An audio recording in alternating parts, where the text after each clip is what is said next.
This is Audible.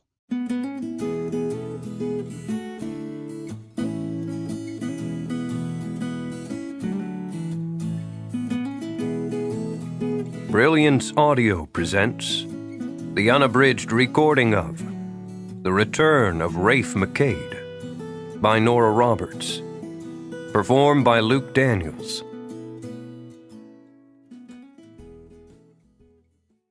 To Bad Boys Everywhere.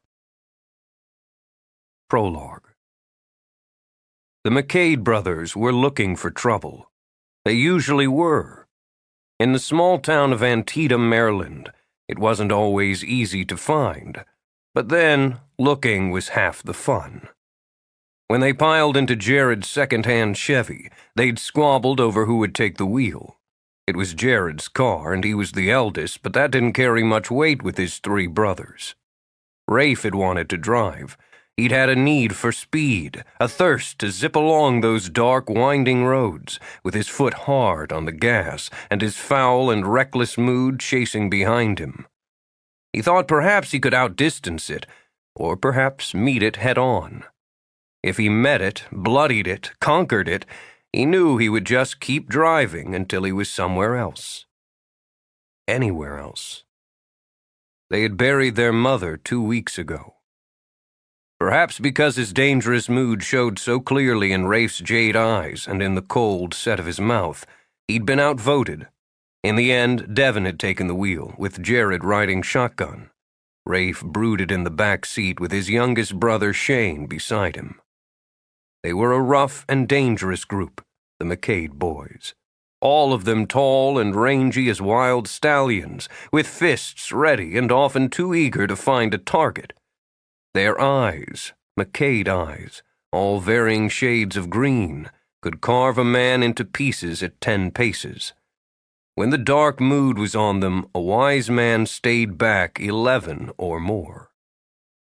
They settled on pool and beer, though Shane complained, as he was still shy of 21 and wouldn't be served in Duff's Tavern. Still, the dim, smoke-choked bar suited them. The slam and crack of the balls had just enough of a violent edge.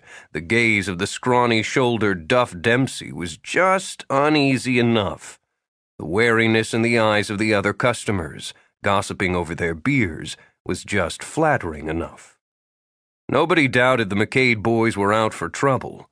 In the end, they found what they were looking for. While a cigarette dangled from the corner of his mouth, Rafe squinted against the smoke and eyed his shot. He hadn't bothered to shave in a couple of days, and the rough stubble mirrored his mood. With a solid smack, a follow-through smooth as silk, he banked the cue ball, kissed it off the 7, and made his pocket. "Good thing you're lucky it's something." At the bar, Joe Dolan tipped back his beer. He was, as usual after sundown, mostly drunk and mean with it. He'd once been the star of the high school football team, had competed with the MacKades for the favors of pretty young girls.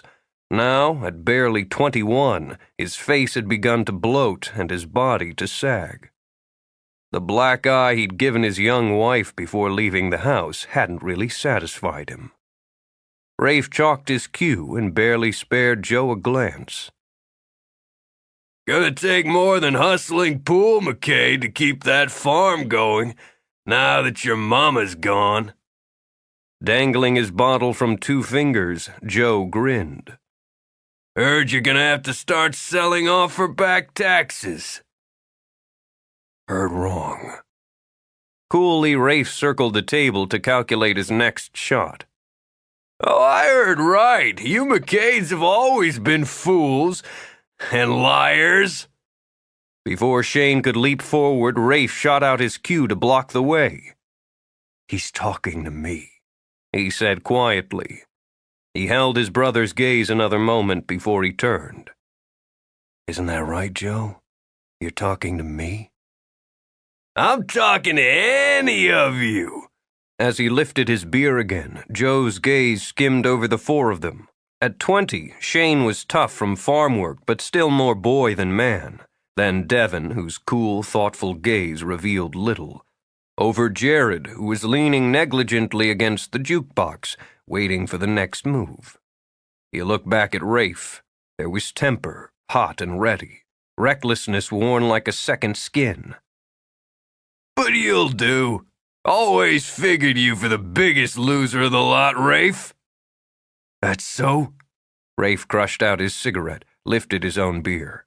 He drank as they completed the ritual before battle, and customers shifted in their chairs to watch. "How are things going at the factory, Joe?" "Least I get a paycheck," Joe shot back. "I got money in my pocket. Ain't nobody gonna take my house from over me." "Not as long as your wife keeps putting in 12-hour shifts working tables to pay the rent." "Shut your mouth about my wife. I earn the money in my house. I don't need no woman paying my way like your mama had to do for your old man. Went through her inheritance like it was water, then up and died on her." "Yeah, he died on her." Anger and guilt and grief welled up inside him. "But he never laid a hand on her. She never had to come into town hiding behind scarves and dark glasses and saying how she took a fall. Only thing your mother ever fell over Joe was your father's fist." Joe slammed his beer onto the bar, shattering the glass. "That's a lie! I'm gonna ram that lie down your throat!" "Try it." "He's drunk, Rafe," Jared murmured. Those lethal green eyes sliced toward his brother. So there isn't much point in breaking his face when he's drunk." Jared moved a shoulder. "He's not worth it." But Rafe didn't need a point. He just needed action. He lifted his cue, studied it, then laid it across the table. "You want to take me on, Joe?" "Don't you startin' here!" Though he knew it was already too late, Duff jerked a thumb toward the wall phone. "You make any trouble in here, I'm calling the sheriff, and the lot of you can cool off in jail." "Keep your damn hand off the phone," Rafe warned him. His eyes were hard enough to have the bartender backing off. "Outside," he said simply. "You and me." Curling his fists, Joe stared at the MacKades. "I ain't having your brothers jumping in on me while I whip your butt." "I don't need any help with you." To prove it, the moment they cleared the door, Rafe pivoted to avoid Joe's swing, rammed his fist into Joe's face, and felt the first satisfying spill of blood. He couldn't even have said why he was fighting. Joe meant less to him than the dust in the street, but it felt good. Even when Joe got past his guard and connected, it felt good. Fists and blood were the only clear solution. When he felt the satisfying crack of knuckles against bone, he could forget everything else. Devin winced, then tucked his hands philosophically in his pockets when blood spurted from his brother's mouth. "I give it 5 minutes. Hell, Rafe'll take him down in 3. Grinning, Shane watched the grunting opponents wrestle to the ground. $10. "You're on. Come on, Rafe," Shane shouted. "Whip his sorry butt." It took 3 minutes, plus 30 nasty seconds, with Rafe straddling Joe and methodically pumping a fist into his face. Since Joe's eyes had rolled up white and his arms were limp at his sides, Jared stepped forward to drag his brother away. "He's finished." To decide the matter, Jared rammed Rafe up against the brick wall of the bar. "He's finished," he repeated. "Let it go." The vicious rage drained slowly, fading from Rafe's eyes, uncurling his fists, emptying him. "Let go, Jer. I'm not going to hit him again." Rafe looked to where Joe lay moaning, half unconscious. Over his battered body, Devin counted out bills for Shane. "I should have factored in how drunk he was," Devin commented. "If he'd been sober, it would have taken Rafe the 5. "Rafe would never waste 5 full minutes on a punk like that." Jared shook his head. The arm that was restraining Rafe slipped companionably around Rafe's shoulders. "Want another beer?" "No." He glanced toward the window of the bar, where most of the patrons had gathered to watch. Absently, he swiped blood from his face.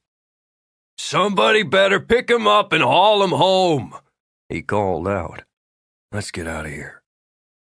When he settled in the car again, the aches and bruises began to make themselves known. With half an ear, he listened to Shane's enthusiastic play-by-play of the bout and used Devon's bandana to mop more blood from his mouth. He was going nowhere, he thought, doing nothing, being nothing. The only difference between him and Joe Dolan was that Joe was a drunk on top of it. He hated the damn farm, the damn town, the damn trap he could feel himself sinking into with every day that passed. Jared had his books and studies, Devon his odd and ponderous thoughts, Shane the land that seemed to delight him. He had nothing. On the edge of town, where the land began to climb and the trees to thicken, he saw a house. The old Barlow place. Dark, deserted, and haunted, so it was said. It stood alone, unwanted, with a reputation that caused most of the townspeople to ignore it or eye it warily, just as they did Rafe MacKade. "Pull over." "Hell, Rafe, you gonna be sick?" Not concerned, so much as apprehensive, Shane gripped his own door handle. "No, pull over, damn it, Jared." The minute the car stopped, Rafe was out and climbing the rocky slope, brambles thick with thorns and summer growth tore at his jeans. He didn't need to look behind or hear the curses and mutters to know that his brothers were following him. He stood, looking up at 3 stories of local stone, mined, he supposed, from the quarry a few miles out of town. Some of the windows were broken and boarded, and the double porches sagged like an old woman's back. What had once been a lawn was overgrown with wild blackberries, thistles, and witchgrass. A dead oak rose from it, gnarled and leafless. But as the moon wheeled overhead and the breeze sang chants through the trees and tall grass, there was something compelling about the place, the way it stood 200 years after its foundation had been laid, the way it continued to stand against time, weather, and neglect, and most of all, he thought, the way it stood against the distrust and gossip of the town it overlooked. "Gonna look for ghosts, Rafe?" Shane stood beside him, eyes gleaming against the dark. "Maybe. Remember when we spent the night there on a dare?" Absently, Devon plucked a blade of grass, rolled it between his fingers. 10 years ago, I guess it was. Jared snuck upstairs and started creaking doors. Shane wet his pants. "Hell, I did." "Hell, you didn't." This incited the predictable shoving match, which the older brothers ignored. "When are you leaving?" Jared said quietly. He'd known it, saw it now in the way Rafe looked at the house, into it, beyond it. "Tonight. I've got to get away from here, Jer. Do something away from here. If I don't, I'm going to be like Dolan, maybe worse. Mom's gone. She doesn't need me anymore. Hell, she never needed anybody." "Got any idea where you're going?" "No. South, maybe, to start." He couldn't take his eyes off the house. He would have sworn it was watching him, judging him, waiting. "I'll send money when I can." Though he felt as though someone were wrenching off one of his limbs, Jared merely shrugged. "We'll get by." "You have to finish law school. Mom wanted that." Rafe glanced behind to where the shoving match had progressed to wrestling in the weeds.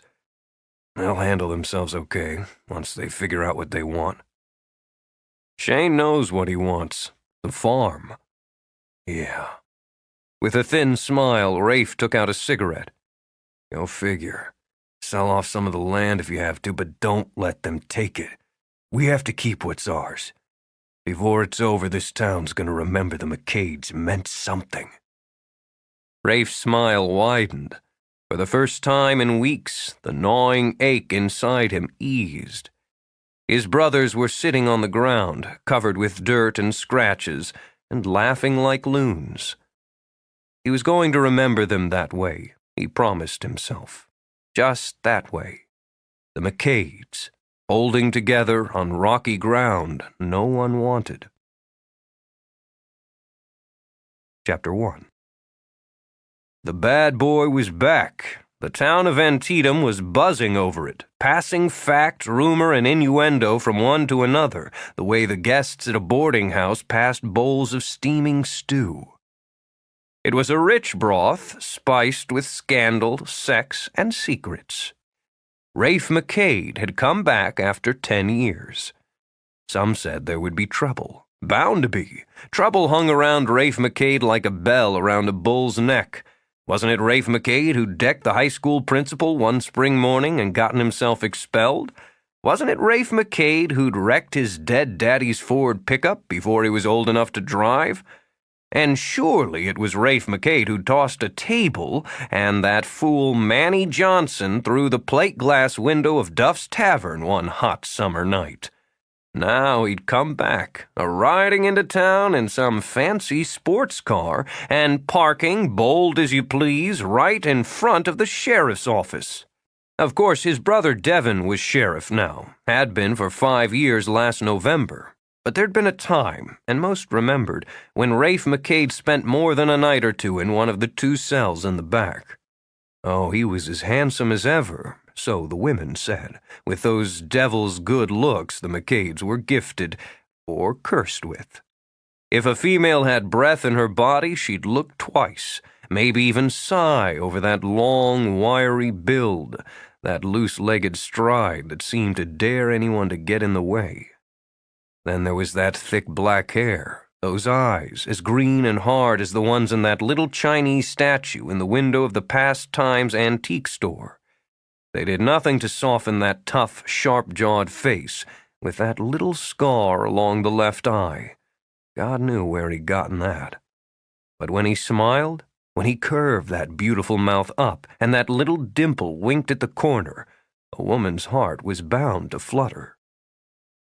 That sentiment came directly from Sherilyn Fenneman, who'd taken that smile and his $20 for gas at the Gas and Go just outside of town.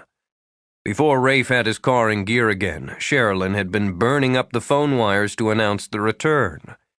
So Sherilyn called her mama, and Mrs. Metz got right on her horse and told Mrs. Hawbaker down at the general store that Rafe maybe plans to stay. As she spoke, Cassandra Dolan topped off Regan's coffee. The way snow was spitting out of the January sky and clogging streets and sidewalks, there was little business at Ed's Cafe that afternoon. Slowly, Cassie straightened her back and tried to ignore the ache in her hip where it had struck the floor after Joe knocked her down. Why shouldn't he? Smiling, Regan Bishop loitered over her mulligan stew and coffee. He was born here, wasn't he? Even after 3 years as a resident and shopkeeper of Antietam, Regan still didn't understand the town's fascination with comings and goings. It appealed to and amused her, but she didn't understand it. Well, yeah, but he's been gone so long. Only came back for a day or so at a time, once or twice in 10 whole years. Cassie looked out the window where the snow fell thin and constant, and wondered where he had gone, what he had seen, what he had done. Oh, she wondered what there was out there. You look tired, Cassie, Regan murmured. No, just daydreaming. This keeps up, they're going to call school early. I told the kids to come straight here if they did, but then that's what they'll do. They're great kids. They are. When she smiled, some of the weariness lifted from her eyes. Why don't you get a cup? Have some coffee with me. A scan of the cafe showed Regan there was a customer in a back booth, dozing over his coffee, a couple at the counter chatting over the stew special. You're not exactly overrun with business. Seeing Cassie hesitate, Regan pulled out her trump. You could fill me in on this Rafe character. Well, Cassie nibbled on her lip. Ed, I'm going to take a break, okay? At the call, a bony woman with a frizzled ball of red hair stuck her head out of the kitchen. Sparkling framed glasses rested on her scrawny chest above her bib apron. You go ahead, honey. Her low voice rasped from 2 packs of cigarettes a day. Her face was carefully painted from red lips to red eyebrows and glowed from the heat of the stove. Hey there, Regan. You're 15 minutes over your lunch hour. I closed at noon. Regan told her, well aware that her clock-like schedule amused Edwina Crump. People aren't looking for antiques in this kind of weather. It's been a hard winter. Cassie brought a cup to the table and poured coffee for herself. We're not even through January, and the kids are already getting tired of sledding and making snowmen. She sighed, careful not to wince when the bruise on her hip ached when she sat. She was 27, a year younger than Regan. She felt ancient. After 3 years of friendship, Regan recognized the signs. Are things bad, Cassie? Keeping her voice low, she laid a hand over Cassie's. Did he hurt you again? I'm fine. But Cassie kept her eyes on her cup. Guilt, humiliation, fear stung as much as a backhand slap. I don't want to talk about Joe. Did you read the pamphlets I got you about spousal abuse, the women's shelter in Hagerstown? I looked at them. Regan, I have 2 children. I have to think of them first. But please... Cassie lifted her gaze. I don't want to talk about it. All right. Struggling to hold back the impatience, Regan squeezed her hand. Tell me about bad boy MacKade. Rafe! Cassie's face cleared. I always had a soft spot for him. All of them. There wasn't a girl in town who didn't moon a few nights over the MacKade brothers. I like Devon. Regan sipped at her coffee. He seems solid, a little mysterious at times, but dependable. You can count on Devon, Cassie agreed. Nobody thought any of them would turn out, but Devon makes a fine sheriff. He's fair. Jared has that fancy law practice in the city. And Shane, well, he's rough around the edges, but he works that farm like 2 mules. When they were younger and they came barreling into town, mothers locked up their daughters, and men kept their backs to the wall. Real upstanding citizens, huh? They were young and always seemed angry at something. Rafe, most of all. The night he left town, Rafe and Joe got into it over something. Rafe broke Joe's nose and knocked out a couple of his teeth. Really? Regan decided she might like this Rafe after all. He was always looking for a fight, Rafe was. Their father died when they were kids. I'd have been about 10, she mused. And their mama passed on right before Rafe left town. She'd been sick nearly a year. That's how things at the farm got so bad around then. Most people thought the MacKades would have to sell out, but they held on. Well, 3 of them did. Cassie savored the coffee. It was so rare to have a moment just to sit. They were barely more than boys. Jared would have been right around 23, and Rafe's just 10 months behind him. Devon's about 4 years older than me, and Shane's a year behind him. Sounds like Mrs. MacKade was a busy woman. She was wonderful, strong. She held everything together, no matter how bad it got. I always admired her. Sometimes you need to be strong to let things go. Regan murmured. She shook her head. She'd promised herself she wouldn't push. So what do you think he's come back for? I don't know. They say he's rich now, made a pile buying land and houses and selling them again. He's supposed to have a company and everything. MacKade. That's what he calls it, just MacKade. My mother always said he'd end up dead or in jail, but... Her voice trailed off as she looked through the window. Oh, my. She murmured. Sherilyn was right. He looks better than ever. Curious, Regan turned her head just as the door jingled open. As Black Sheep went, she was forced to admit this one was a prime specimen. He shook snow from thick hair the color of coal dust and shrugged off a black leather bomber jacket that wasn't meant for East Coast winters. Regan thought he had a warrior's face, the little scar, the unshaven chin, the slightly crooked nose that kept that mouth-watering face from being too pretty. His body looked hard as granite, and his eyes, sharp green, were no softer. In worn flannel, torn jeans, and scarred boots, he didn't look rich and successful, but he sure looked dangerous. It amused and pleased Rafe to see Ed's place was so much the same. Those could be the same stools at the counter that he'd warmed his seat on as a child, anticipating a sundae or a fountain drink. Surely those were the same smells: grease, frying onions, the haze from Ed's constant cigarettes, an undertone of pine cleaner. He was sure Ed would be back in the kitchen, flipping burgers or stirring pots, and sure as hell that was old man Titus snoring in the back booth while his coffee went cold, just as he'd always done. His eyes, cool, assessing, skimmed over the painfully white counter with its clear plastic-topped plates of pies and cakes, over the walls with their black and white photos of Civil War battles, to a booth where two women sat over coffee. He saw a stranger, an impressive one, honey-brown hair cut in a smooth, chin-length swing that framed a face of soft curves and creamy skin, long lashes over dark and coolly curious blue eyes, and a sassy little mole right at the corner of a full and unsmiling mouth. Picture perfect, he thought, just like something cut out of a glossy magazine. They studied each other, assessed each other as a man or woman might assess a particularly attractive trinket in a shop window. Then his gaze shifted to land on the fragile little blonde with the haunted eyes and the hesitant smile. Son of a bitch. His grin flashed and upped the temperature by 20 degrees. Little Cassie Connor. Rafe, I heard you were back. The sound of her giggle as Rafe plucked her from the booth had Regan's brow lifting. It was rare to hear Cassie laugh so freely.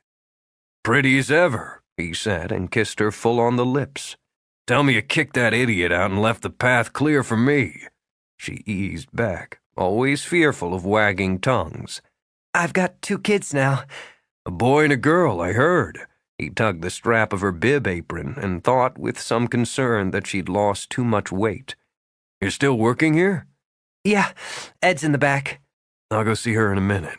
Resting a hand casually on Cassie's shoulder, he looked back at Regan. Who's your pal? Oh, sorry, this is Regan Bishop. She owns Pastimes, an antique and decorating store a couple doors down. Regan, this is Rafe MacKade. Of the MacKade Brothers. She offered a hand. Words already traveled. I'm sure it has. He took her hand, held it as his eyes held hers. Antiques. That's a coincidence. I'm in the market. Are you? She'd risk her dignity if she tugged her hand from his. From the gleam in his eye, she was sure he knew it. Any particular era?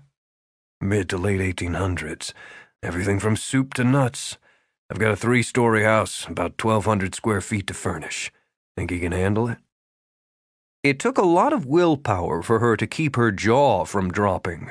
She did well enough with tourists and townspeople, but a commission like this would easily triple her usual income.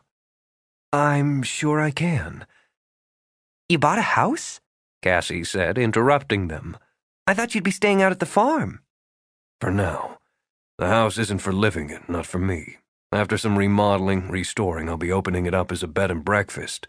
I bought the old Barlow place. Stunned, Cassie bobbled the coffee pot she'd fetched. The Barlow place? But it's haunted? A reckless light glinted in his eyes. Damn right it is. How about a piece of that pie to go with the coffee, Cassie? I've worked up an appetite. Regan had left, but Rafe had loitered for an hour, entertained when Cassie's kids burst in out of the snow. He watched her fuss over them, scold the boy for forgetting to put on his gloves, listen to the big-eyed little girl solemnly relate the adventures of the day. There was something sad and somehow soothing about watching the girl he remembered settling her 2 children at a booth with crayons and books. A lot had stayed the same over a decade, but a lot had changed. He was well aware that news of his arrival was even now singing over telephone wires. It pleased him. He wanted the town to know he was back, and not with his tail between his legs, as many had predicted. He had money in his pocket now, and plans for the future. The Barlow place was the heart of his plans. He didn't subscribe to ghosts, under most circumstances, but the house had certainly haunted him. Now it belonged to him, every old stone and bramble and whatever else it held. He was going to rebuild it, as he had rebuilt himself. One day he would stand at the top window and look down on the town. He would prove to everyone, even to Rafe MacKade, that he was somebody. He tucked a generous tip under his cup, careful to keep the amount just shy of one that would embarrass Cassie. She was too thin, he thought, and her eyes were too guarded. That weary fragility had been thrown into sharp relief when she sat with Regan. Now there was a woman, he mused, who knew how to handle herself. Steady eyes, stubborn chin, soft hands. She hadn't so much as blinked when he offered her a shot at furnishing an entire inn. Oh, he imagined her insides had jolted, but she hadn't blinked. As a man who'd earned his keep on the wheel and deal, he had to admire her for it. Time would tell if she'd hold up to the challenge. And there was no time like the present. "That antique place 2 doors down?" That's right. Cassie kept one eye on her children as she brewed a fresh pot of coffee. On the left. I don't think she's open, though. Rafe shrugged into his jacket and grinned. "No, I bet she is." He strolled out, hatless, jacket open, his footsteps muffled by the cushioning snow. As he'd expected, the lights were on inside past times. Instead of seeking shelter inside, he studied her window display and found it clever and effective. A sweep of blue brocade like a pool of shimmering water flowed over varying levels. A bright-eyed porcelain doll sat on a child-sized ladder-back rocker, an artful tumble of antique toys at her feet. A snarling jade dragon curled on a pedestal. A glossy mahogany jewelry box stood open, glittery baubles spilling out of its drawers as though a woman's hands had slid through them in search of just the right piece. Perfume bottles were arranged in pretty sunbursts of color on an enameled shelf. Put the sparkles up front, he thought with a nod, and rope the customers in. Sleigh bells hung on the door, tinkled musically when he opened it. The air inside was spiced with cinnamon and cloves and apples. And, he realized after a deep breath of it, of Regan Bishop. The subtle and sultry perfume he'd noted in the cafe just teased the air. He took his time wandering. Furniture was meticulously arranged for traffic patterns. A settee here, an occasional table there. Lamps, bowls, vases, all doing double duty as display and decoration. A dining room table was gracefully set with china and glassware, candles and flowers, as if guests were expected any moment. An old Victrola stood open beside a cabinet filled with 78s. There were 3 rooms, each as polished and organized as the last. Nowhere in her inventory did he notice a single speck of dust. He paused by a kitchen hutch filled with white stoneware dishes and blue-tinted mason jars. It's a nice piece, Regan said from behind him. "We have one like this in the kitchen at the farm." He didn't turn. He'd known she was there. "My mother kept the everyday dishes in it. White ones, like these, and glasses, thick ones that didn't break easy. She threw one at me once when I sassed her." Did she hit you? "No. Would have if she'd meant to." Now he turned and flashed that killer grin. "She had a hell of an arm. What are you doing in the middle of nowhere, Regan Bishop?" Selling my wares, Rafe MacKade. "Your wares aren't half bad. How much for the dragon in the window?" You have excellent taste. It's $5.50. "That's steep, Regan." Reaching out, he slipped open the single gold button of her navy blazer. She found the little gesture oddly intimate, but refused to comment on it. You get what you pay for. If you're smart, you can get more. He tucked his thumbs in the front pockets of his jeans and began to wander again. "How long have you been in town?" 3 years last summer. "From?" When she didn't answer, he glanced back, lifted one of those sexy black brows. "Just making conversation, darling. I like to get a handle on the people I'm doing business with." We haven't done any business yet. She tucked her hair behind her ear and smiled. Darling. His laugh erupted, quick and charming. Little ripples of response skidded up her spine.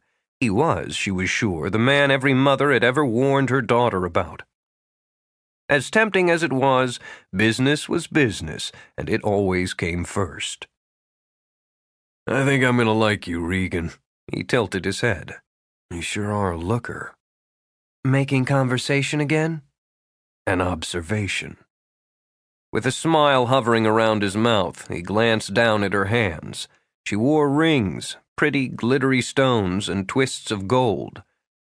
"Any of those mean anything that's going to get in my way?" Her stomach fluttered. Her spine stiffened. I'd say that depends on which way you're heading. "Nope," he declared. "You're not married. You'd have tossed that in my face." So... Satisfied, he sat on a red velvet love seat, tossed his arm over the curved back. "Want to sit down?" No, thanks. Did you come in to do business or to talk me into bed? "I never talk women into bed." He smiled at her. No, she thought, he'd just have to flash that smile and crook his finger. "Business, Regan." Relaxed, he crossed his booted feet. "For now, just business." All right, then I'll offer you some hot cider. "I'll take it." She moved through a doorway into the back. Alone, Rafe brooded for a moment. He hadn't meant to be so obvious, hadn't realized he was quite so attracted.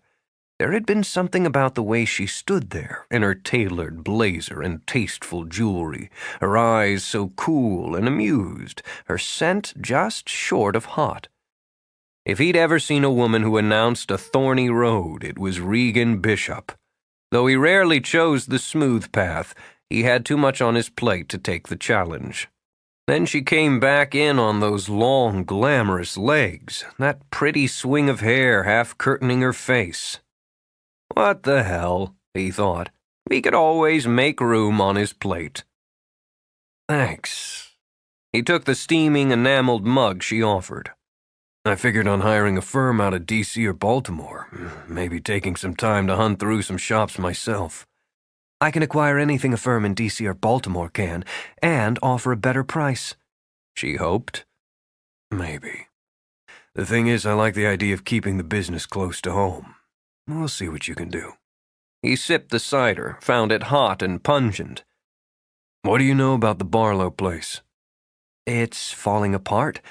I think it's a crime that nothing's been done to preserve it. This part of the country is usually careful with its historic areas and buildings, but the town ignores that place. If I had the means, I'd have bought it myself."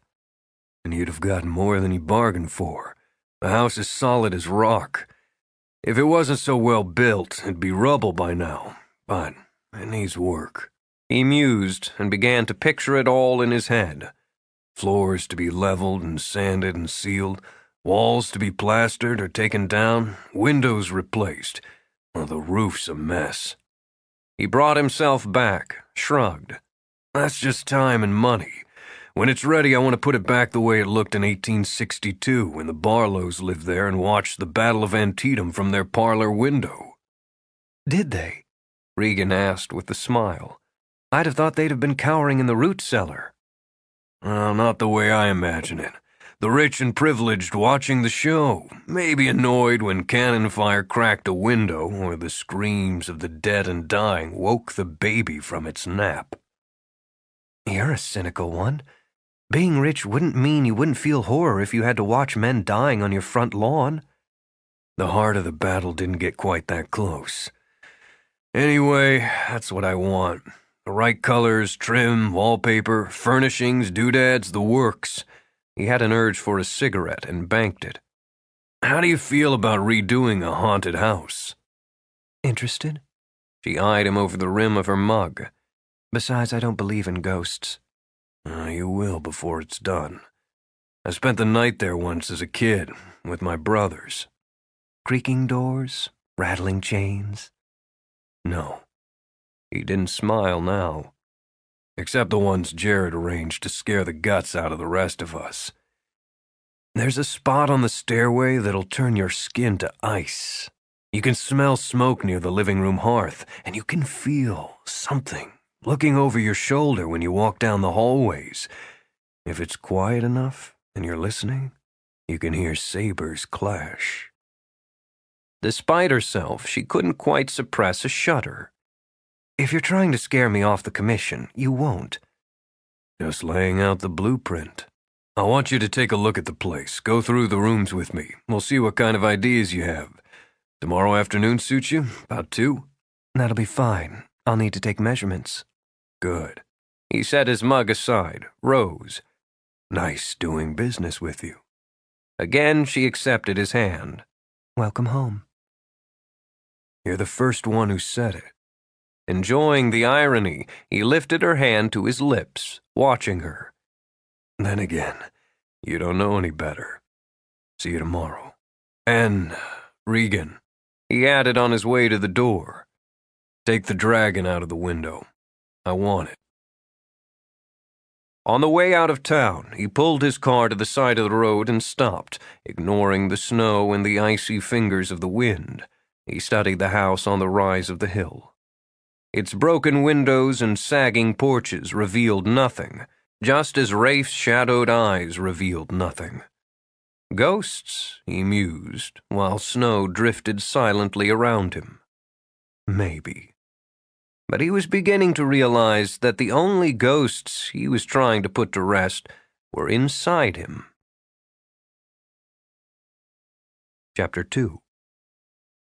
The beauty of owning your own shop, as far as Regan was concerned, was that you could buy and sell what you chose. Your hours were your own to make, and the atmosphere was your own to create. Still, being the sole proprietor and sole employee of past times didn't mean Regan Bishop tolerated any slack. As her own boss, she was tough, often intolerant, and expected the best from her staff. As that staff, she worked hard and rarely complained. She had exactly what she'd always wanted, a home and business in a small rural town, away from the pressures and headaches of the city where she'd lived the first 25 years of her life. Moving to Antietam and starting her own business had been part of her 5-year plan after she graduated from American University. She had degrees in history and business management tucked under her belt, and by the time she donned cap and gown, she'd already earned 5 years' experience in antiques. Working for someone else. Now she was the boss. Every inch of the shop and the cozy apartment atop it was hers. And the bank's. The MacKade commission was going to go a long way toward making her share a great deal larger. The minute Rafe left the afternoon before, Regan had locked up and dashed to the library. She'd checked out an armload of books to supplement her own research volumes. By midnight, when her eyes had threatened to cross, she had read and taken notes on every detail of life as it applied to the Civil War era in Maryland. She knew every aspect of the Battle of Antietam, from Lee's march to his retreat across the river, from McClellan's waffling to President Lincoln's visit to a farm outside Sharpsburg. She knew the number of dead and wounded, the bloody progress over hill and through cornfield.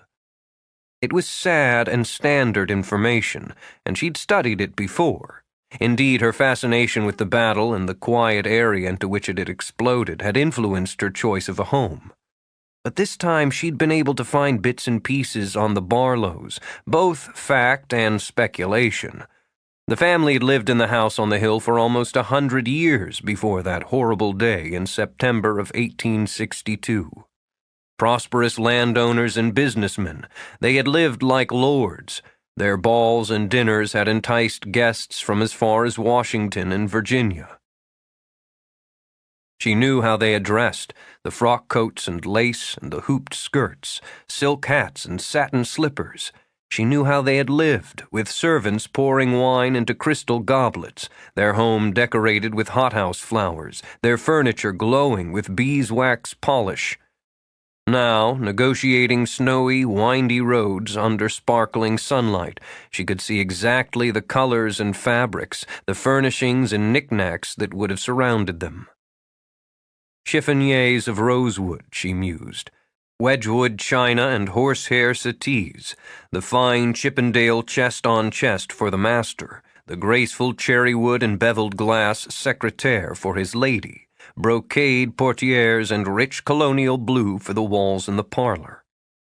Rafe MacKade was going to get his money's worth, and oh, she hoped his pockets were deep. The narrow, broken lane leading up to the house was deep in snow. No tire tracks or handy plow had marred its pretty, pristine, and very inconvenient white blanket. Annoyed that Rafe hadn't taken care of that detail, Regan eased her car onto the shoulder. Armed with her briefcase, she began the long trudge up. At least she'd thought to wear boots, she told herself as the snow crept past her ankles.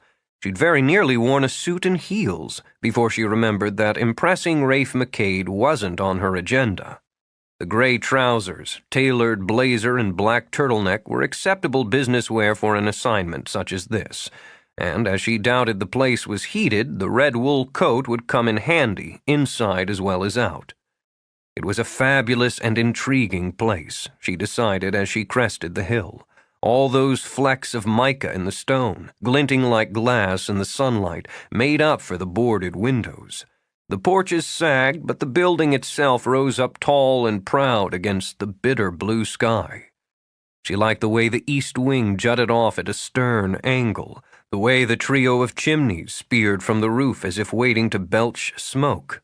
She even liked the way the broken shutters hung drunkenly. It needed tending, she thought, with an affection that surprised her. Someone to love it and accept its character for what it was. Someone who would appreciate its strengths and understand its weaknesses. She shook her head and laughed at herself. It sounded as though she were thinking of a man, one perhaps like Rafe MacKade, rather than a house. She walked closer, through the deep, powdery drifts. Rocks and overgrown brush made uneven lumps in the snow, like children under blankets waiting to do mischief. Brambles were sneaky enough to grab at her trousers with sharp, wiry fingers, but once the lawn had been lush and green and vivid with flowers. If Rafe had any vision, it would be again. Reminding herself that the landscaping was his problem, she puffed her way to the broken front porch. He was, she thought with a scowl, late. Regan looked around, stomped her feet for warmth, and glanced at her watch. The man could hardly expect her to stand out in the cold and the wind and wait.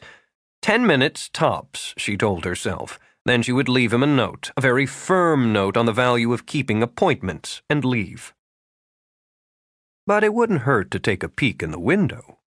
Maneuvering carefully, she inched her way up the steps, avoided broken planks.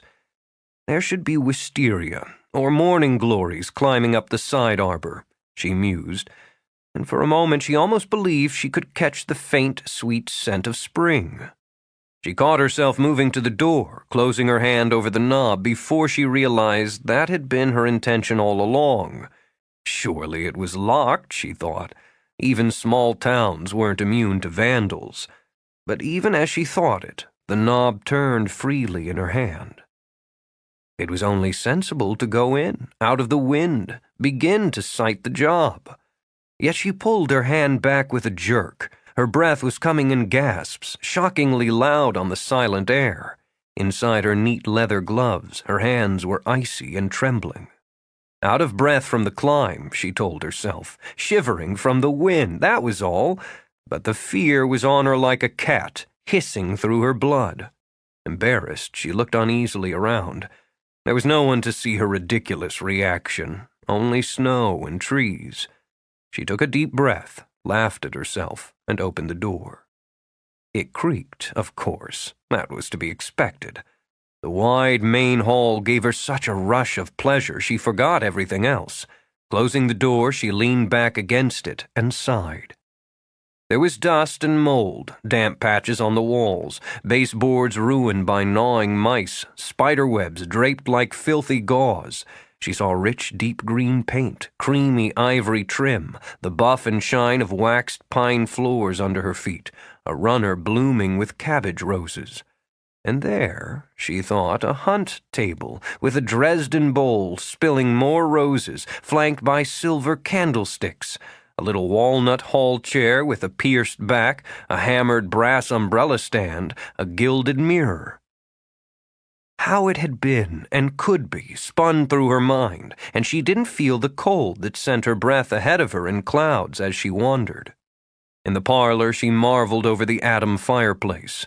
The marble was filthy but undamaged. She had twin vases in the shop that would be perfect for the mantel, and a needlepoint footstool that was meant for weary feet in front of this very hearth. Delighted, she pulled out her notebook and got to work. Cobwebs dragged through her hair, dirt smudged her cheek, dust covered her boots as she measured and plotted. She was in heaven. Her mood was so high that when she heard the footsteps, she turned with a smile instead of a complaint. "It's wonderful. I can hardly—" She was talking to thin air. Frowning, she walked out of the parlor and into the hall. She started to call out, then noted that there were no footprints in the dust but her own. Imagining things, she told herself, and shuddered. Big, empty houses made all sorts of noises. Settling wood, wind against the windows, rodents, she thought with a grimace. She wasn't afraid of mice or spiders or creaking boards. But when the floor groaned over her head, she couldn't muffle the shriek. Her heart flew straight to her throat and beat like a bird's. Before she'd managed to compose herself again, she heard the unmistakable sound of a door closing. She was across the hall in a dash, fumbling for the knob when it hit her. Rafe MacKade. Oh, he thought he was clever, she thought furiously. Sneaking into the house ahead of her, creeping through the back, she imagined. He was up there right now, doubled over at the idea of her bolting from the house like some idiotic gothic heroine with a heaving bosom. Not on your life, she thought determinedly, and straightened her shoulders. She thrust her chin up and marched to the curving stairs. "You're not funny, MacKade," she called out. "Now, if you finished your pathetic little joke, I'd like to get some work done." When the cold spot hit her, she was too shocked to move. The hand she'd gripped on the rail went numb with it. Her face froze with it. There, halfway up the graceful sweep of stairs, she swayed. It was her own whimper that broke her free. She was up to the first landing in 4 effortless strides. A draft, she told herself, cursing her own sobbing breaths. Just a nasty draft. "Rafe!" Her voice broke, infuriating her. Biting her lip, she stared down the long hallway at the closed and secretive doors that lined it. "Rafe!" she said again, and struggled to put irritation in her voice rather than nerves. "I have a schedule to keep, even if you don't, so can we get on with this?" The sound of wood scraping wood, the violent slam of a door, and a woman's heartbroken weeping. Pride forgotten, Regan flew down the stairs. She'd nearly reached the bottom when she heard the shot. Then the door she'd rushed to meet groaned slowly open. The room whirled once, twice, then vanished. "Come on, darling. Snap out of it." Regan turned her head, moaned, shivered. "All the way out, pal. Open those big blue eyes for me." The voice was so coaxing she did, and found herself looking into Rafe's. "It wasn't funny." A bit dizzy with relief, he smiled and stroked her cheek. "What wasn't?" "Hiding upstairs to scare me." She blinked to bring the world back into sharp focus and discovered she was cradled on his lap on the window seat in the parlor. "Let me up." "I don't think so. You're still a little shaky on your pins. Just relax a minute." He shifted her expertly so that her head rested in the crook of his arm. "I'm fine." "You're white as a sheet. If I had a flask, I'd pour some brandy into you. Never saw a woman faint as gracefully, though. You sort of drifted down, gave me a chance to catch you before your head knocked against the floor." "If you expect me to thank you, forget it." She shoved, found him unmovable. "It's your fault." "Thanks. It's flattering to think the sight of me as a woman dropping at my feet. There." He traced a finger down her cheek again. "That brought some color back." "If this is the way you do business, you can take your job and—" She ground her teeth. "Let me up." "Let's try this." Lifting her, he plopped her down on the seat beside him. "Hands off," he added, lifting his. "Why don't you tell me why you're ticked off at me?" Pouting, she brushed at her smudged trousers. You know very well. All I know is I walked in the door and saw you doing a swan dive. I've never fainted in my life. And she was thoroughly mortified that she had done so now, in front of him. If you want me to work on this house, scaring me into unconsciousness isn't the way to do it. He studied her, reached into his pocket for the cigarettes he'd given up exactly 8 days before. How did I scare you? By walking around upstairs, opening and closing doors, making those ridiculous noises. Maybe I should start off by telling you I got held up at the farm. I didn't leave until 15 minutes ago. I don't believe you. I don't blame you. If he wasn't going to smoke, he had to move. Rising, he strolled over to the hearth. He thought he caught a whiff of smoke, as from a fire that had recently died. Shane was there, and so was Cy Martin. He's mayor now. I know who Cy Martin is, she said testily. You should have known him in high school, Rafe mused. He was a complete ass. Anyway, Cy dropped by to see if Shane could plow his lane. He was still there when I left, 15 minutes ago. I borrowed Shane's four-wheel to make the hill, parked it and came to the door in time to see your eyes roll back in your head. He walked back to her, stripped off his coat and tucked it over her legs. By the way, how'd you get in? She stared at him, swallowed. I opened the door. It was locked. No, it wasn't. Lifting a brow, he jingled the keys in his pocket. That's interesting. You're not lying, she said after a moment. Not this time. Why don't you tell me what you heard? Footsteps, but there was no one there. To warm them, she tucked her hands under his coat. Boards creaking upstairs. I started up. It was cold, bitterly cold, and it frightened me, so I went to the landing. You were scared, so you went up instead of out?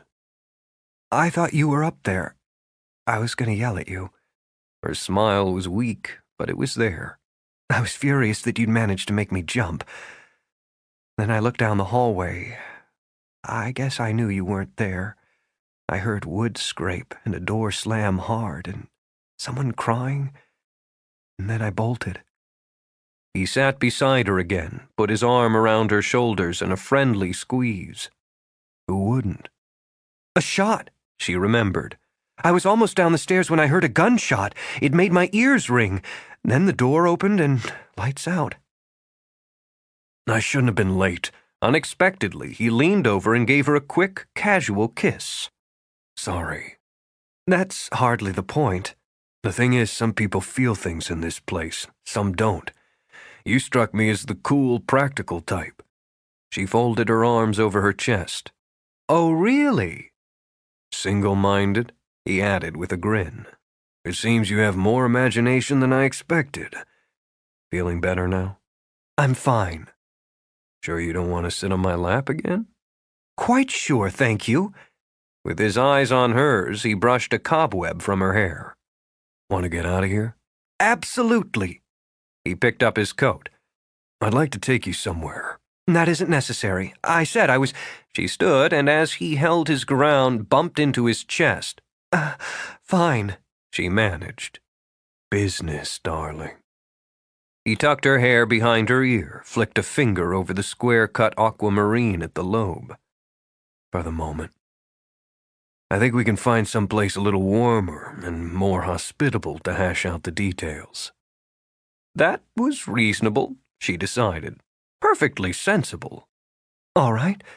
She picked up her briefcase and walked ahead of him to the door. Regan? Yes? Your face is dirty. He laughed at the smoldering look she shot at him, then scooped her up in his arms. Even as she stuttered a protest, he carried her over the broken porch. Gotta watch your step, he told her, setting her on her feet next to a jeep. I make a habit of it. I bet you do, he murmured as he rounded the hood. He maneuvered his way down the lane, circled around her car, and kept going. I thought I'd follow you, she began. Since I don't think you mean to the ends of the earth, let's just take one car. I'll bring you back. From? Home sweet home, darling. In the snow, with the sun glazing the white fields, the MacKade farm was Currier and Ives pretty. A stone house with covered porch, an arched roof on the red barn, weathered outbuildings, and a pair of golden dogs, barking and yipping and kicking up snow, completed the scene. One that appealed to Regan.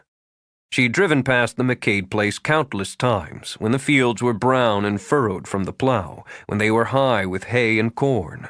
She'd even stopped once or twice when Shane was riding his tractor and thought how completely suited he seemed to be to the land. She couldn't picture Rafe MacKade in the same scene. You didn't come back to farm, I imagine? Hell no. Shane loves it. Devin tolerates it. Jared looks on it as an ongoing enterprise. She tilted her head as he parked the Jeep beside his car. And you? Hate it. No ties to the land? I didn't say that. I said I hated farming. Rafe hopped out of the Jeep, clucking at the leaping golden retrievers. Before Regan could step down into the foot-deep snow, he'd plucked her up. I wish you'd stop that. I'm perfectly capable of walking through a little snow. City boots. Pretty enough, though, he commented as he carried her onto the porch. You've got little feet. Stay out, he ordered the dogs. Smoothly, he opened the door, elbowed it aside, and carried her in. Hey, Rafe, what you got there?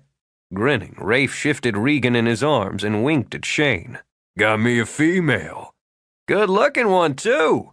Shane tossed the log he held onto the fire, straightened. His eyes, the color of fog over seawater, warmed in appreciation. Hi there, Regan. Shane? Any coffee hot? Rafe asked. Sure. Shane kicked the log into place with his boot. Kitchen's never closed. Fine. Now get lost. Well, that was certainly rude. Regan blew her hair out of her eyes as Rafe carted her down the hall and into the kitchen. You're an only child, right? Yes, but... Figured. He dropped her into one of the cane chairs at the kitchen table. What are you taking your coffee? Nothing. Black. What a woman. He stripped off his coat, tossed it over a peg by the back door, where his brother's heavy work jacket already hung. From a glass-fronted cupboard, he chose 2 glossy white mugs. Want anything to go with it? Some hopeful woman's always baking Shane cookies. It's that pretty, innocent face of his. Pretty, maybe. You're all pretty. She shrugged out of her coat with a murmur of appreciation for the warmth of the room. And I'll pass on the cookies. He set a steaming mug in front of her. Out of habit, he turned a chair around and straddled it. So, are you going to pass on the house, too? Biding her time, she studied her coffee, sampled it, and found it superb. I have a number of pieces in stock that I think you'll find more than suitable when you're ready to furnish. I also did some research on the traditional color schemes and fabrics from that era. Is that a yes or a no, Regan? No, I'm not going to pass. She lifted her gaze to his. And it's going to cost you. You're not worried? I didn't say that exactly. But now I know what to expect. I can guarantee I won't be fainting at your feet a second time. I'd just as soon you didn't. You scared the life out of me. He reached over to play with the fingers of the hand she'd laid on the table. He liked the delicacy of them and the glint of stones and gold. In your research, did you dig up anything on the 2 corporals? The 2 corporals? You should have asked old Lady Metz. She loves telling the story. What kind of watch is this? Curious, Rafe flicked a finger under the twin black elastic bands. Circa 1920, elastic and marcasite. What about the corporals? Yeah, it seems these 2 soldiers got separated from their regiments during the battle. The cornfield east of here was thick with smoke, black powder exploding. Some of the troops were engaged in the trees, others just lost or dying there. Some of the battle took place here, on your fields? She asked. Some of it. The Park Service has markers up. Anyway, these 2, one Union, one Confederate, got separated. They were just boys, probably terrified. Bad luck brought them together in the woods that formed the boundary between MacKade land and Barlow. Oh. Thoughtful, she dragged her hair back. I'd forgotten the properties border each other. It's less than a half-mile from this house to the Barlow place through the trees. Anyway, they came face to face. If either of them had had any sense, they'd have run for cover and counted their blessings. But they didn't. He lifted his mug again. They managed to put holes in each other. Nobody can say who crawled off first. The Reb made it as far as the Barlow House. Odds are he was half dead already, but he managed to crawl onto the porch. One of the servants saw him, and being a Southern sympathizer, pulled him inside. Or maybe she just saw a kid bleeding to death and did what she thought was right. And he died in the house, Regan murmured, wishing she couldn't see it so clearly. Yeah. The servant ran off to get her mistress. That was Abigail O'Brien Barlow, of the Carolina O'Briens. Abigail just given orders for the boy to be taken upstairs, where she could treat his wounds. Her husband came out. He shot the kid, right there on the stairway. Sadness jolted straight into horror. Oh my God! Why? No wife of his was going to lay her hands on a Reb. She herself died 2 years later in her room. Story is that she never spoke a word to her husband again. Not that they had much to say to each other before. It was supposed to be one of those arranged marriages. Rumor was he liked to knock her around. In other words, Regan said tightly, he was a prince among men. That's the story. She was delicate and she was miserable. And trapped, Regan murmured, thinking of Cassie. I don't suppose people talk much about abuse back then. Divorce? He shrugged. Probably not an option in her circumstances. Anyway, shooting that boy right in front of her must have been the straw, you know? The last cruelty she could take. But that's only half of it. The half the town knows. There's more? She let out a sigh and rose. I think I need more coffee. The Yank stumbled off in the opposite direction. Rafe continued, murmuring a thank you when she poured him a second cup. My great-grandfather found him passed out by the smokehouse. My great-grandfather lost his oldest son at Bull Run. He died wearing Confederate gray. Regan shut her eyes. He killed the boy. No. Maybe he thought about it. Maybe he thought about just leaving him there to bleed to death. But he picked him up and brought him into the kitchen. He and his wife, their daughters, doctored him on the table. Oh, not this one. Rafe added with a small smile. That's reassuring. He came around a few times, tried to tell them something, but he was too weak. He lasted the rest of that day and most of the night, but he was dead by morning. They'd done everything they could. Yeah. But now they had a dead Union soldier in their kitchen, his blood on their floor. Everyone who knew them knew that they were staunch Southern sympathizers who'd already lost one son to the cause and had 2 more still fighting for it. They were afraid, so they hid the body. When it was dark, they buried him, with his uniform, his weapon, and a letter from his mother in his pocket. He looked at her then, his eyes cool and steady. That's why this house is haunted, too. I thought you'd be interested. She didn't speak for a moment, set her coffee aside. Your house is haunted? The house, the woods, the fields. You get used to it. The little noises, the little feelings. We never talked about it much. It was just there. Maybe you get a sense of something in the woods at night or in the fields when the morning was misty and too quiet. He smiled a little at the curiosity in her eyes. Even cynics feel something when they're standing on a battlefield. After my mother died, even the house seemed restless. Or maybe it was just me. Is that why you left? I had lots of reasons for leaving. And for coming back? 1 or 2. I told you the first part of the story because I figured you should understand the Barlow place, since you're going to be involved with it. And I told you the rest. He reached over and loosened the duo of black buttons on her blazer. Because I'm going to be staying at the farm for a while. Now you can decide if you want me to bring you here, or if you'd rather I come to your place. My inventory's at the shop, so I'm not talking about your inventory. He cupped her chin in his hand. kept his eyes open and on hers when he kissed her. Softly at first, testing.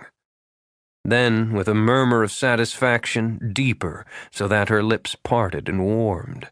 He watched her lashes flutter, felt her breath sigh out and into his mouth, felt the pulse just under her jaw, just under his fingers, throb. The smoky scent of her skin was a seductive contrast to her cool water taste. Regan kept her hands gripped tight in her lap. It was shocking how much she wanted to use them on him, to drag them through his hair, to test the muscles under that faded flannel shirt. But she didn't. Her mind might have blurred for just an instant with astonished pleasure, even more astonishing greed, but she managed to hold on to her focus. When he leaned back, she kept her hands where they were and gave herself time to level her voice. We're business associates, not playmates. We have business, he agreed. Would you have pulled that maneuver if I'd been a man? He stared at her. The chuckle started low, bloomed into a full laugh while she squirmed at the ridiculous way she'd phrased the question. I can give you a definite no on that one. I figure in that case you probably wouldn't have kissed me back either. Look, let's clear this up. I've heard all about the MacKade brothers and how they're irresistible to women. It's been a curse all our lives. She would not smile, even if she had to clamp her teeth together. The point is, I'm not interested in a quick roll, an affair, or a relationship which should cover any and all possibilities. Damned if she wasn't even more alluring when she went prim. I'm gonna enjoy changing your mind.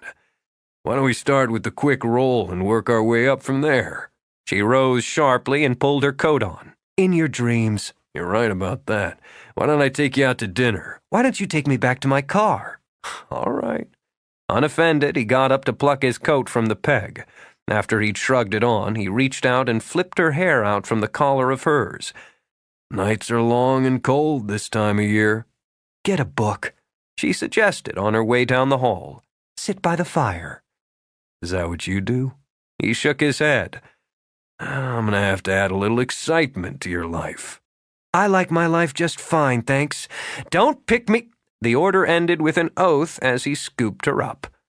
MacKade, she said with a sigh as he carried her to the Jeep. I'm beginning to think you're as bad as everyone says. Count on it. Chapter 3. It was a good sound. The thud of hammers, the buzz of saws, the whir of drills. Through it came the jingle of a radio set to country music so that Winona wailed over the clomp of boots and male voices. It was a noise, the music of labor, that Rafe had known all of his life. This was different from the clatter of the milking barn, the hum of a tractor in the field. He preferred it. He'd chosen it the day he left Antietam. Construction work had probably saved him. He had no problem admitting he'd been looking to rumble when he roared out of Washington County a decade before on his second-hand Harley. But he'd needed to eat, so he'd needed to work. He'd strapped on a tool belt and sweated out the worst of the frustration. He still remembered when he'd stepped back and looked at the first house he'd had a part in building. It had come to him in a flash that he could make something that mattered, and that he could make something of himself. So he'd saved, and he'd sweated, and he'd learned. The first place he'd bought in Central Florida was little more than a shack. He'd choked on drywall dust, hammered until his muscles wept with the strain, but he'd made a profit and used that to buy again, to sell again. In 4 years, the tiny shoestring company called MacKade had earned a reputation for reliable, quality work. Still, he'd never stopped looking back. Now, standing in the parlor of the Barlow place, he understood he'd come full circle. He was going to make something in the town he'd been so hell-bent to escape from. Whether he stayed or not after he was done was undecided, but he would at least have left his mark. Hunkered down in front of the fireplace, Rafe studied the stone hearth. He'd already gone to work on the chimney and was covered with soot and grime. She'd draw, he thought with satisfaction. The first thing he was going to do when the new lining was installed to bring it up to code was build a fire. He wanted to watch the flames and warm his hands on them. He wanted just the right andirons, the right screen. He could depend on Regan for that. With a little smile, he picked up his trowel to mix a bucket of mortar. He had a feeling Regan could be depended on for most anything. With care, precision, and enjoyment, he began to repoint the stone. I figured the boss would be sitting at a desk, running figures. Rafe glanced back and lifted a brow. Jared stood in the center of the room, his gleaming black shoes resting on a spattered dropcloth. For some reason, his black Wayfarer shades didn't look out of place with his gray pinstripe three-piece suit. That stuff's for lawyers and bookkeepers. Jared took off the sunglasses and tucked them into the pocket of his suit jacket. And think what the world would be without them. Simpler. Rafe stuck his trowel in the mortar and gave his brother a once-over. On your way to a funeral? I had business in town. Thought I'd drop by and see how things are going. He glanced around the room, then back toward the hall when something crashed. Someone cursed. So, how's it going? Steady. Rafe sighed when Jared took out a slim cigar. Blow some of that over here, will you? I quit 10 really long days ago. Reforming yourself? Obligingly, Jared walked over, crouched. He smoked lazily as he and Rafe frowned meaningfully at the stone. Not too shabby. Rafe knocked a fist against the rose-grained marble. An atom, pal. Jared grunted, clamped the cigar between his teeth. Need a hand around here? Blandly, Rafe looked down. You're wearing your lawyer shoes. I meant over the weekend. I can always use another back. Pleased with the offer, Rafe picked up the trowel again. How's yours? As good as yours. Still working out? He gave Jared's biceps a testing punch. I still say gyms are for sissies. Jared blew out a stream of smoke. Want to go around, bro? Sure, when you're not dressed so pretty. To torture himself, Rafe sucked in secondhand smoke. I'd appreciate you handling the settlement on this place for me. You haven't got my bill yet. Grinning, Jared straightened. I thought you were crazy when you called and told me to go after it. Then I did a walkthrough. He turned, still grinning. And I knew you were crazy. You practically stole the place, but I figure it's gotta cost you 2 times the purchase price to make it livable. 3 times, Rafe said mildly, to make it the way I want it. How do you want it? The way it was. Rafe scraped the edge of his trowel over stone, leveling his mortar. That's always a tough one, Jared murmured.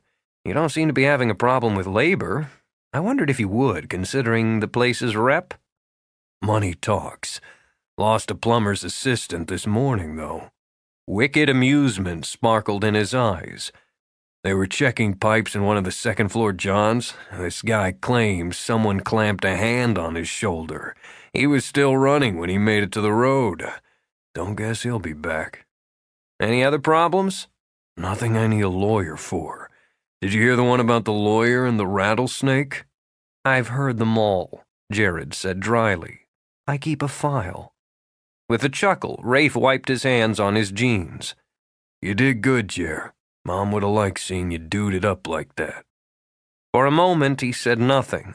There was only the scrape of trowel on stone. It's weird, staying at the farm. Mostly just me and Shane. Devin spends half his nights on a cot in the sheriff's office. You're in that fancy little townhouse in the city. When I hear Shane get up in the morning, it's still dark. The idiot's whistling. Like going out to milk in January's just a boatload of laughs. He's always loved it. He's kept that place alive. I know. He recognized the tone, shook his head at it. You did your part, Rafe. The money you sent back made a difference. Eyes shadowed, Jared stared out the grimy window.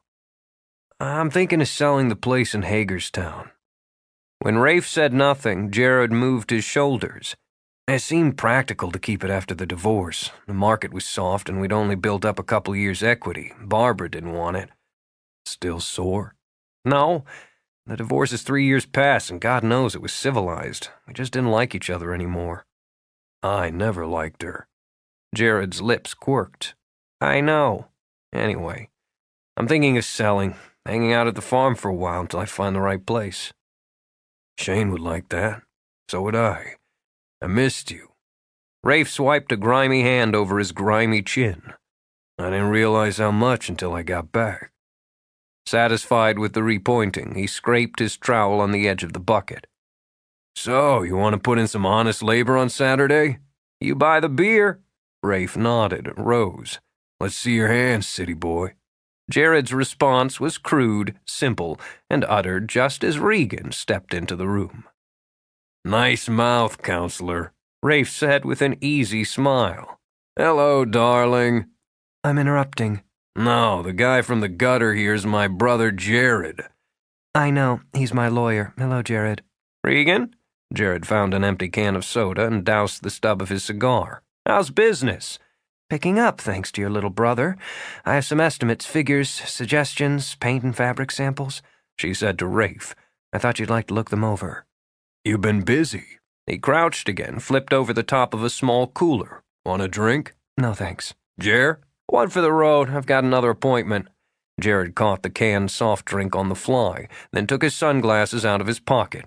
I'll let you two get down to business. Nice to see you again, Regan. Saturday, Rafe called out as Jared left the room. 7:30. That's AM, pal. And lose the suit. I didn't mean to chase him off, Regan began. You didn't. Want to sit down? Where? He patted an overturned bucket. That's very gracious of you, but I can't stay. I'm on my lunch hour. The boss isn't going to dock you. She certainly will. Opening her briefcase, Regan took out 2 thick folders. Everything's in here. Once you have a chance to look through it, let me know. For lack of anywhere better, she set the files across 2 sawhorses. She looked back over her shoulder toward the hall. You certainly jumped right in. When you know you want something, there's no point in wasting time. So, how about dinner? She looked back, narrowed her eyes. Dinner? Tonight. We can go over your files. He tapped a finger against them, left a smudge of soot. Save time. Oh. Still frowning, she combed her fingers through her hair. I suppose. How's 7? We'll go to the Lamplighter. The where? The Lamplighter, the little place off of Main at Church Street. She tilted her head as she visualized the town. There's a video store at Main and Church. He jammed his hands in his pockets with an oath. Used to be a restaurant. Your place used to be a hardware store. I guess even small towns have their changes. Yeah. He couldn't have said why it annoyed him. Like Italian? Yes, but the closest Italian place is across the river into West Virginia. We can just meet at Ed's. No, Italian.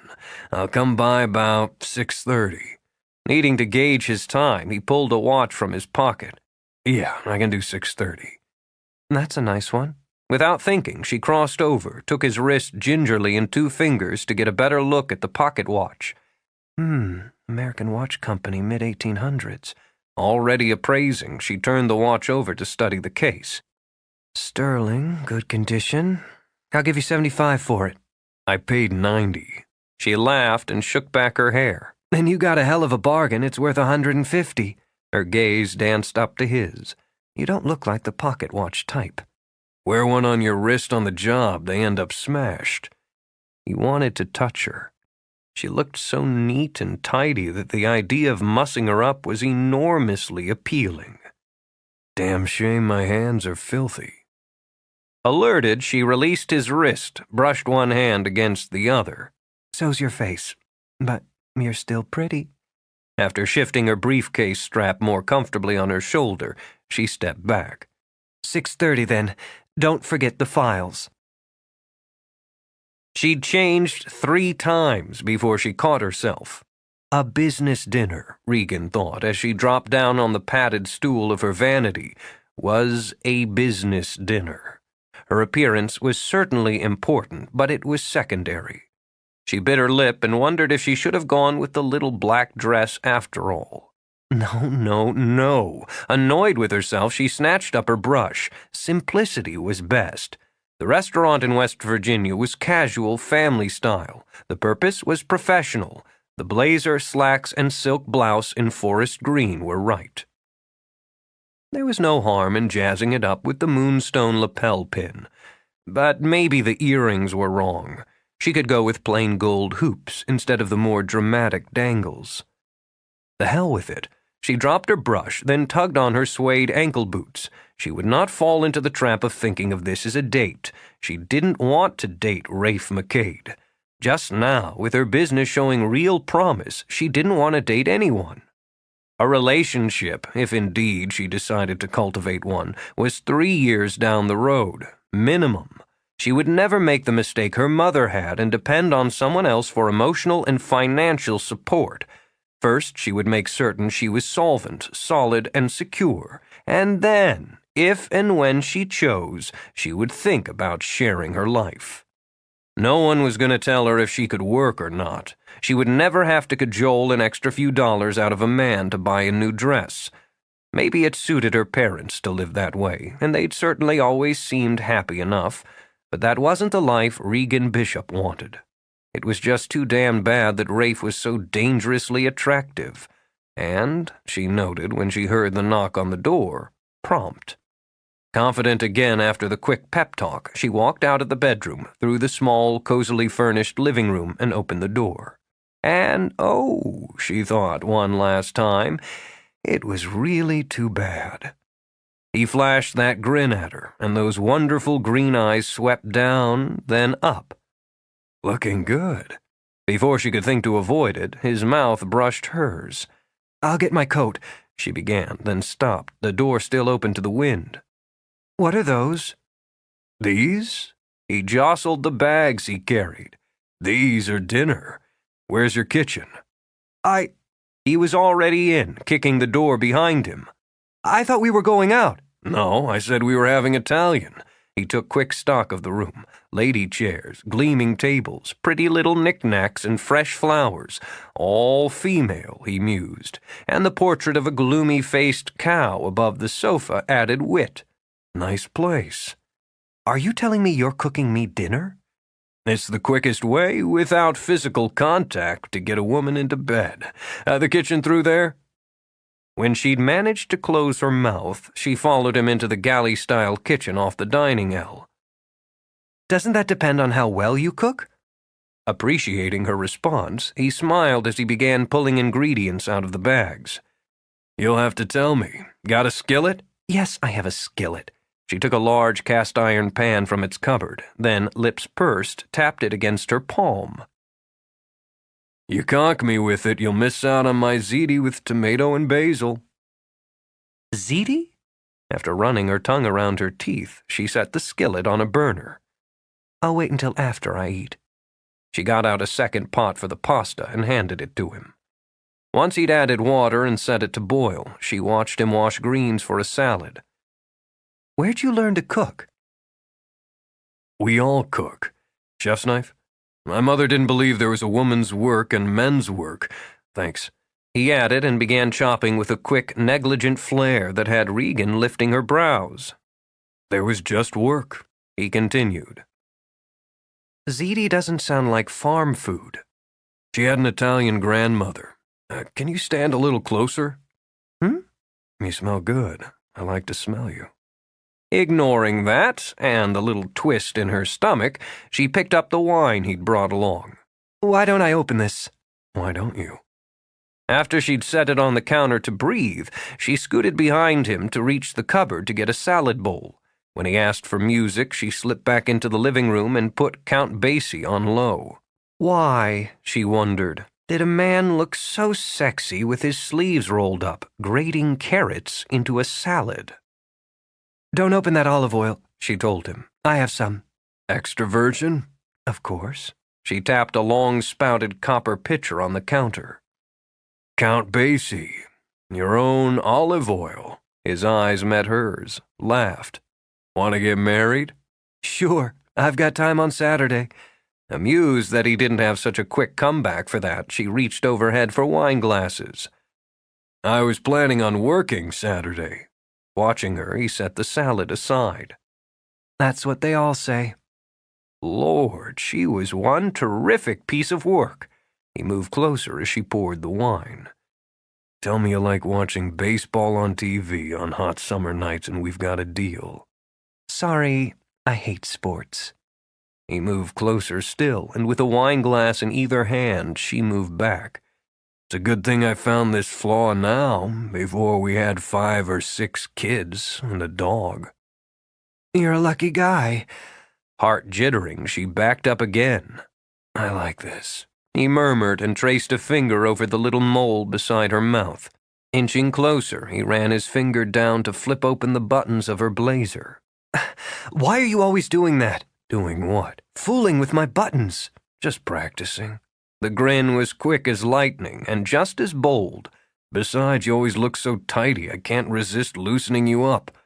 Her retreat ended with her back between the side of the refrigerator and the wall. Looks like you've backed yourself into a corner, darling. He moved in slowly, slipping his hands around her waist, fitting his mouth to hers. He took his time sampling, his fingers spread over her ribcage, stopping just short of the curve of her breasts. She couldn't stop her breath from quickening or her lips from responding. His tongue flicked over them, between them, met hers. His taste was dark and rabidly male and streaked straight to her center like an arrow on target.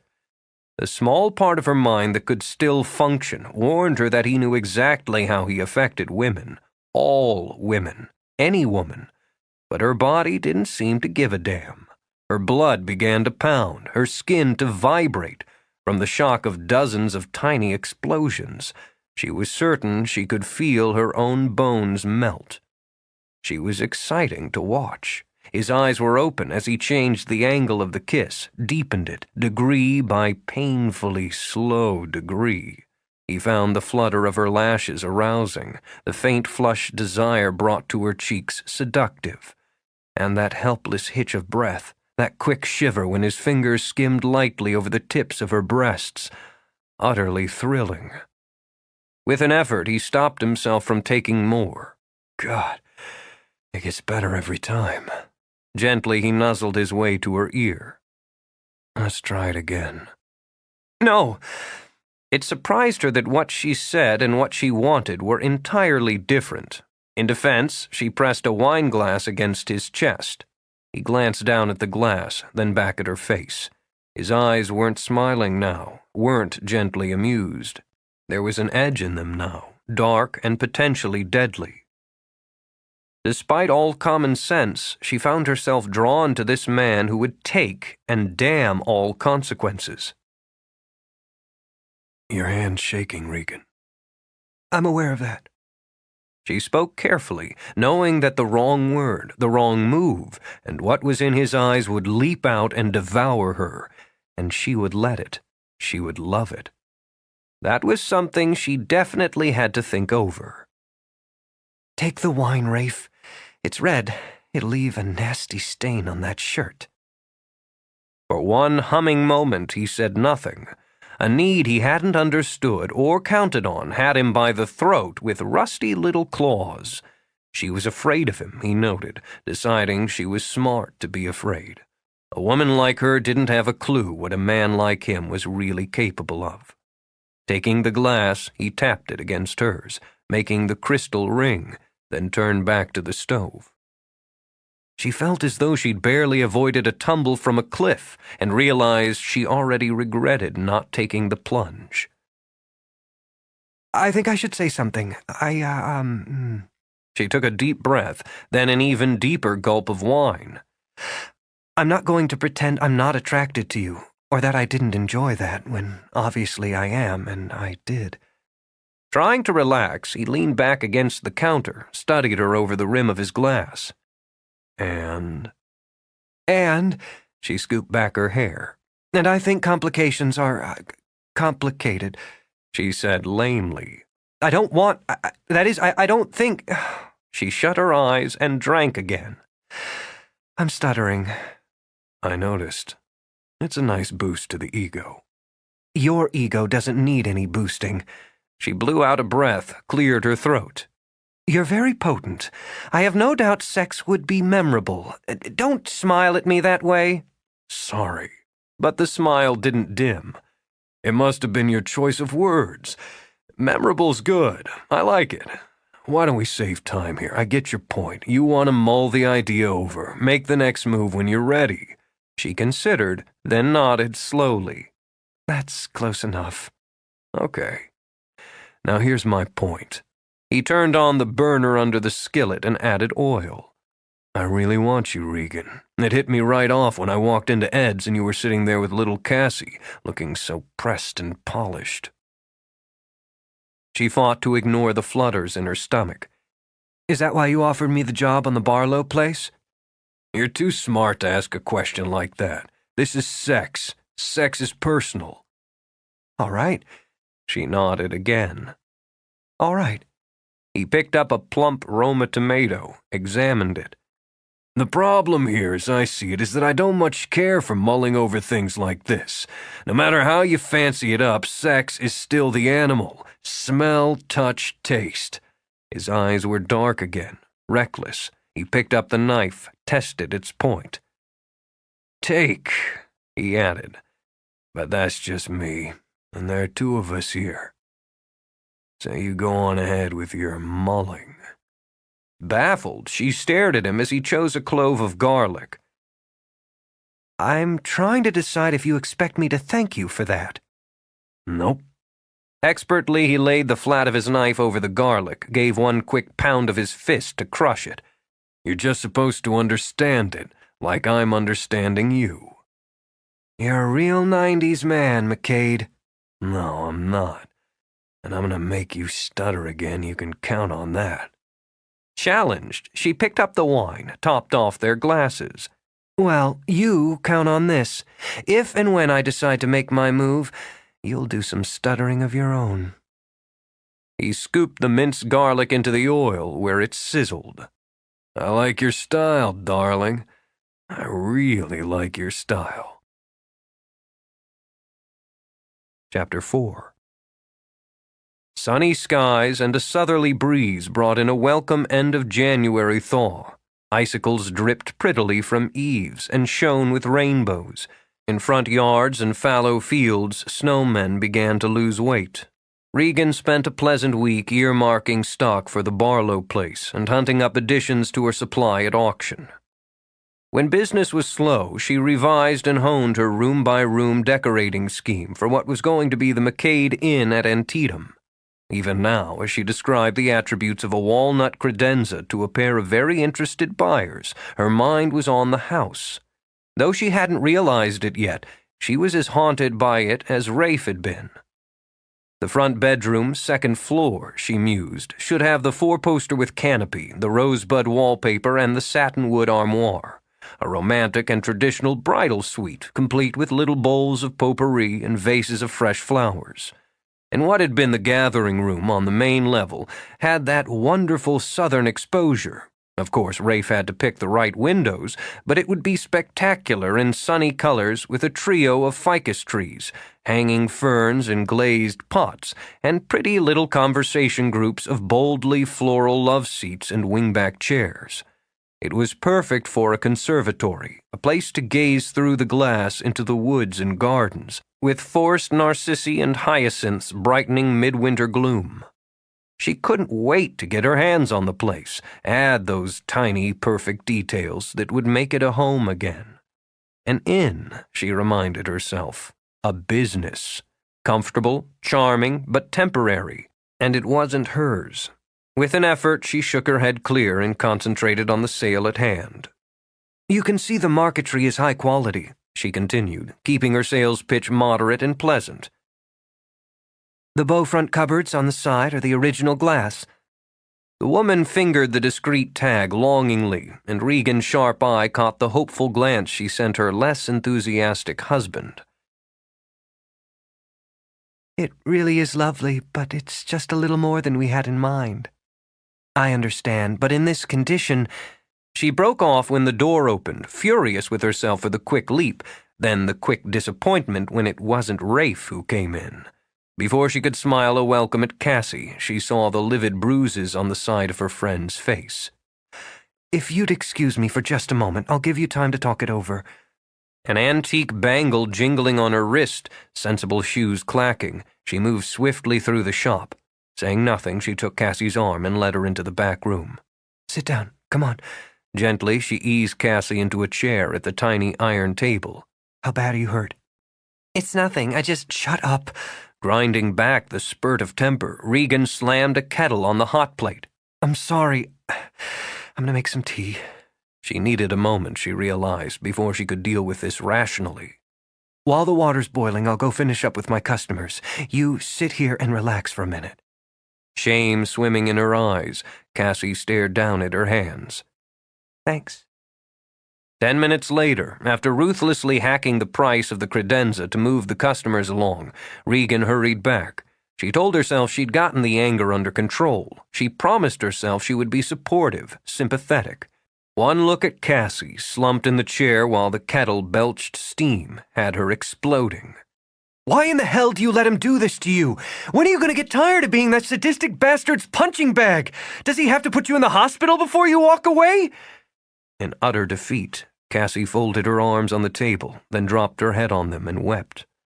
Her own eyes stinging, Regan dropped to her knees beside the chair.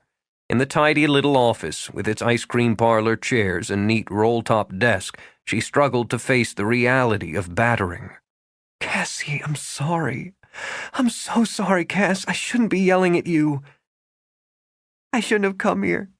Lifting her head, Cassie covered her face with her hand and fought to get her breath back. I shouldn't have come, but I just needed somebody to talk to. Of course you should have come here. This is exactly where you should have come. Let me see. Regan murmured, easing Cassie's hand away. The bruises ran from temple to jaw, an ugly purple. One of Cassie's lovely smoke-gray eyes was swollen nearly shut. Oh, Cassie, what happened? Can you tell me? Joe, he hasn't been feeling well, this flu that's been going around. Cassie's voice hitched and jittered. He missed a lot of work being sick, and yesterday they laid him off. Avoiding Regan's eyes, she fumbled in her bag for a tissue. He was upset. He's worked there almost 12 years now, on and off. The bills, I just bought a new washing machine on credit, and Connor wanted these new tennis shoes. I knew they were too expensive, but... Stop, Regan said quietly and laid a hand over Cassie's. Please stop blaming yourself. I can't bear it when you do. I know I'm making excuses. With a long, shuddering breath, Cassie shut her eyes. To Regan, at least, she could be honest, because Regan, in the 3 years they had known each other, had always been there. He hasn't had the flu. He's been drunk almost day and night for a week. They didn't lay him off. They fired him because he went to work drunk and mouthed off to his supervisor. And then he came home and took it out on you. Rising, Regan took the kettle off the hot plate and began to make the tea. Where are the kids? At my mother's. I went there last night after. He hurt me pretty bad this time. Unconsciously, she touched her hand to her throat. Beneath the turtleneck, there were more bruises where Joe's hands had held and choked her until she accepted that he would kill her, almost wished for it. I got the kids out and I went to Mama because I needed some place to stay. Okay, that's good. Ready to move step by step now, Regan brought 2 china cups to the table. That's the best way to start. No. Very carefully, Cassie wrapped both hands around her cup. She expects me to go back today. She won't let us stay another night.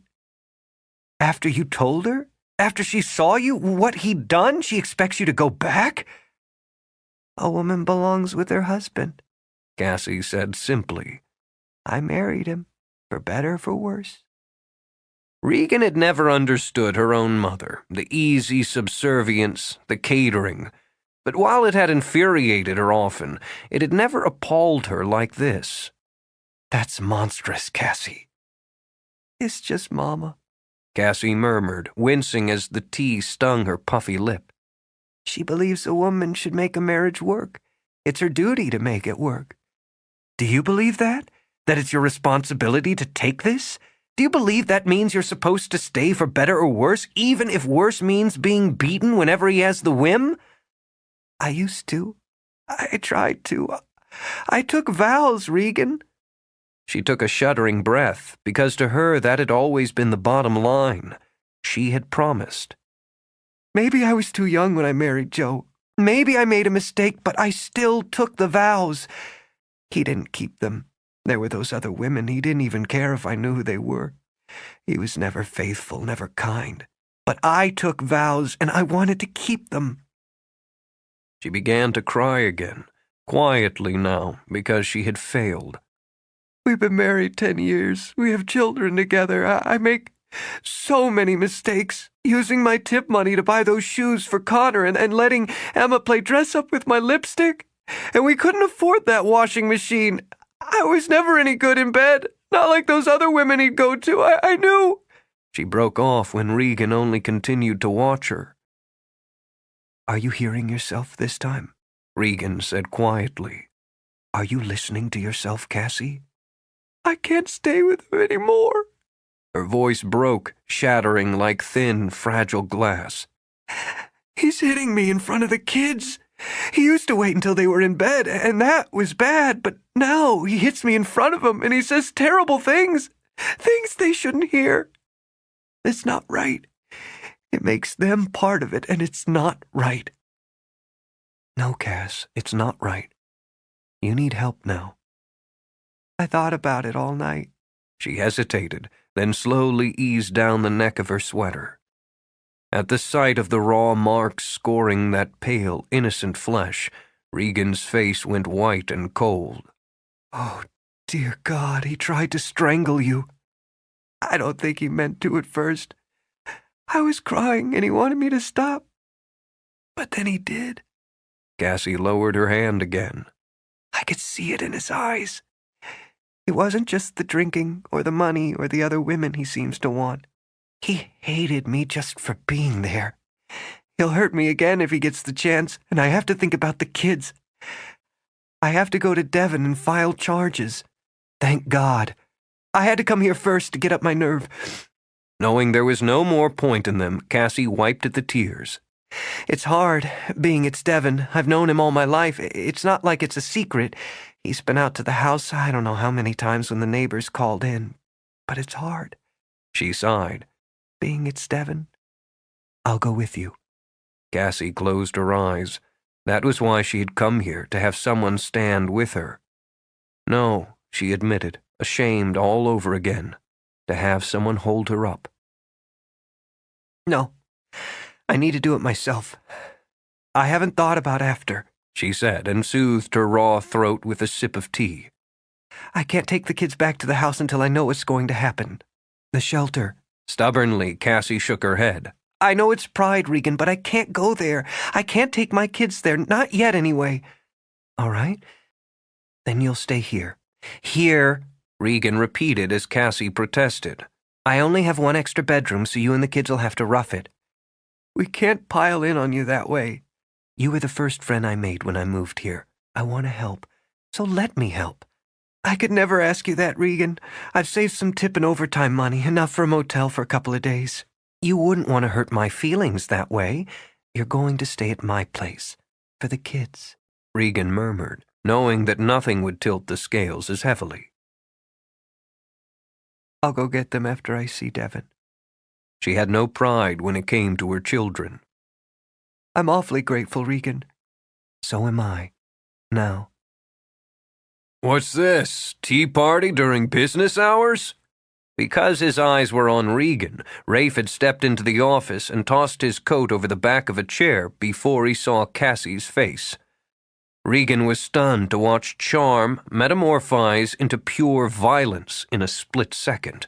The quick, potent grin sharpened into a snarl. His eyes fired.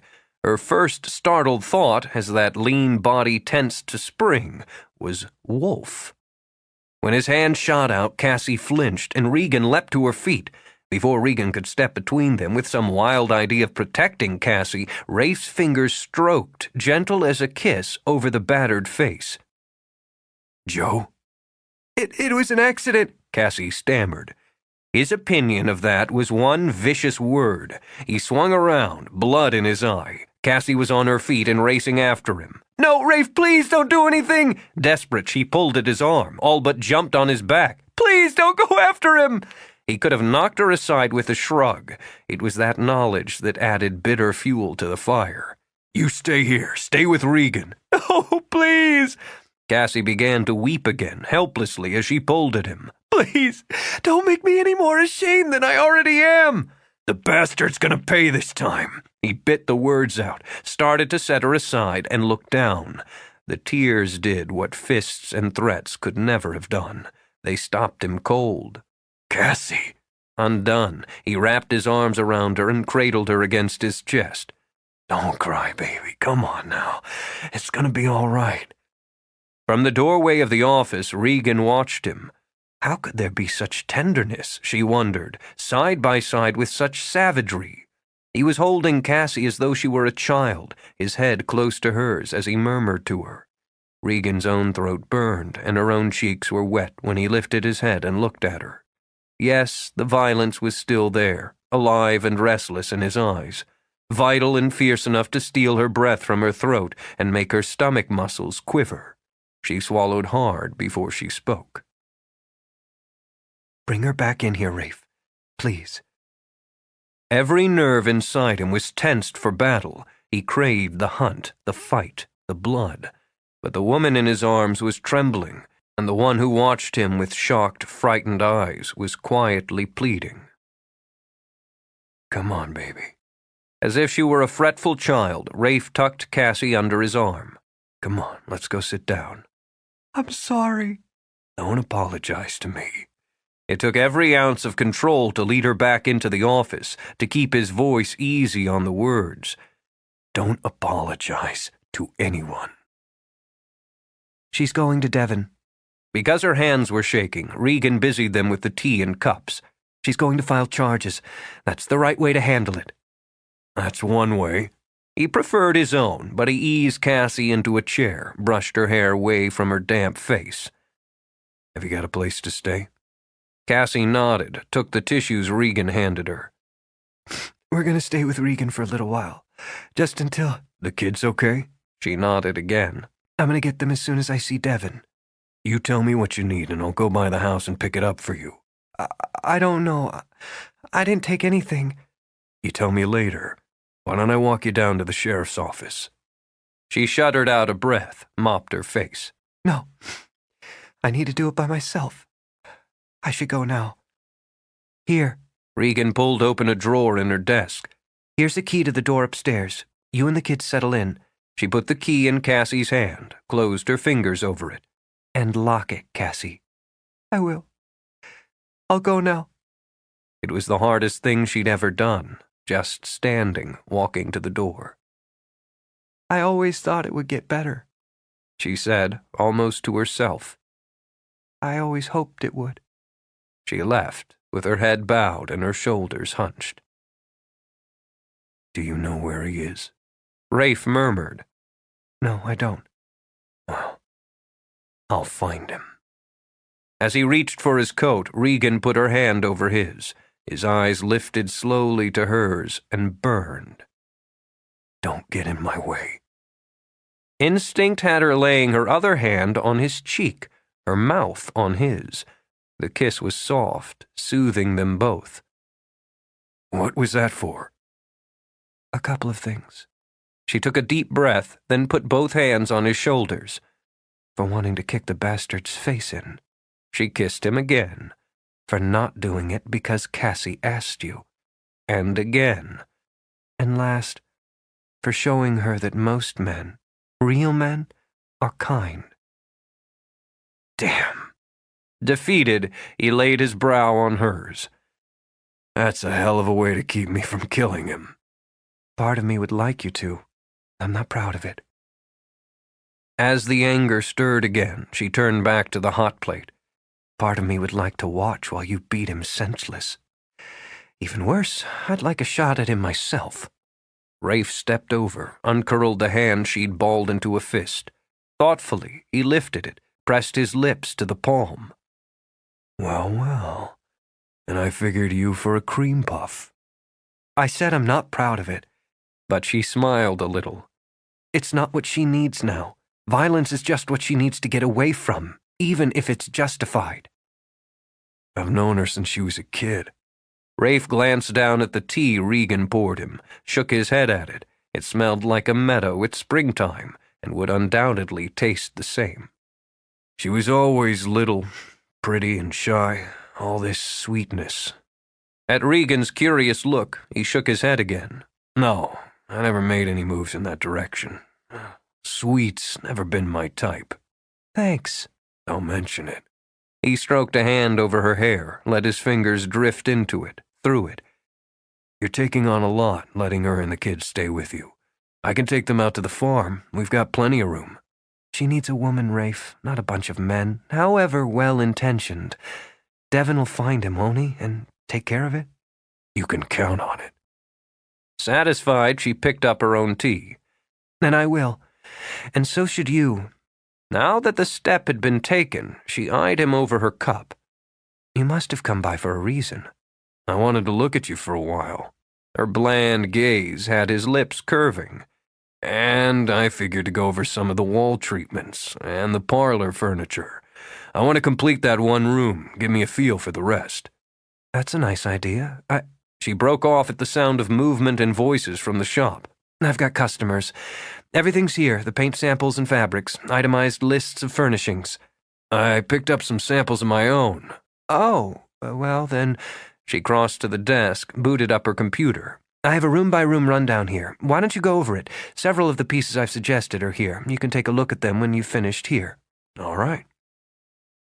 30 minutes later, flush with 3 sales, Regan stepped back into the office. He looked so big, she thought, so male, sitting at her lovely little Chippendale desk. She could smell him. Wood dust, soot, oil. His boots were scarred, his shirt was ripped at the shoulder, there were traces of plaster or drywall dust in his hair.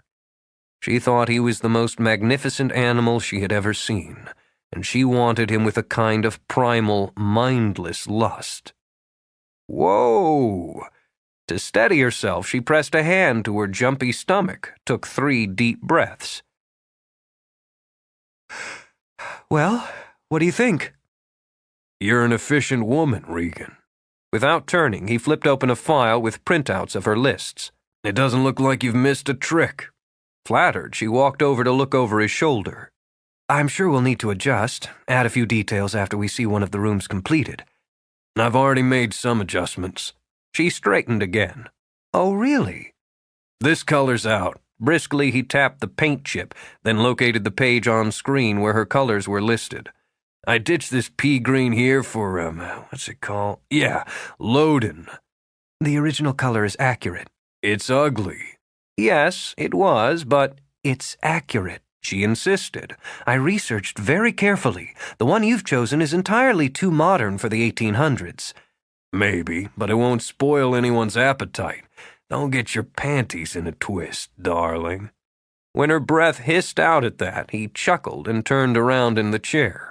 Listen, you're doing a hell of a job here. I have to admit I didn't expect this much detail, certainly not so fast. You've got a real feel for it. She didn't care to be placated. You hired me to help you reconstruct a particular era, and that's what I'm doing. It was your choice to make the house look the way it did in the past. And it's my choice to make adjustments. We've got to make some room here for aesthetics and modern taste. I've had a look at your place upstairs, Regan. It's a little too much on the female side for me. Fortunately, that's hardly the issue here, she told him, stiffening all over again. And so neat a man be afraid to put his feet up, Rafe continued smoothly. But you've got taste. I'm just asking you to use it along with research and accuracy. It seems to me we're talking about your taste. If you're going to change the guidelines, at least make them clear. Are you always so rigid, or is it just with me? She refused to stoop to answering such an insulting question. You asked for accuracy. I don't care to have rules changed in midstream. Considering, Rafe picked up the paint chip that had started the ball rolling. One question. Do you like this color? That's not the point. Simple question. Do you like it? Her breath whistled between her teeth. Of course not. It's hideous. There you go. Guidelines are, if you don't like it, it doesn't fly. I can't take the responsibility. I'm paying you to take it. Since that settled the matter as far as he was concerned, he turned back to the screen and scanned down the displays. You got this, what do you call in stock, right? Isn't that what this IS stands for? Yes, the double chairback settee. Her heart dropped to her feet. She'd bought it the week before at auction, with his parlor in mind. If he rejected it, her books were going straight into the red. It's in the shop, she continued, keeping her voice coolly professional. I've put a hold on it. So let's take a look. I want to see this fire screen and these tables. You're the boss, she muttered under her breath and led the way. Her nerves strained as she stopped by the settee. It was a gorgeous piece, and it had had a price to match. However much she coveted it, she would never have made the bid if she hadn't had a customer in the wings. Now she thought of that customer, the scarred boots, the ripped shirt, the potent aura of man. What had she been thinking of, she wondered frantically, imagining Rafe MacKade approving of an elegant, curvy, and decidedly feminine piece such as this. It's walnut, she began, running a suddenly icy hand over the carved arm. Around 1850. It's been reupholstered, of course, but the material is very much in keeping with the era. You can see the double-shaped backs are centered by a circular upholstered panel. The workmanship is first-rate, and the seat is surprisingly comfortable. He grunted and crouched down to peer under the seat. Pricey little thing. It's 69 inches wide and well worth the expense. Okay. She blinked. Okay? Yeah. If I stay on schedule, I should have the parlor ready by the weekend. I could take delivery on this by Monday, unless I tell you different. He glanced up at her. That suit you? Yes. She realized she'd lost all feeling below the knees. Of course. COD all right? I don't have my checkbook on me. That'll be fine. Let's see the Pembroke table. The Pembroke table... She looked dizzily around the shop.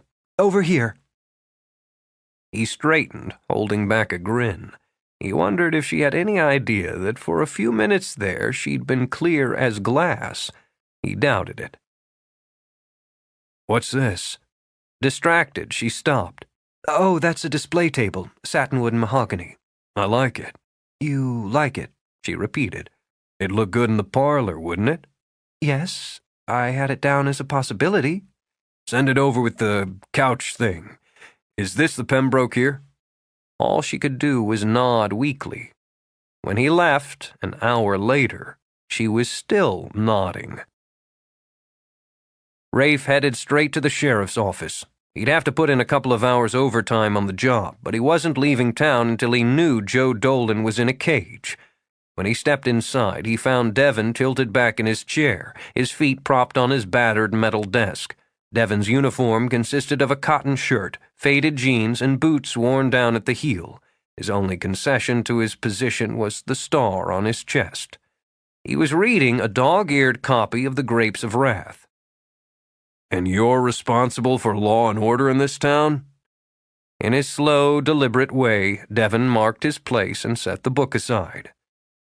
That's what they tell me. Always got a cell waiting for you. If you've got Dolan in one, I wouldn't mind you putting me in with him for 5 minutes or so. He's back there. With a nod, Rafe walked to the coffee maker. Have any trouble with him? Devon's lips curved in a lazy and wicked smile. Just enough to make it fun. I'll have a cup of that. How long can you keep him in there? That's not up to me. Devon reached out for the chipped mug Rafe offered. Since he insisted on making the coffee himself, it was the MacKade brew, hot, strong, and black as night. We'll transfer him to Hagerstown, Devon went on. He'll get himself a public defender. If Cassie doesn't back down, he'll have his day in court. Rafe sat on the corner of the cluttered desk. You think she'll back down? Fighting frustration, Devin shrugged. This is the closest she's ever come to doing anything about things. The son of a bitch has been pounding on her for years. Probably started on her on their wedding night. She can't weigh more than 100 pounds. Got bones like a bird. His usually calm eyes went molten. She's got bruises around her throat where he choked her. I didn't see that. I got pictures.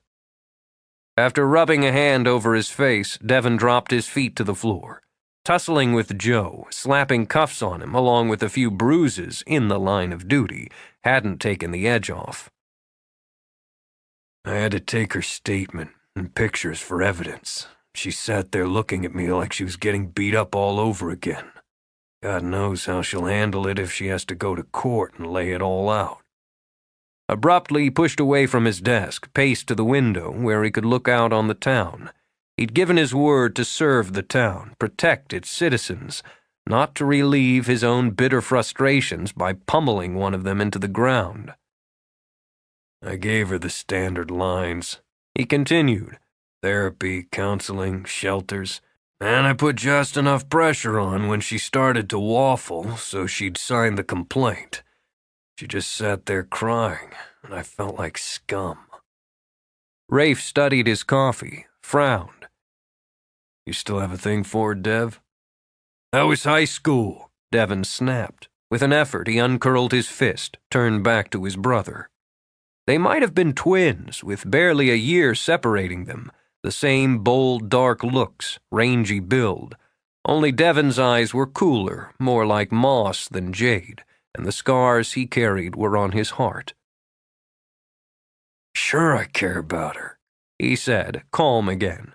Hell, Rafe, we've known her all our lives. I've hated watching what he's been doing to her, not being able to stop it. Every time I got called out to their place, every time she had a fresh bruise, she'd just say it was an accident. Not this time. No, not this time. I sent my deputy with her to get the kids, whatever stuff she needs. You know she's gonna stay with Regan Bishop? She told me. He drained his coffee, went back for more. Well, she's taken the first step. It's probably the hardest. Since there was nothing more he could do, Devin sat behind his desk again and put the matter in the corner of his mind. Speaking of Regan Bishop, word is you've been sniffing around her. Is there a law against it? If there is, it wouldn't be one you haven't broken before. Devin rose again, rooted through the side drawer of his deputy's desk. He confiscated 2 candy bars, tossed one to Rafe. She's not your usual type. I'm upgrading my taste. About time. Devin bit into chocolate. Serious? Getting a woman into bed's always serious, bro. Mumbling an agreement over candy, Devin kicked back again. So is that all there is? I don't know, but I got a feeling it'll be a hell of a start. He glanced over and grinned as Regan came through the door. She stopped short, as any woman might when faced with 2 gorgeous men smiling at her. I'm sorry, I'm interrupting. No, ma'am. All quiet country charm, Devin unfolded himself and stood. It's always a pleasure to see you.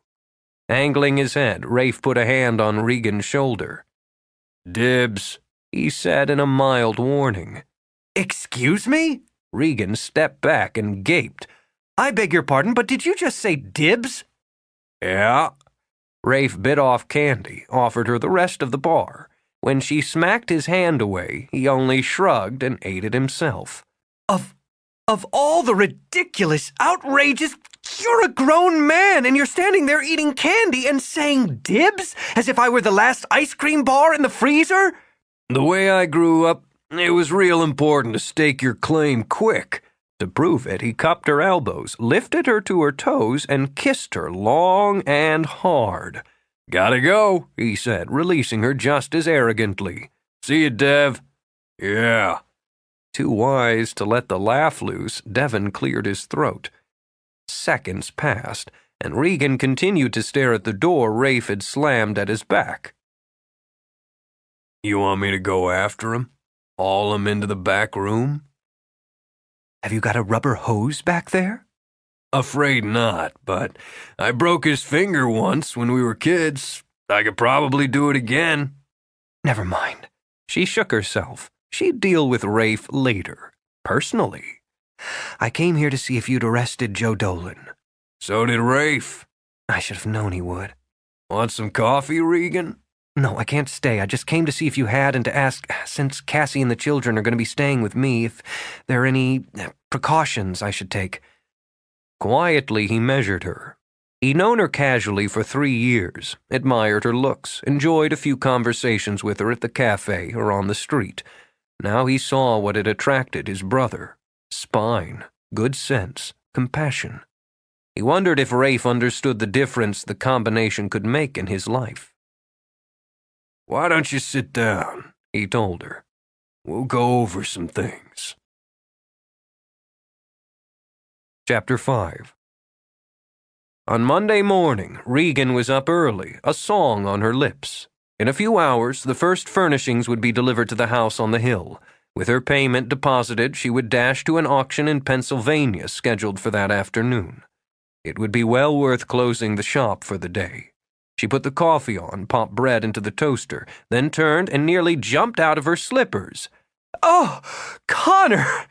Laughing, she pressed a hand to her speeding heart. You scared me. I'm sorry.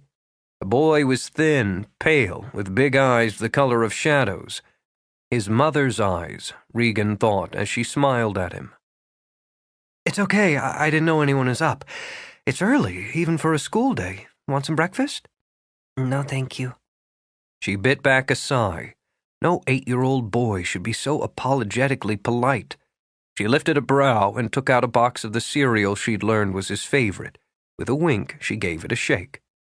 How about joining me for a bowl? He smiled then, so sweetly shy it broke her heart. I guess, if you're having some. Why don't you get the milk out, put it on the table? Because it hurt to see how carefully, how deliberately he performed the simple chore, she made her voice bright. I heard on the radio we're in for some more snow, maybe a big one. She carried out bowls and spoons, set them down. When she lifted a hand to brush it over his tousled hair, he went very still. Cursing Joe Dolan, she kept the smile on her face. I bet they close school tomorrow. I like school, he said, then bit his lip. I always did too. Brisk and determinedly cheerful, she breezed into the kitchen again for her coffee. I never minded a day off now and again, but I really liked school. What's your favorite subject? English class. I like to write things. Really? What kind of things? Stories. He hunched his shoulders, looking down. Just stupid stuff. I bet it's not. She could only hope she wasn't making a mistake, moving into territory best left to the experts. But her heart simply moved her hand. She cupped it under Connor's chin and lifted it gently as she sat beside him. You should be proud. I know your mother's proud of you. She told me you won a prize in your English class for a story you wrote. She did? He was torn between wanting to smile and wanting to let his head drop again, but Regan had her hand on his face. It felt good there, warm. The tears were in his eyes before he could stop them. She cries at night. I know, baby. He was always hitting her. I knew it. I could hear him, but I never did anything to stop it. I never did anything to help her. You're not to blame. Letting instinct rule, she lifted him onto her lap, cuddling him close. You're not to blame, Connor, and there was nothing you could have done. But now, you and your mother and your little sister are safe. You're all going to look after each other. I hate him. Shh. Jolted by how such fierceness could spurt from someone so small, so young, Regan pressed her lips to his hair and rocked. In the hallway, Cassie stepped back. Torn in a dozen different directions, she swayed there a moment, a hand over her mouth. Then she went back into the little spare bedroom to wake her daughter for school. Regan arrived at the Barlow place just ahead of the van and movers she'd hired. The cheerful noise of construction blasted her the minute she opened the door. Nothing could have lifted her mood higher. The hallway was draped with tarps and drop cloths, but the spider webs and the mustiness were gone. The dust that lay now was fresh and somehow clean. She supposed it was a kind of exorcism. Amused by the thought, she studied the stairway. As a kind of test, she walked toward it, started up. The cold slapped her like a fist, sending her back 2 steps. She stood, one hand gripping the rail, the other pressed to her stomach as she struggled to get back the breath the icy air had stolen. "You've got guts," Rafe murmured from behind her. Though her eyes were still wide in shock, she looked down and met his levelly. I wondered if it had just been my imagination. How do the laborers go up and down these steps without— Not everyone feels it. I'd say the ones who do grit their teeth and think about their paycheck. He walked up the steps to take her hand. How about you? I'd never have believed it if I hadn't experienced it. Without protest, she let him lead her down to the main level. It should make for some interesting breakfast conversations among the guests, once you're open. Darling, I'm counting on it. Give me your coat. We've got the heat for this part of the house up and running. He slipped her coat off himself. It's on low, but it takes the edge off. You're telling me. Pleased that it seemed warm enough to make shivering unnecessary, she flipped back her hair. What's going on upstairs? A little bit of everything. I'm putting in an extra bath. I want you to dig up one of those clawfoot tubs, a pedestal sink. Reproductions will do if you don't have any luck finding originals. Give me a few days. Well? She rubbed her hands together, not from cold, but nerves. Are you going to show me, or do I have to beg? I'm going to show you. He'd been itching to, looking out the window every 5 minutes to watch for her. But now that she was here, he was nervous. He'd slaved for more than a week, 12 and 14-hour days, to make that one room, that one spot, that one step perfect. I think the paint turned out. Rather than reach for her hand, he tucked his in his pockets and walked into the parlor ahead of her. It's a nice contrast with the trim and the floor, I think. Had a little trouble with the windows, but I just had to diddle with the framing. She didn't speak. For a moment, she merely stood in the doorway. Then, quietly, her boots clicking on the floor, she stepped inside. It gleamed. The tall, elegant windows, with their graceful arches, sent sun streaming over the newly polished floor of lovely old pine. The walls were a deep, warm blue against creamy carved trim in the most delicate of ivories. He turned the window seat into a charming alcove, scrubbed the marble on the fireplace until it shone like glass. The molding along the ceiling bloomed with delicately carved florets that had been smothered and choked by the grime of decades. It needs furniture, drapes, and that mirror you picked out for over the mantel. He wished she would say something, anything. I have to replace the pocket doors yet. Scowling, he jammed his hands deeper into his pocket. Well, what's the problem? Did I miss some vital, authentic detail? It's absolutely wonderful. Enchanted, she ran a finger down the glossy trim of a window. Absolutely perfect. I didn't realize you were this good. With a quick laugh, she glanced back at him. That wasn't meant as an insult. It wasn't taken as one. I was pretty surprised myself the first time I realized I had a talent for putting something together. It's more than that. It's bringing something to life. You must be proud. He was, he realized, moved and just a little embarrassed. It's a job. Hammer and nails and a good eye. She angled her head, and he watched the sun beam through the window and glow golden on her hair. His mouth watered, then went bone dry. You're the last man I'd expect to be modest about anything. You must have killed yourself to get so much accomplished in so little time. It was mostly cosmetic in here. You've done something, she murmured, and looked around, turning a slow, graceful circle. You've really done something. Before he could comment, she was on her hands and knees, running her hands over the floor. It's like glass, she all but crooned over the golden planks. Oh, look at the grain in this wood. What did you use? How many coats? When he didn't answer, she tossed her head and sat back on her heels. The dazzled smile faded when he only stared at her. What is it? What's wrong? Stand up. His voice was raw. As she rose to her feet, he kept his distance. He didn't dare touch her now. If he did, he'd simply never be able to stop. You look right in here. You should see yourself, how right you look. You're as polished and perfect as this room. I want you so much I can't see anything else but you. Her heart did a long, unsteady cartwheel in her chest. You're going to make me stutter again, Rafe. She had to make a conscious effort to pump air in and out of her lungs.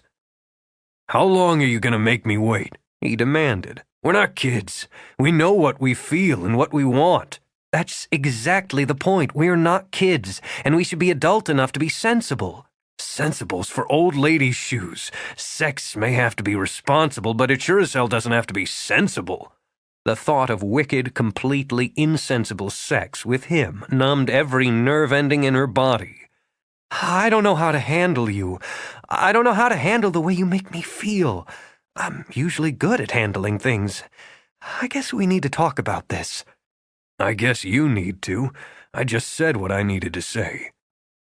Unbelievably frustrated, irrationally angry at his own helpless response to her, he turned to the window. Your truck's here. I've got work upstairs. Put the stuff wherever the hell you want it. Rafe! He stopped her, froze her before her hand could reach his arm. You wouldn't want to touch me right now. His voice was quiet, very controlled. It'd be a mistake. You don't like to make them. That's not fair. What the hell makes you think I'm fair? His eyes slashed her to ribbons. Ask anybody who knows me. Your check's on the mantel. With her own temper sizzling, she stomped into the hall after him. MacKade! He stopped on the steps, turned back. Yeah? I'm not interested in what anyone else thinks or says. If I were, you'd never have gotten within 3 feet of me. She glanced up as an interested laborer poked his head into the stairway. Beat it! She snapped and had Rafe's lips twitching reluctantly.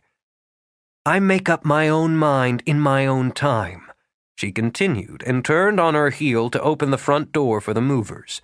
You ask anybody. When she looked back, he was gone, like one of his ghosts. Nearly blew it, Rafe thought later. He wasn't entirely sure why he'd reacted that way. Anger and demands weren't his usual style with women. Maybe that, he mused as he troweled drywall compound on a seam, was the problem. Women had always come easily. He liked them, always had. The way they looked, thought, smelled, spoke. Soft, warm, fragrant, they were one of the more interesting aspects of life. Frowning, he slapped on more compound, smoothed it. Women were important. He enjoyed cultivating them, the companionship they offered. And the sex, he acknowledged with a thin smile. He enjoyed that, too. Hell, he was human. Houses were important, he reflected, coating another seam of drywall. Repairing them was satisfying, using your own hands and sweat to turn them into something that lasted. And the money that came from the end result was satisfying, too. A man had to eat. But there'd never been a single house that was specifically important, as this one had come to be. And there'd never been a single woman who was specifically important, as Regan had now become. And he calculated that she would slice him into dog meat if she knew he was comparing her to stone and wood. He doubted she would understand that it was the first time in his life he'd ever focused on something, and someone, so entirely. The house had haunted him for a lifetime. He hadn't set eyes on her a month before, yet they were both in his blood. He hadn't been exaggerating when he told her that he couldn't see anything but her. She was haunting him, just as the restless ghosts haunted these rooms and hallways. Seeing her there that morning had turned him on his head, set his hormones raging, and he'd fumbled. He supposed he could make up ground, but this was the first time he could remember being tackled by emotion double-teamed with desire, and he wasn't at all sure of his moves. Back off, MacKade, he told himself, and scooped more compound out of the bucket. She wants room, give her room. It wasn't as though he didn't have time, or as though she were some sort of life-altering encounter. Maybe she was unique. Maybe she was more intriguing than he'd counted on, but she was still just a woman. He heard the weeping, felt the stir of chilled air. With barely a hesitation, he leveled his seam. Yeah, I hear you, he muttered. You might as well get used to company, 'cause I'm not going anywhere. A door slammed. It amused him now, these endless little dramas, footsteps and creaks, whispers and weeping. It was almost as though he were part of it all, a caretaker, he decided, making the house livable for those who could never leave. He thought it was too bad none of the permanent residents ever made an appearance. It would be quite an experience to see as well as hear. An involuntary shudder worked up his back, as if fingers had trailed along his spine. And feel, he thought.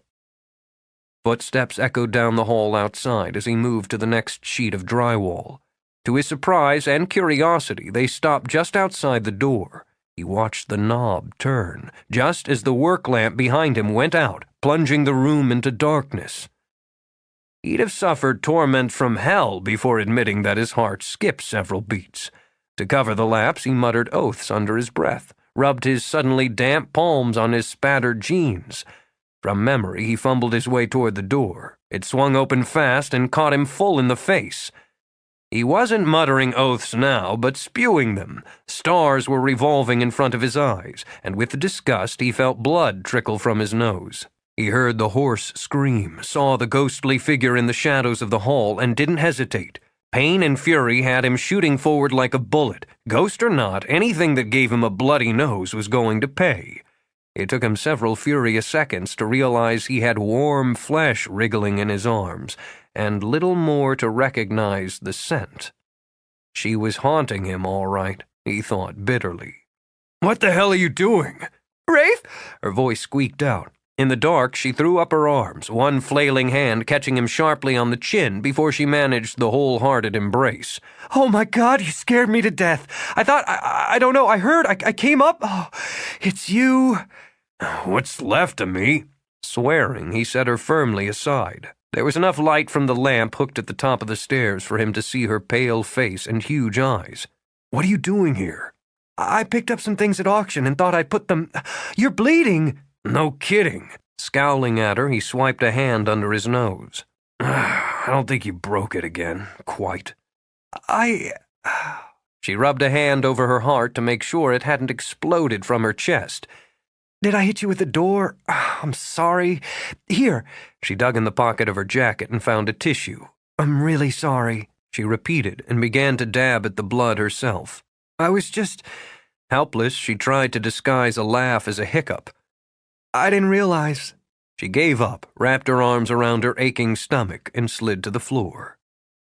"It's a real laugh riot." "I'm sorry, I can't stop. I don't know what I thought. I heard them, or it, or whatever. I had to come up and see, well, if I could see. Then you came barreling out." "You're lucky I didn't punch you," he said with relish. I know. His eyes narrowed as he watched her fold with mirth. "I still could." "No, help me up." Still chuckling, she wiped at her eyes. "Let's get some ice on that nose." "I can take care of it myself." But he took hold of her wrist and hauled her, none too gently, to her feet.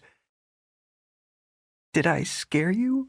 She tried to keep her voice meek and apologetic as she followed him to the stairs. "Get real." "But you heard it, didn't you?" She braced, held her breath as they passed through the cold spot. "Sure, I heard it. Goes on every night, a couple of times during the day." "And it doesn't bother you?" It boosted his ego to be able to flick a disdainful glance over his shoulder. "Why should it bother me? It's their house, too." "I suppose." She looked around the kitchen. It was all but bare and still grimy. There was a small, dented refrigerator, a stove that was down to 2 working burners, and an old door propped on sawhorses that served as a table. Rafe went directly to the pitted cast-iron sink and ran cold water. "Do you have a clean rag?" In lieu of an answer, he bent over and scooped icy water onto his face. Adopting a shamed pose, Regan folded her hands. I'm really terribly sorry, Rafe. Does it hurt? "Yes." He snatched up a frayed towel and dried his face. Without another word, he strode to the refrigerator and pulled out a beer. It stopped bleeding. He twisted off the top, tossed it aside, then downed a third of the bottle. Regan decided that under the circumstances, she could try again. I didn't see your car. That's why I didn't think anyone was here. "Devin dropped me off." He decided that, under the circumstances, he could give her a break. "I've been putting in some extra time at night, camping out here. We're supposed to get hit with a snowstorm tonight, so it didn't make any sense to have the car. I can walk into town if I need to." Oh, well, that explains it. "Want a beer?" No, thanks. I don't drink beer. "Fresh out of champagne." Well, then I really should be getting back. Actually, it's already starting to snow. Feeling awkward now, she pushed at her hair. There were these candlesticks and a really wonderful set of fire irons I bought today. I just wanted to bring them by, see how they looked. He lifted the beer again, watching her. "So, how do they look?" I don't know. I set everything down in the hall when I came in and heard the, evening performance. "You decided to go ghost hunting instead of decorating." Looks that way. Well, why don't I set them up now, before I take off? Taking the beer along, he went with her. "I guess you've cooled off since this morning." Not exactly. She spared him a brief look as she headed to the main hall. Though giving you a bloody nose, even inadvertently, was satisfying. You acted like a jerk. His eyes narrowed as she picked up the box she'd left in the hall and sailed into the parlor. "I was giving it to you straight. Some women appreciate honesty." Some women like jerks. She set the box on a drum table she'd had the movers place at the window. I don't. I like simplicity, manners, tact, which, of course, you're completely without. Then she turned and smiled. But I think, under the circumstances, a truce is in order. Who broke your nose before? "Jared, when we were kids and fighting in the hayloft. He got lucky." She supposed she would never understand why brotherly affection meant bloody noses to the MacKades. So this is where you're camping out? She gestured toward the sleeping bag tossed in front of the fire. "It's the warmest room in the house right now, and the cleanest. What circumstances equal a truce?" Don't set that bottle down without a coaster. Heaving a sigh, she walked over, took one from the silver-plated basket, and offered it. You can't treat antiques like "Furniture?" He finished, but he used the coaster. "What circumstances, Regan?" Our ongoing business relationship, for one. Because her fingers were tense again, she busied them by unbuttoning her coat as she walked back to the window. We're both trying to accomplish the same thing with this house, so it doesn't make sense to be at odds. These are nice, aren't they? She took the fire irons from the box, stroked a finger over the curved handle of the coal shovel. They could use some polish. "It ought to work better than the crowbar I've been using." Tucking his thumbs in his pockets, he watched her carry the irons to the fire, set them carefully and individually in their stand on the stone hearth. Whatever you used, it's a nice fire. Torn between courage and doubt, she stared at the flames. I'm still looking for the right screen. This one doesn't really suit. It would be better in one of the rooms upstairs. I imagine you'll have them all working? The fireplaces? "Eventually." He'd only known her for a few weeks, he realized. How could he be so sure she was arguing with herself? With the firelight flickering over her, her back so straight, that sweep of hair curtaining half her face, she looked relaxed, confident, perfectly at ease. Maybe it was the way she had her fingers linked together, or the way she wasn't looking at him, but he was certain some small inner war was being waged. "Why are you here, Regan?" I told you. Dragging her fingers apart, she went back to the box. I have some other stuff from the auction in my car, but you're not ready for it. But these..." With care, she unwrapped heavy crystal candlesticks. "I could see them in here, right on this table. You'll want flowers for this vase, even in the winter." She fussed with the arrangement, placing the candlesticks just so on one side of the Dalton vase she'd already sold him. "Tulips would be lovely, when you can get them," she continued, carefully unwrapping the 2 white tapers she'd brought along. "But mums would do, and roses, of course." She put a smile on her face again and turned. "There, what do you think?" Saying nothing, he took a box of wooden matches from the mantel and walked over to light the tapers, and watched her over the delicate twin flames. They work. "I meant the whole effect, the room." It was a good excuse to move away from him, wandering the space, running a finger along the curved back of the settee. "It's perfect. I didn't expect any less from you." "I'm not perfect." The words burst out of her, unexpected on both sides. "You make me nervous when you say so. I was always expected to be perfect, and I'm just not. I'm not carefully arranged like this room, with every piece in place, no matter how much I want to be. I'm a mess." She dragged nervous fingers through her hair. "And I wasn't before. I wasn't. No, stay over there." She backed up quickly when he stepped forward. "Just stay over there." Frustrated, she waved her hands to ward him off, then paced. "You scared me this morning. You made me angry, but more, you scared me." It wasn't easy for Rafe to keep his hands to himself. "How?" "Because no one's ever wanted me the way you do. I know you do." She stopped, rubbing her hands over her arms. "You look at me as though you already know how it's going to be with us, and I have no control over it." "I figured I was giving you control, laying it out for you." "No, no," she repeated, flinging up her arms. "I don't have any control over the way I'm feeling. You have to know that. You know exactly the way you affect people." "We're not talking about people." "You know exactly the way you affect me." She almost shouted it before she fisted her hands and fought for composure. "You know I want you. Why wouldn't I? It's just as you said, we're adults who know what we want. And the more I backpedal, the more stupid I feel."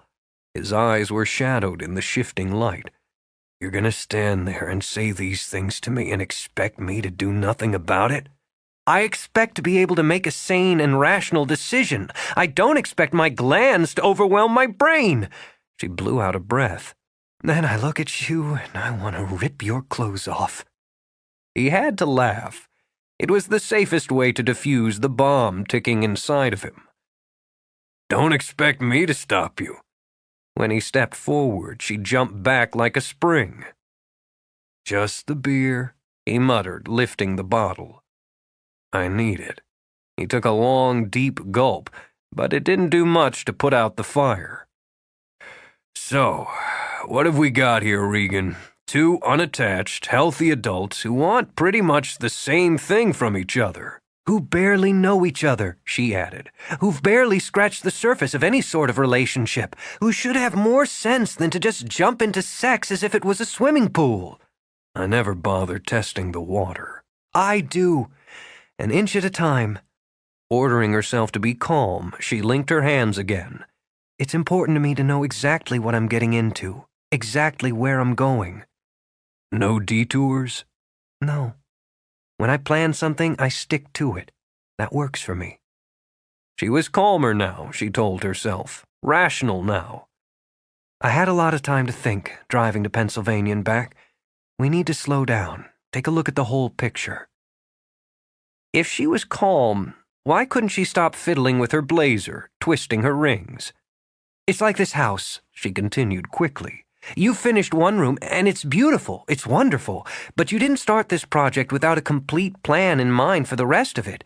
I think intimacy should certainly be as carefully thought out as the renovation of a house." "Makes sense." "Good."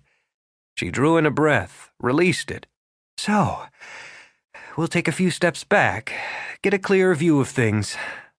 Her hand was still unsteady when she reached for her coat.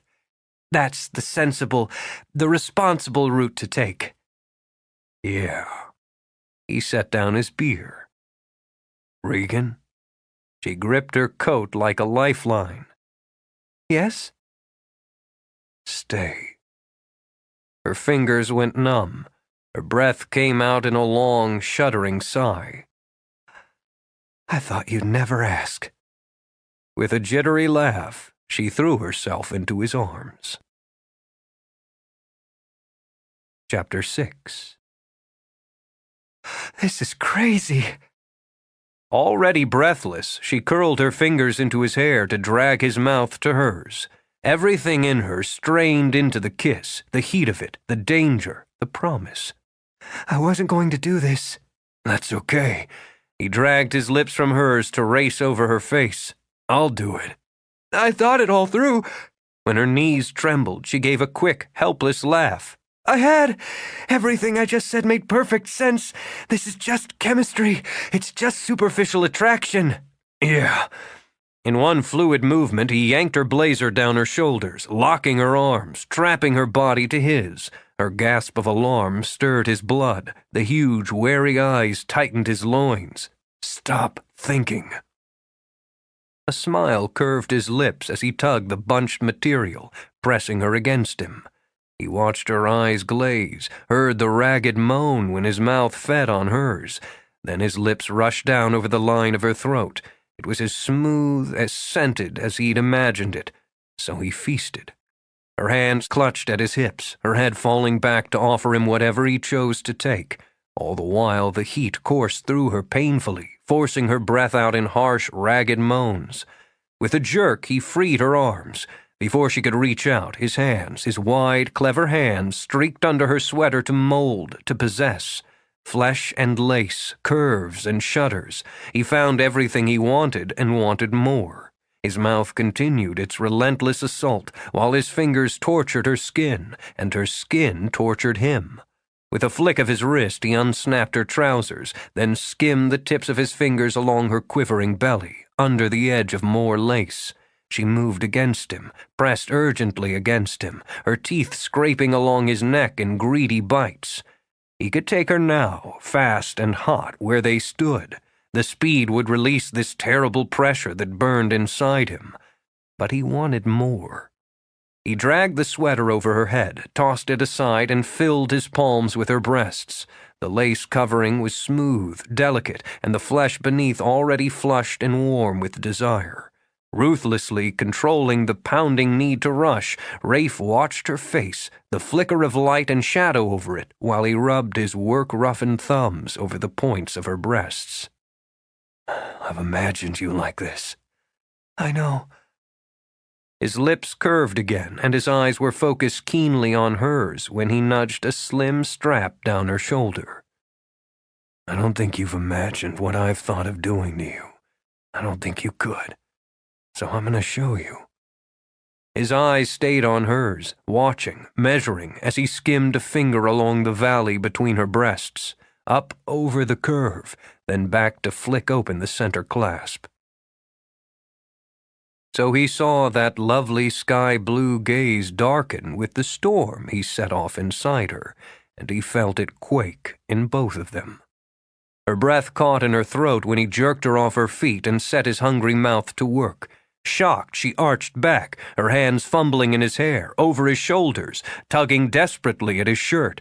His teeth nipped into her, just short of savage, just short of pain, his tongue tormented, and aroused needs too violent to bear. Wild, frantic, she clawed at him. Even as she felt herself falling, she tore and ripped at his shirt. She was on her back, on the thin cushion of the sleeping bag, and bucking desperately beneath him. Finally, she tugged his shirt away, cursing when she found yet another layer separating them. She wanted flesh, craved it with a mindless hunger. The moment he dragged the thin undershirt aside, she sank her teeth into his shoulder. Touch me. Her words were raw and urgent. I want your hands on me. They were, everywhere at once. Her world became primitive, dangerously exciting, pumped full to bursting with unspeakable sensations. Each rough, impatient caress sent fresh shocks erupting until her body was nothing but sweaty flesh over sparking nerves. Beside her, the fire shot hissing embers against the screen. Inside her, flames leapt and burned. She could see him through the haze that blurred her vision, the dark hair, the fierce eyes, the muscles that glistened with sweat in the dance of light. Her moan of protest when his mouth left hers turned to one of giddy pleasure as his lips streaked down over throat, over breasts and torso. He levered back, and blind with need, she reared up, her arms circling possessively, her lips searching for each new taste. His oath was brief and vicious. "Boots," he managed, fighting to pry hers off while his blood screamed. She was draped around him, that wonderful body sliding over his, her hands, those incredible, elegant hands. Boots thudded where he heaved them aside, then, quick as a snake, turned to take her. She was tangled around him, all long, silky limbs. He wanted her naked and writhing beneath him. He wanted to hear her scream his name and watch the jolts and shocks of pleasure glaze her eyes. Breath ragged, he dragged the slacks down her hips. In one reckless swipe, he tore the lace to shreds. Even as her gasp echoed off the walls, he shoved her back and used his mouth. The climax slammed into her, a bare-knuckled punch that knocked her senseless. Reeling from it, she sobbed out his name, and shuddering, hungered for more. He gave her more, and took more. Each time she thought he would end it, must end it, he found some new way to batter her senses. There was only him, the taste, the feel, the smell of him. They rolled over the floor in a wild, glorious combat, her nails digging ruthlessly into his back, his mouth searing hers. Nearly blinded by need, he gripped her hands, fingers vised. He thought his own breathing must tear his lungs apart. Her face was all he could see as he drove himself into her. Twin groans mixed, a log shattered thunderously in the grate. They trembled, watching each other as they savored that timeless instant of mating. Muscles straining, he lowered his head, covered her mouth. When the kiss was at its deepest, when her flavor filled him as intimately as he was filling her, they began to move together. It was the cold that finally roused Regan. Though it seemed impossible, she thought she must have fallen asleep. As she struggled to orient herself, she discovered her back was against the cold, hard wood of the floor, pressed firmly against it by the weight of Rafe's body. She looked around dazedly. Somehow or other, they'd gotten themselves several feet from the fire. "You awake now?" Rafe's voice was thick, a little sleepy. "I guess." She tried a deep breath, was relieved to find she could accomplish it. "I can't really tell." He shifted his head, skimmed his lips over the curve of her breast. Her exhausted body quivered in response. "I guess I can tell after all," she said. "You're cold." He shifted, hauled her up, and put her back on the sleeping bag, wished for her that it was a feather bed. "Better?" "Yeah." Not quite sure of her moves, she tugged a corner of the bag up to her chin. She'd never been so exposed, so completely naked, body and soul, before anyone. "I must have dozed off." "Just a couple minutes." He grinned at her. He felt as though he'd climbed a mountain and could climb 10 more. "I'll put another log on." Naked and easy, he rose to go to the wood box. The scratches scoring his shoulders had Regan's mouth falling open. She'd done that. She'd actually... Good God! I should go. Cassie'll be worried." Rafe set the screen back in place. Without a word, he reached into the duffel bag beside the wood box and took out a cell phone. "Call her." I didn't realize you had a phone."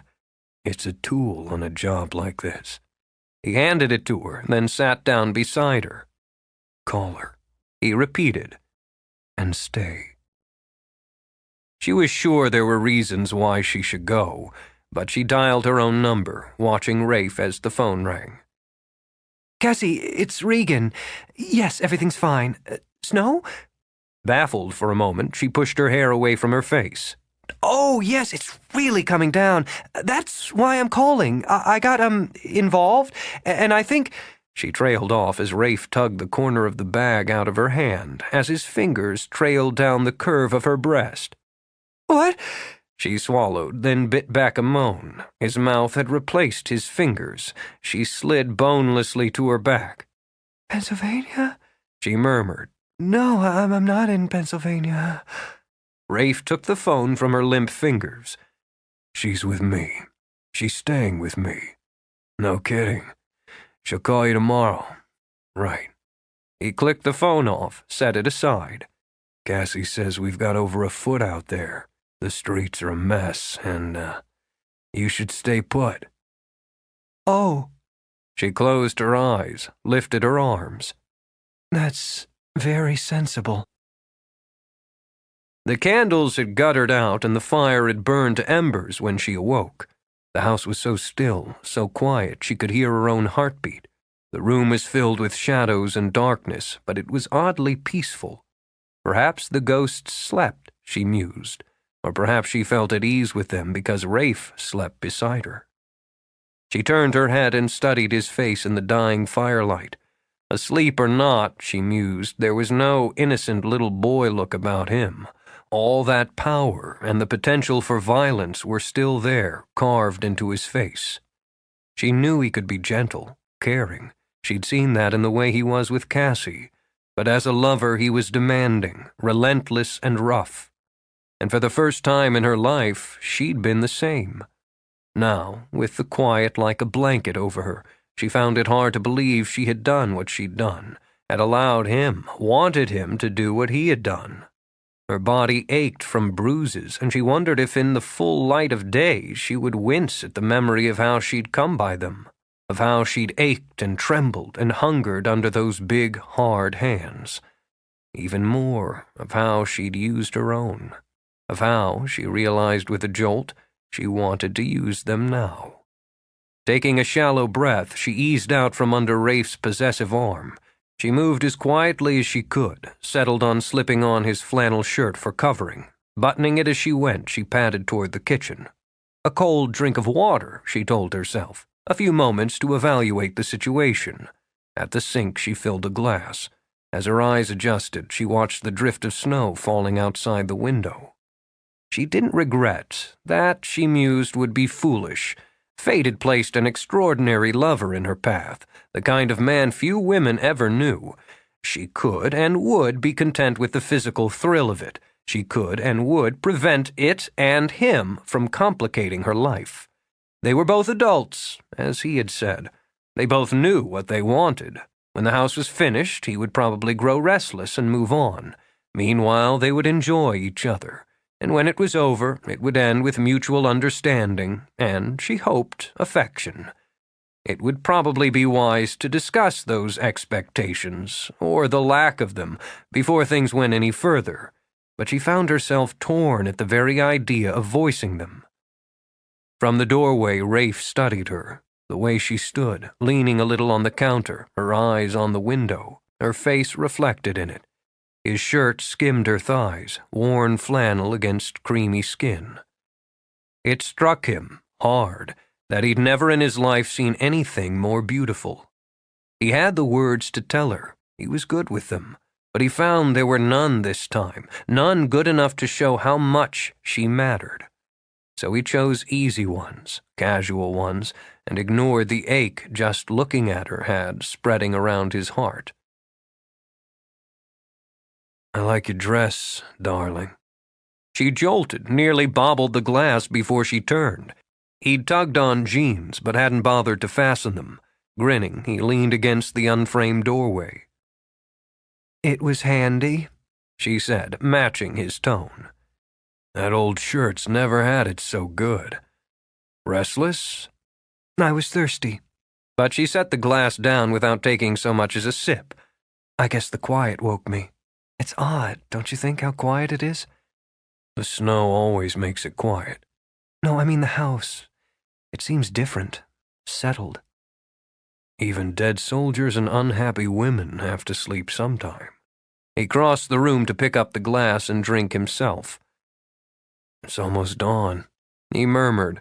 My brothers and I spent the night here once when we were kids. I guess I told you that already. Jared rattling chains, and all of you telling ghost stories and smoking stolen cigarettes. You got it. I came into this room then, too. It was just about this time of day, but it was late summer.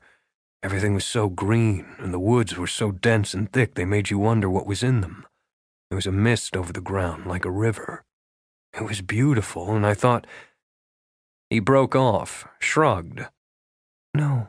She laid a hand on his arm. Tell me. I thought I could hear the drums, slowly, the sounds of camps breaking to prepare for battle. I could smell the fear, the excitement, the dread. I thought I could hear the house waking around me, the whispers and creaks. I was petrified, paralyzed. If I could have moved, I'd have hauled my butt out of here. The guys would have rubbed my nose in it for years, but I'd have run like a rabbit if my legs had moved. You were just a boy. You've never been a boy, so you don't know that made it 10 times worse. I'd gotten through the night, even gotten a kick out of it, and here it was morning, dawn breaking, and I stood here with my teeth chattering. When it passed, I just stood looking out this window, and I thought, no damn house is going to get the better of me. Nothing's going to get the better of me. I'll own this house before I'm finished. He smiled then, set the glass down. I don't know how many times I came back here alone after that, waiting for something to happen, wishing it would, just so I could stand up to it. I crept through every room of this place at one time or another. I heard things, saw things, felt things. The night I left town, I promised myself I'd come back. Now you have it, she said quietly. Yeah. Faintly embarrassed, he looked down at her. I never told anyone that. Then neither will I. She lifted a hand, touched his cheek. Whatever your reasons, you're doing something important. This house has been neglected too long. Were you frightened, staying here through the night? No, not of the house. His brow lifted. Of me? Yes, I'm frightened of you. The humor faded from his eyes. I was rough with you, he said carefully. I don't mean that. She turned away. Out of habit, she set a kettle on the stove, flicked on the burner. I've never been the way I was last night, with anyone. So out of control, so needy. I'm a little surprised when I think back and, well... She let out a shaky breath, searched out a filter for the drip cone. Surprised or sorry? Not sorry, Rafe. Making the effort, she turned back and met his eyes. No, not sorry at all. Uneasy because I know now exactly what you can do to me. I knew making love with you would be exciting. I didn't know it would be so shattering. Nothing about you is tidy or predictable, the way I like things to be.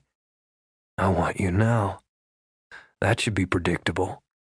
My heart jumps, she managed. Literally when you say things like that, but I do need things to be tidy. Opening the can of coffee, she deliberately measured out scoops. I imagine your men will be coming along in an hour or so. This probably isn't the best time to talk this out. Nobody's coming today.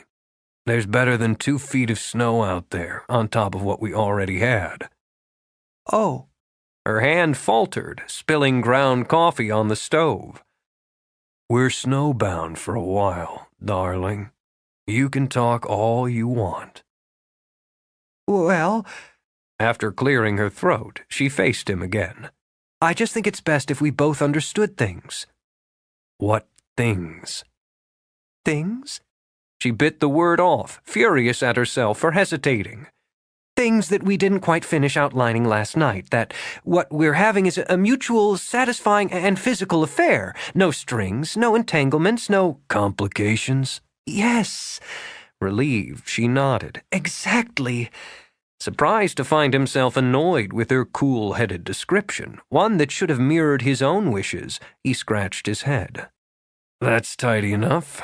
But if that means you're planning on seeing somebody else, it'll get messy when I break him in half. Oh, of all the ridiculous... And cut off his... Stop that! She blew out a heated breath. I have no intention of seeing someone else while we're involved, but if I... Smarter to stop there, he said quietly. Let's just say we have a mutually satisfying and exclusive physical relationship. That suits you?" Calmer, she turned back to pour boiling water through the filter. Yes, I can agree to that. "You're a piece of work, Regan. You want the contract in triplicate?" I only want to make sure we expect the same things. She concentrated hard on covering the grounds with water, on being sure not to pour too much water or too little. We haven't taken time to really get to know each other. Now we're lovers. I don't want you to think I'm looking for any more than that. And if I'm looking for more? Her fingers whitened on the handle of the kettle. Are you? He looked away from her, toward the window and the softly falling snow. No. She closed her eyes, telling herself it was relief she felt at his answer. Only relief. Well, then there's no problem. No. Everything's dandy. His voice was as cool and detached as hers. You don't want romance? Saves me the trouble. You don't want promises? I don't have to lie. We want each other in bed. He reached for 2 mugs. That keeps it simple. I want you in bed. Pleased with her casual tone, she took the mugs from him. But if I didn't like who you are, we wouldn't have gotten there. I've wanted other men. In a deceptively calm gesture, he flicked her hair behind her ear. Now you're trying to make me mad. The fact that he couldn't see how difficult it was for her to be so open, to keep things simple, made it easier. Oddly enough, this kind of openness seemed completely natural with him. I'm trying to give you a compliment. I wouldn't have come here last night, hoping you'd be here if I hadn't cared about you. You came to drop off candlesticks. You're an idiot. Amused at both of them, she poured coffee. She hadn't realized sexual frankness could be fun. You didn't really buy that, did you? Intrigued, he took the mug she offered. Yeah, I did. She sipped, smiled. Sucker. Maybe I don't like sneaky, aggressive women. Yes, you do. In fact, you're hoping I'll seduce you right now. Think so? I know so, but I want my coffee first. He watched her take another delicate sip. Maybe I want my shirt back. You didn't ask if you could borrow it. Fine. With one hand, she undid the buttons. Take it. He nipped the coffee from her hand, set both mugs aside. Her smug smile had him scooping her off her feet. She was laughing and assaulting his ear as he carried her back down the hall. The front door swung open, letting in cold and blowing snow and a figure crusted with white. Shane dragged off his cap and shook himself like a dog. Hey! Casually, he kicked the door closed. Your car's buried to the wheel wells, Regan. Oh! With a fumbling hand, she clutched the shirt together and tried to mirror his easy tone. We got a lot of snow. Over 2 feet. Unabashed, he grinned at his brother.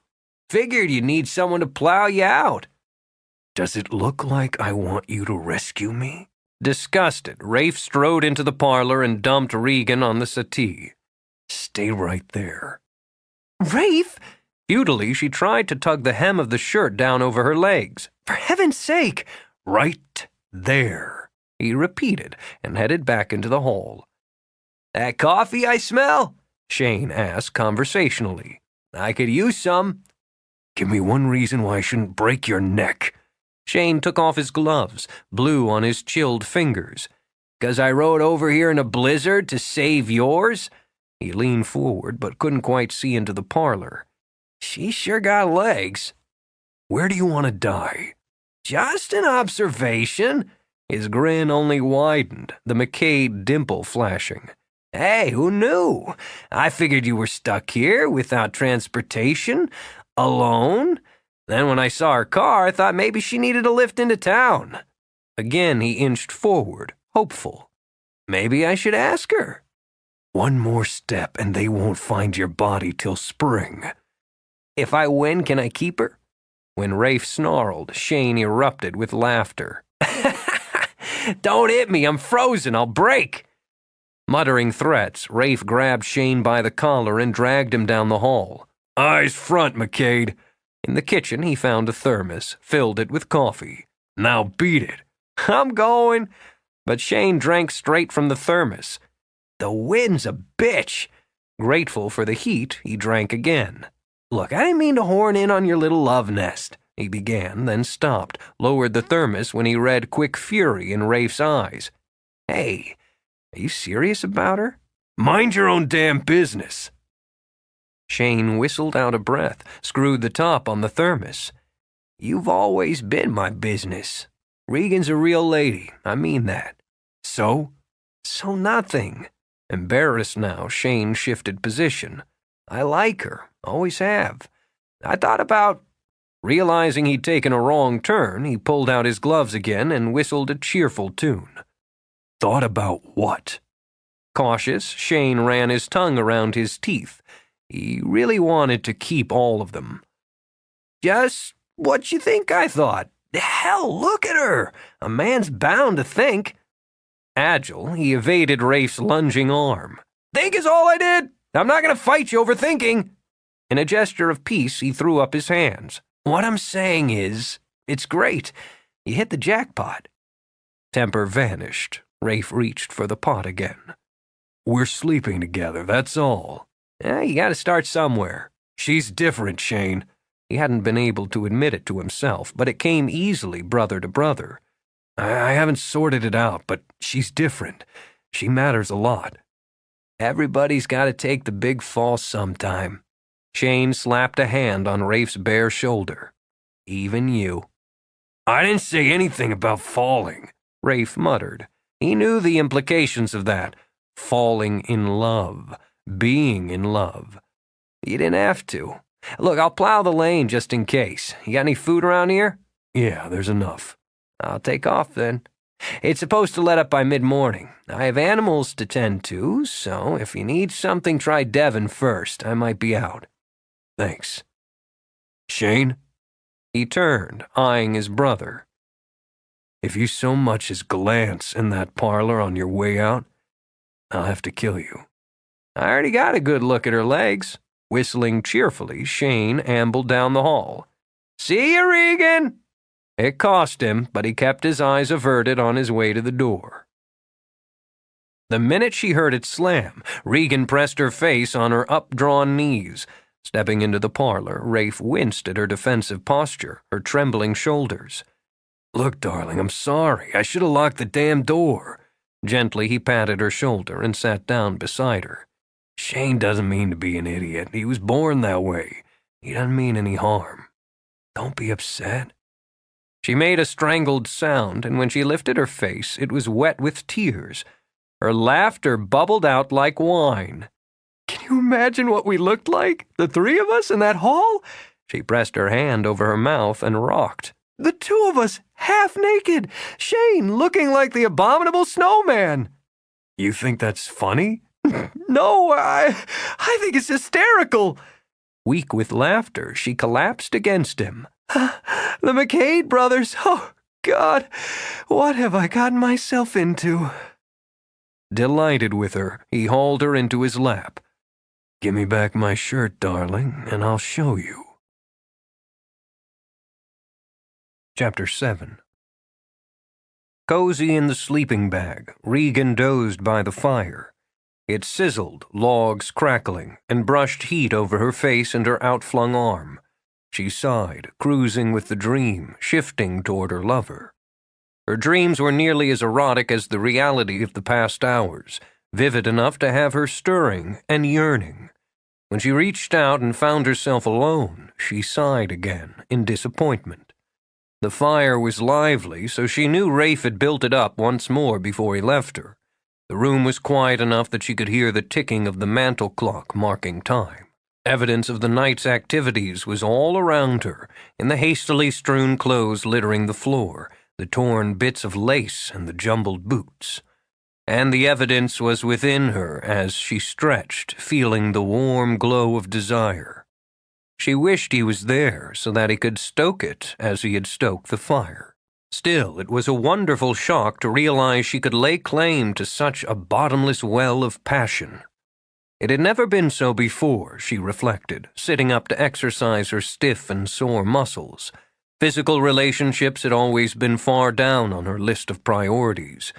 She wondered if, after her recent behavior, Rafe would be surprised to know that, before him, she had considered herself hesitant, even a little shy, when it came to intimacy. With a yawn, she reached for her sweater and pulled it over her head. Knowing him, she decided, he'd just be smug.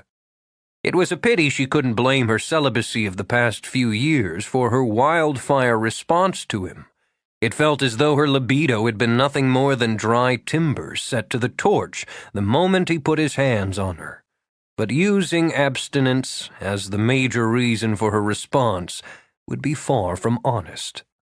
Whatever her life had been before, he'd changed it just by stepping into her path. It was certain she would never look at cozy nights by a fire in the same way again. It was doubtful she would look at anything in quite the same way again, she mused, now that she knew what she was capable of with the right mate. Just how, she wondered, did a woman go back to a quiet, settled life once she'd had a taste of Rafe MacKade? That was something she was going to have to deal with, one cautious day at a time. At the moment, the only thing she wanted was to find him. In her stocking feet, she began to wander the house. He could be anywhere, and the challenge of hunting him down, finding him busy with some chore, one she was determined to distract him from, amused her. The chill of the bare floor seeped through and had her rubbing her hands together for a little warmth. But curiosity far overweighed a little discomfort. She'd been through the first-floor rooms only twice before, first on her initial viewing to take notes and measurements, the second time to recheck them. But there were no workmen now, no sounds of voices or hammering. She slipped into the room beyond the parlor, dreaming a bit. This would be the library, glossy shelves filled with books, deep cushioned chairs inviting a guest to curl up to read. A library table would stand there, she mused. A Sheraton, if she could find one, with a decanter of brandy, a vase of seasonal flowers, and an old pewter inkwell. Library steps, of course, she continued, visualizing, seeing it all perfectly, almost to the grain of wood. And the wide-backed chairs near the crackling fire would need cozy footstools. She wanted a reading stand in the far corner, one with a cabriole base. She'd set a big old Bible with gilt-edged pages open on it. Abigail O'Brien, married to Charles Richard Barlow, April 10th, 1856. Catherine Ann Barlow, born June 5th, 1857. Charles Richard Barlow, Jr., born November 22nd, 1859. Robert Michael Barlow, born February 9th, 1861. Abigail Barlow died September 18th, 1864. Regan shivered, swayed. She came back to herself slowly, her arms wrapped tight to ward off the sudden bitter cold, her heart pounding as the vision faded from in front of her eyes. How had she known that? She wondered, running a shaky hand over her face. Where had those names and dates come from? She'd read them somewhere, she assured herself, but shuddered again. All the research she'd done, of course she'd read them. Very slowly, she backed out of the room and stood in the hall to catch her breath. Of course she'd known the Barlows of that time had had 3 children. She'd looked it up. The dates must have been there as well. She'd retained them for some reason. That was all. Not for anything would she have admitted that she had thought, just for a moment, that she'd actually seen the thick white page of a Bible opened and the names and dates written there in a carefully formal hand. She walked to the stairs and climbed them. He'd left the door open this time. When she reached the landing, she heard the scrape of his trowel against the wall. Letting out a relieved breath, she crossed the hall. And was warm again, just looking at him. "Need a hand?" He glanced back, saw her standing there in her classic sweater and pleated trousers. "Not in that outfit. I just wanted to get this coat finished, and I thought you needed some sleep." She contented herself with leaning against the doorway to watch him. Why is it that manual labor is so attractive on some men? Some women like to see guys sweat. Apparently I do. Thoughtfully, she studied his technique, the slide of the trowel, the flick of the wrist. You know, you're better at this than the guy who did my place over the shop. Very tidy. I hate drywall work. Then why are you doing it? I like when it's finished, and I'm faster than the team I hired. How did you learn? We were always having to fix something out at the farm. He twisted his neck, cracking out kinks. When I left, I did a lot of handyman stuff. Then started your own company. I don't like working for somebody else. Neither do I. She hesitated, waiting while he scraped off his tools. Where did you go? When you left? South. He stooped to bang the top back on the bucket of compound. Picked up some jobs here and there. Figured out I was better at swinging a hammer than running a plow. Out of habit, he reached into his shirt pocket, found it empty, swore. Quit smoking, he muttered. Good for you. It's driving me nuts. To keep himself busy, he walked over to check a seam he'd finished the night before. You went to Florida? She said, prompting him. Yeah, that's where I ended up. Lots of construction work in Florida. I started buying houses, dumps, fixing them up, turning them over. Did pretty well, so I came back. He turned to her. That's about it. I wasn't prying, she began. I didn't say you were. There just isn't much to it, Regan. I had a rep when I left here. Spent my last night in town in a bar fight with Joe Dolan. I wondered if there was history there, she murmured. Not much of one. He slipped off the bandana he'd twisted at his forehead to keep the hair out of his eyes, stuffed it in his pocket. We just hated each other's guts. I'd say your taste in enemies is excellent. Restless again, he moved his shoulders. If it hadn't been him, it would have been somebody else. I was in the mood that night. His grin flashed, but there wasn't much humor in it. Hell, I was usually in the mood to cause trouble. Nobody ever figured I'd amount to anything, not even me. If he was trying to tell her something, she wasn't sure she quite understood it. It looks as though they were wrong, even you. People are going to talk about us. He thought about it as he watched her sleep, finding himself restless and edgy and needing to move. You're going to walk into Ed's or Kingston's market and conversation's going to take a hitch.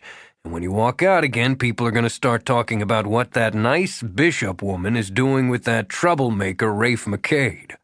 I've been here 3 years, Rafe. I know how it works. He needed something to do with his hands, so he picked up sandpaper and attacked the first dry seam. I don't imagine you've given him much to gossip about up to now. He worked as if the devil were looking over his shoulder, she thought. It seemed he did everything with that controlled urgency just under the surface. I was pretty hot news when I opened the shop. What's this Flatlander doing taking over old Leroy's place, selling antiques instead of screws and pipe fittings? She smiled a little. That got me a lot of browsers, and a good many browsers became customers. She angled her head, watching him. Something like this should pick business up dramatically for a few weeks. I want you to understand what you're getting into. It's a little late for that.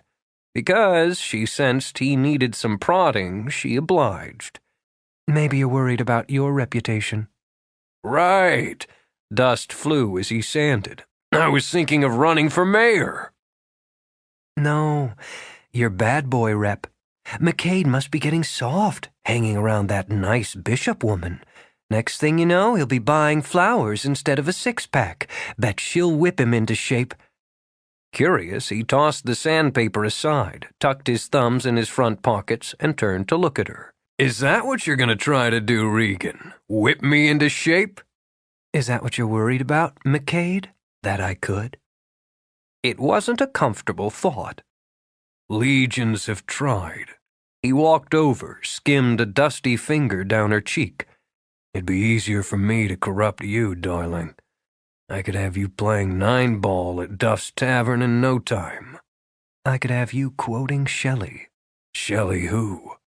With a chuckle, she rose on her toes to give him a friendly kiss. Percy Bysshe Shelley. Better watch yourself. The idea of that was so ridiculous, his tensed shoulders relaxed. Darling, The day I start spouting poetry's the day Shane's prize hog sprouts wings and flies down Main Street." She smiled again, kissed him again. You don't want to make it a bet. Come on, I'd like to take a look at the work in progress. He snatched her hand. "What kind of bet?" She laughed, tugged him into the hall. Rafe, I'm joking. Give me a tour. "Just hold on. MacKade's never backed down from a dare." I'm daring you to quote Shelley? She sighed, shook her head. Okay, I dare you. "No, that's not how it works." Considering, he lifted her hand, nibbled on her fingers. The flicker of arousal in her eyes inspired him. "I say I can have you so crazy about me within a month that you'll wiggle into a leather miniskirt, a red one, walk into the tavern for beer and 9-ball. Arousal turned quickly into amusement. What odd fantasies you have, MacKade. Can you actually see me in some tardy little skirt playing pool? The smile turned wicked. "Oh, yeah, I can see that just fine. Make sure you wear those really high heels, too, the skinny ones." I never wear leather without stilettos. Anything less would be tacky. "And no bra." Her laugh puffed out. Really into this, aren't you? "I'm getting there. You'll do it, too." He cupped a hand on her hip to nudge her closer. "Because you'll be crazy about me." It's obvious one of us has already lost his mind. Okay. Not one to refuse a challenge, she put a hand on his chest, pushed him back. I say within that same period of time, I'll have you on your knees, clutching a bouquet of, lilacs. "Lilacs?" Yes, I'm very fond of lilacs. You'll quote Shelley like a champ. "What's the winner get?" Satisfaction." He had to smile. "That ought to be enough." "Deal." They shook hands on it. Am I going to get that tour now? "Sure." He draped an arm around her shoulders and entertained himself with the vision of those very fine legs beneath a tight red skirt. "We went with your idea of a kind of bridal suite." He led the way down the hall, opened a 6-paneled door. "Just about ready for trim work in here." Rafe! Delighted, she stepped inside. The delicate floral wallpaper was nearly all hung. The coffered ceiling gleamed with fresh paint. French doors were in place and would one day open onto the wide porch, overlook gardens in riotous bloom. The floor was covered with drop cloths, but she could imagine it glossy and accented with a lovely faded tapestry rug. She stepped around buckets and ladders, already arranging furniture in her head. It's going to be beautiful, she murmured. "It's coming along." He lifted a tarp from the fireplace. "The mantel was shot. I couldn't fix it. Found a good piece of yellow pine, though. The woodworker's using the original as a guide." That rose-colored trim is going to be wonderful in here. She looked through an adjoining doorway. And this is the bath. He studied the room over her shoulder. It was good-sized, and the plumbers had roughed it in. Used to be a dressing room. She reached for his hand, gripped it. Can you smell it? Roses. Absently, he rubbed his cheek over her hair. "It always smells like roses in here." One of the paper hangers accused his partner of wearing perfume. This was her room, wasn't it? Abigail's. She died in here. Probably. "Hey." He tipped up her face, watched uncomfortably as a tear trailed down her cheek.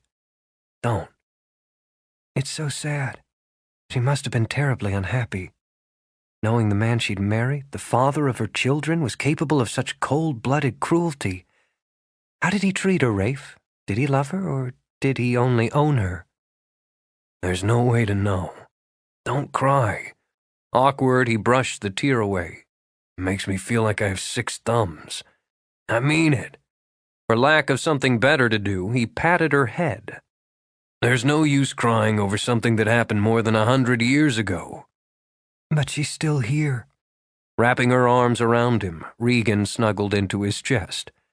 I feel so sorry for her, for all of them. "You're not gonna do yourself or me any good if you get tangled up every time you come in here." I know. She sighed, comforted by the way his heart beat strong and steady against her. It's odd how you get used to it, a little bit at a time. Rafe, when I was downstairs alone... What? Uneasy, he tilted her face toward his again. It's nothing. What? He repeated, giving her chin a little shake. Well, I walked into the library. What was the library? She went on, torn between the need to tell him and embarrassment. What will be the library, and Rafe, I could see it. His eyes were sharp, narrowed, totally concentrated. See what? The room. Not the stained floors and the new wiring you've put in. The room. Books on the wall, flowers on the table, drapes at the windows. I could really see it, she repeated, her own brow creasing. Not the way I do in my head when I'm planning things out. Not exactly like that. I was thinking to myself, sort of projecting, I suppose. I imagined this, well, I thought I was imagining a Bible stand with an old family Bible opened on it, and I could read the page, almost touch it. Marriage and births and death. She took time to catch her breath. You're not saying anything. Because I'm listening to you. I know it sounds crazy. Not in this house, it doesn't. It was so real, so sad. The way the scent of roses in this room is real and sad. And it was so cold, bitter, like a window had been flung open to the weather. She moved her shoulders, laid her head on his chest again. That's all. That's a lot for one day. Wanting to soothe, he stroked his hand over her hair. I can give Devin a call, have him come get you. No, I don't want to leave. It shook me for a moment, but it's just as I said before. You get to accept it. I can handle it. I shouldn't have left you alone. Don't be silly. I don't need to be guarded against grieving ghosts. But he wanted to guard her. He wished she had called for him. It surprised him just how much he wished she had needed him enough to call out for him. Next time you want to go in the library, let me know. I'll go with you. The house is already changing, she said quietly. You've done that by caring for it. I like feeling I've had a part in that too. You have. He pressed his lips to her hair. When people live in it, make love in it, laugh in it, it'll change again. The house needs people. She shifted, lifted her mouth to his. Make love with me? He cupped her face in his hands, deepened the kiss. When he picked her up, carried her from the room, the scent of roses followed. She looped her arms around him, pressed her lips to his throat. Already her blood was heating. Already her pulse was pounding. It's like a drug, she murmured. I know. He stopped at the top of the stairs, found her mouth again. I've never been like this before. Swamped with emotions, she turned her face into his shoulder.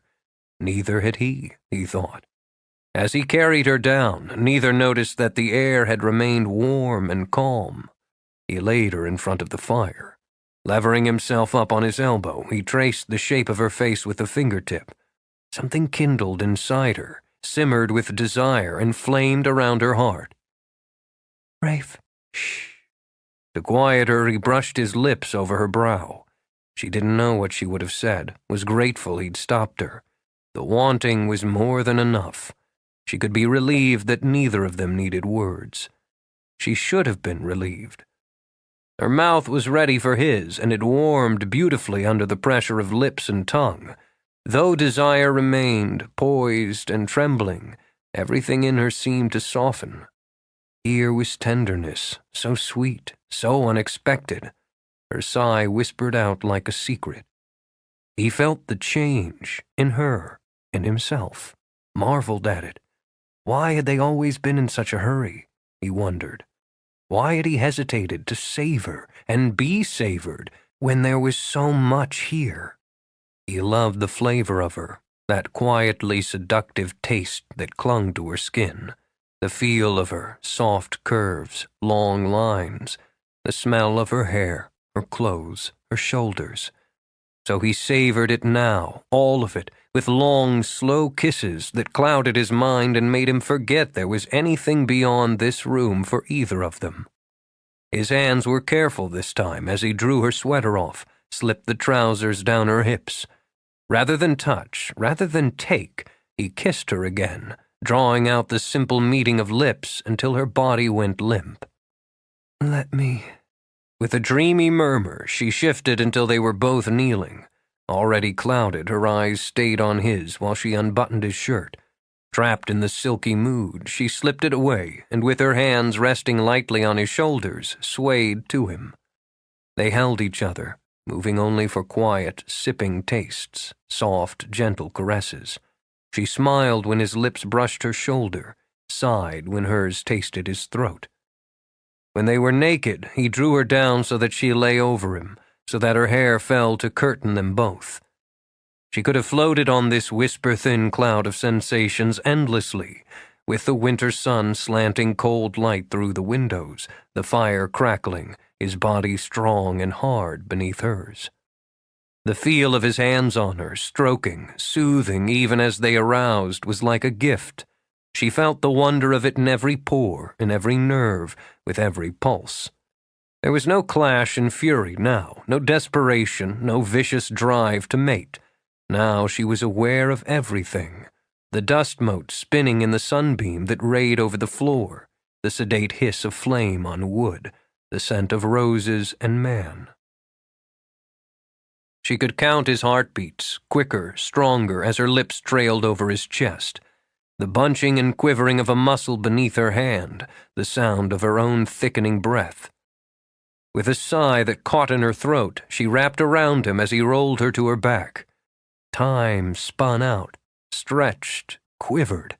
The clock on the mantel ticked the seconds away and the minutes. But that was another world. Here there were only needs lazily satisfied and hearts quietly lost. For pleasure, his as well as hers, he eased her gently to the edge and over. His name was only a murmur on her lips as she arched, tensed, softened to silk. She opened for him, drawing him close with a velvety moan as he slipped into her. Overwhelmed by her, by the simplicity of it, he burrowed his face in her hair. The tenderness shattered them both. They didn't speak of it. When they parted in the morning, both of them were determinedly casual, but they thought of it, and they worried. Rafe watched her drive off as the sun struggled over the mountains to the east. When she was gone, when there was no one to see, he rubbed the heel of his hand over his heart. There was an ache there that he couldn't quite will away. He had a very bad feeling that she was the cause of it, and that somehow, in a matter of hours, he'd gotten in over his head. God, he missed her already. He swore at himself for that, then swore again for reaching like a trained dog for the cigarettes that weren't there. Both were just habits, he assured himself. If he wanted, he could just go buy a pack of cigarettes and smoke his brains out, just as he could snatch her back any time. Sex was a powerful bond. It wasn't surprising it had caught him as well. It didn't have to be any more than that. They'd tidied that up, hadn't they? A man was entitled to be a little shaky after 30-odd hours of sex and solitude with a gorgeous woman. He didn't want anything more. Neither did she.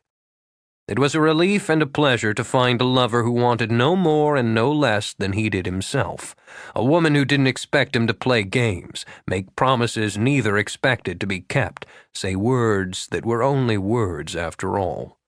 Scowling, he grabbed a shovel and began to deal with the snow that piled the walk. The sun was strengthening, and he worked fast, so that even with the bite of the northern wind, he sweated satisfactorily under his coat. She'd probably head straight for the shower, he mused, tossing heavy snow off the path. Wash that pretty dough-colored hair of hers. He wondered what it looked like wet. She'd dig some of those neat, classy clothes out of her closet. Nope, he thought, correcting himself. Regan would never dig. She'd select. Quiet colors, simple lines. One of those professional woman's jackets, with a pin on the lapel. She'd fix her face, nothing too obvious, just hints of blush along the cheekbones, a touch of color above those ridiculously long lashes. Then lipstick, not red, not pink, a kind of rose that accented those full lips and that sassy little mole beside them. Halfway down the walk, he stopped, leaned against the shovel, and wondered if he was losing his mind. He was actually thinking about her makeup. What the hell did he care what paint she slapped on before she went down to open the shop? She'd put on the kettle for tea, or have cider simmering so that the place smelled of apples and spices. Then she'd go through the day without giving him a thought. Snow flew as he attacked it. Well, he had plenty to do himself, and no time to brood about her. He'd reached the end of the walk and the end of his patience when Devon rattled up the lane in the sheriff's cruiser. What the hell do you want? Rafe shouted. Haven't you got somebody to arrest? Funny how a little blizzard quiets things down. Leaning on the open car door, Devon watched his brother with amusement. Saw Regan's car was gone. Figured it was safe to drop by. I've got men due any minute. I don't have time to chat. In that case, I'll take my donuts and go. Rafe swiped a hand over his chilled face. What kind? Apple and brown sugar? Some things were sacred, and an apple donut on a cold morning topped the list. Well, are you going to stand there all morning with that idiot grin on your face? Give me a damn donut. Obligingly, Devon took the bag out of the car and sauntered over. Had 3 fender benders in town yesterday from people not smart enough to stay put. Antietam's a wild town, all right. Have to shoot anybody? Not lately. Devon took out a donut for himself before passing the bag to Rafe. Broke up a fist fight, though. Down at the tavern? Nope, at the market. Millie Yeater and Mrs. Metz were going at it over the last pack of toilet paper. Rafe's lips twitched. People get a little nervous over necessities when a big snow hits. Tell me about it. Ms. Metz conked Millie with a bunch of bananas. Took a lot of diplomacy to keep Millie from filing charges. Assault with tropical fruits. Could have done hard time for that. Calm again, Rafe licked apple from his thumb. Did you come by to give me the latest trials and tribulations of Antietam? That's just a bonus. Devon polished off his donut, reached for a cigarette. His grin was wide and unsympathetic when Rafe groaned. He lit it, inhaled lavishly. I hear food tastes better when you quit. Nothing's better, Rafe shot back. But some of us have real willpower. Blow it over here, you bastard. Second-hand smoke's the real killer, Devon told him and blew a stream in Rafe's direction. You look a little out of sorts, Rafe. Trouble in paradise? Rafe gave some thought to beating his brother to death with the snow shovel and stealing all his cigarettes. Reminding himself it was all a matter of self-control, he leaned on the shovel instead. How long did it take Shane to open his big mouth? Let's see. Considering, Devon smoked and studied the landscape. The way the roads were yesterday, I'd say it took him about 7 minutes to get from here to my office. He flicked ash aside. Let's say 7 minutes and 10 seconds. Now you're here to offer your sage advice? Hey, it was pretty sage to talk those 2 snarling women into splitting the 6-pack of pink toilet paper, but no. With a self-deprecating smile, he took a last drag and flicked the cigarette away. Rafe watched it wistfully as it hissed in the snow. I'm not exactly the expert on romance in the MacKade family. Devon's grin was crooked and didn't last long. I thought you might like the latest on Joe Dolan. He's locked up. For now. I got word he's copping to second-degree assault. If he listens to his lawyer, he'll agree to alcohol counseling. He'll get a fine, suspended sentence with probation, and a stern warning not to hit his wife again. What the hell kind of deal is that? Prisons are crowded. Domestic disputes don't usually equal tough sentencing. He says, yeah, I did it. I'm sorry. I lost my temper. I was drunk. I lost my job. My self-esteem is really low. The judge says, get yourself into counseling, my boy, and sin no more. Rafe studied his brother's face. Beneath the calm, he caught the twitches of fury and frustration. You're just going to let it go at that? I don't sentence. Devon struggled to bite back on his sense of anger and impotence. There's nothing I can do except talk Cassie into letting me issue a restraining order and make sure he doesn't get near her or the kids. Meanwhile, they're bunked down at Regan's. That puts her in the middle. I don't like it any better than you do. I've got the law to work around. I don't. Devon's gaze was cool and level. No, you don't. But you start something with Dolan and it's going to come down in his favor. He'll make a mistake, Rafe. All it takes is one, and I'll have him caged again. Until I do, I don't know where things stand between you and Regan, but if you were staying there, it'd hold a lot more weight with me than some useless restraining order. You want me to ask Regan to let me move in with her? And Cassie and the kids. The idea was surprisingly appealing. Waking up beside her, sharing that first cup of coffee. You gonna deputize me, Dev? Not on your life. Too bad. Well, I'll run it by Regan and let you know. Chapter 8. Absolutely not. Regan planted her feet, folded her arms over her chest. You are not sleeping in my bed with 2 little children in the next room. This isn't about sex, Rafe said patiently. That's just a bonus. I'm telling you, this is an official request from the sheriff. Who just happens to be your brother. No! She turned away to set glassware back on the shelf she'd been dusting. It would make Cassie uncomfortable and set a poor example for the children. And if they weren't there? He found the question leaping to the tip of his tongue like a frog. He was barely in time to prevent himself from letting it jump out. It's Cassie and the kids who are the issue, he insisted. You think Dolan's just going to leave him alone because Cassie signed some paper telling him to? I've no idea what he'll do, but he'll have to get past me first. The thought of it, just the thought of it, had his blood icing over. Now you listen. She jerked his hand from her shoulder and whirled back. No, you listen. The man is a bully and a drunk, and I'm not afraid of drunken bullies. I offer Cassie my home, and she's welcome to stay there as long as she wants. I have a good solid lock on the door, which I'll use. I know the number for the sheriff's office, which I'll use as well, if it's necessary. There's no lock on that door. Rafe jerked a thumb toward the front of the shop. What's to stop him from walking in here during business hours and harassing you? Or worse? I am. Right. He wondered if shaking her would rattle her brains back into place. Putting Dolan on the receiving end of that stubborn chin of yours isn't going to stop him. In case you haven't figured it out, he likes hurting women. I'll take a moment to remind you that for the past 3 years I've been here and you haven't. I've seen exactly what he's done to Cassie. And you figure because you're not married to him, you're safe? He did shake her. You can't be that stupid. I'm not stupid, she shot back. I'm competent. I don't need or want you for a bodyguard. His eyes changed, going from full heat to slow burn. On her shoulders, his hands tensed, then lifted away. I guess that's the bottom line, isn't it? You don't need or want my help. Ego, she thought with a muffled sigh. There was no monster so fierce or so vulnerable as a man's ego.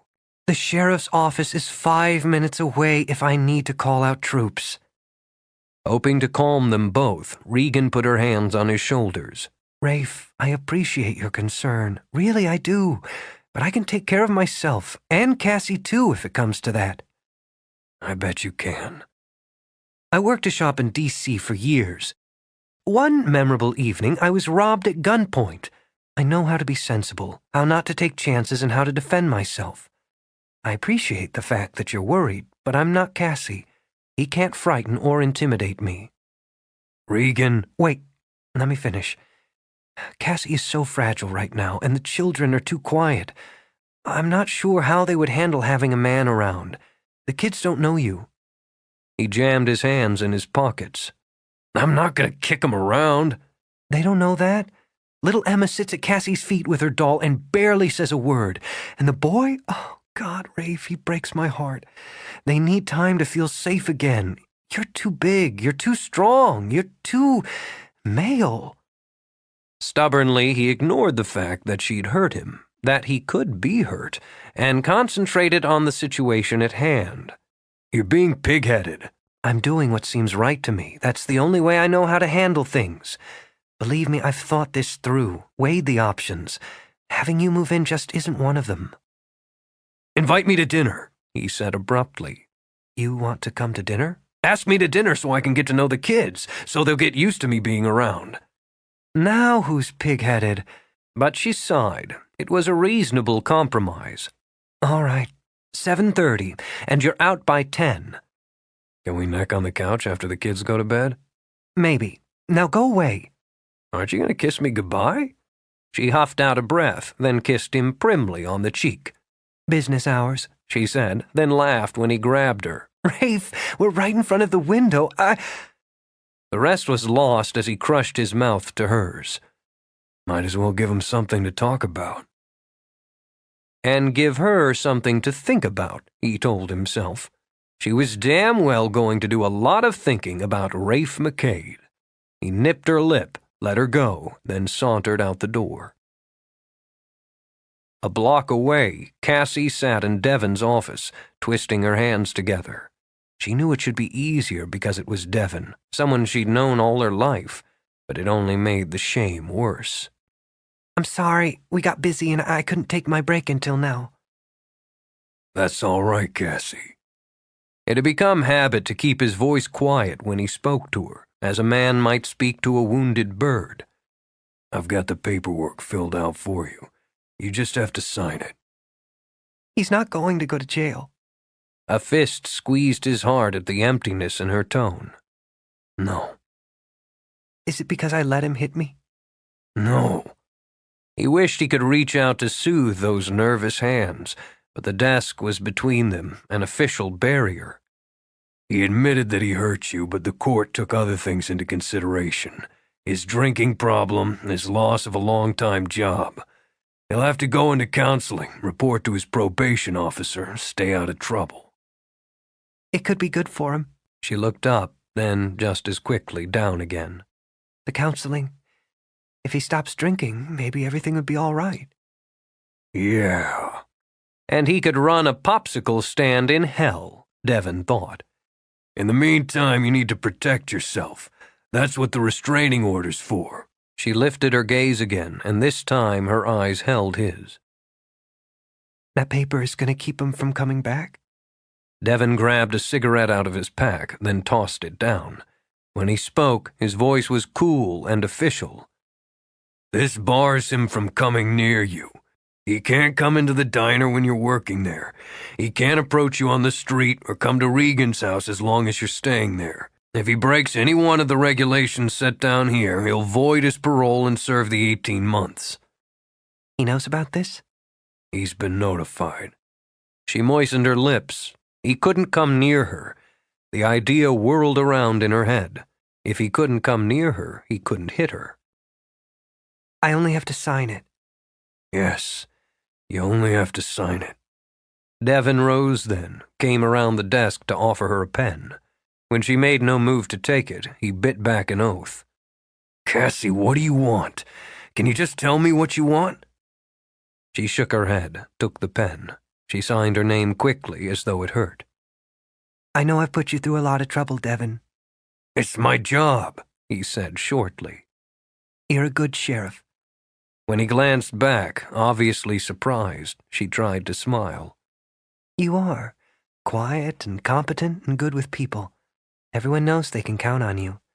My mother always said you and your brothers would end up behind bars." She flushed and stared down at the floor. "I'm sorry. That was stupid." No, it wasn't. I used to think the same myself.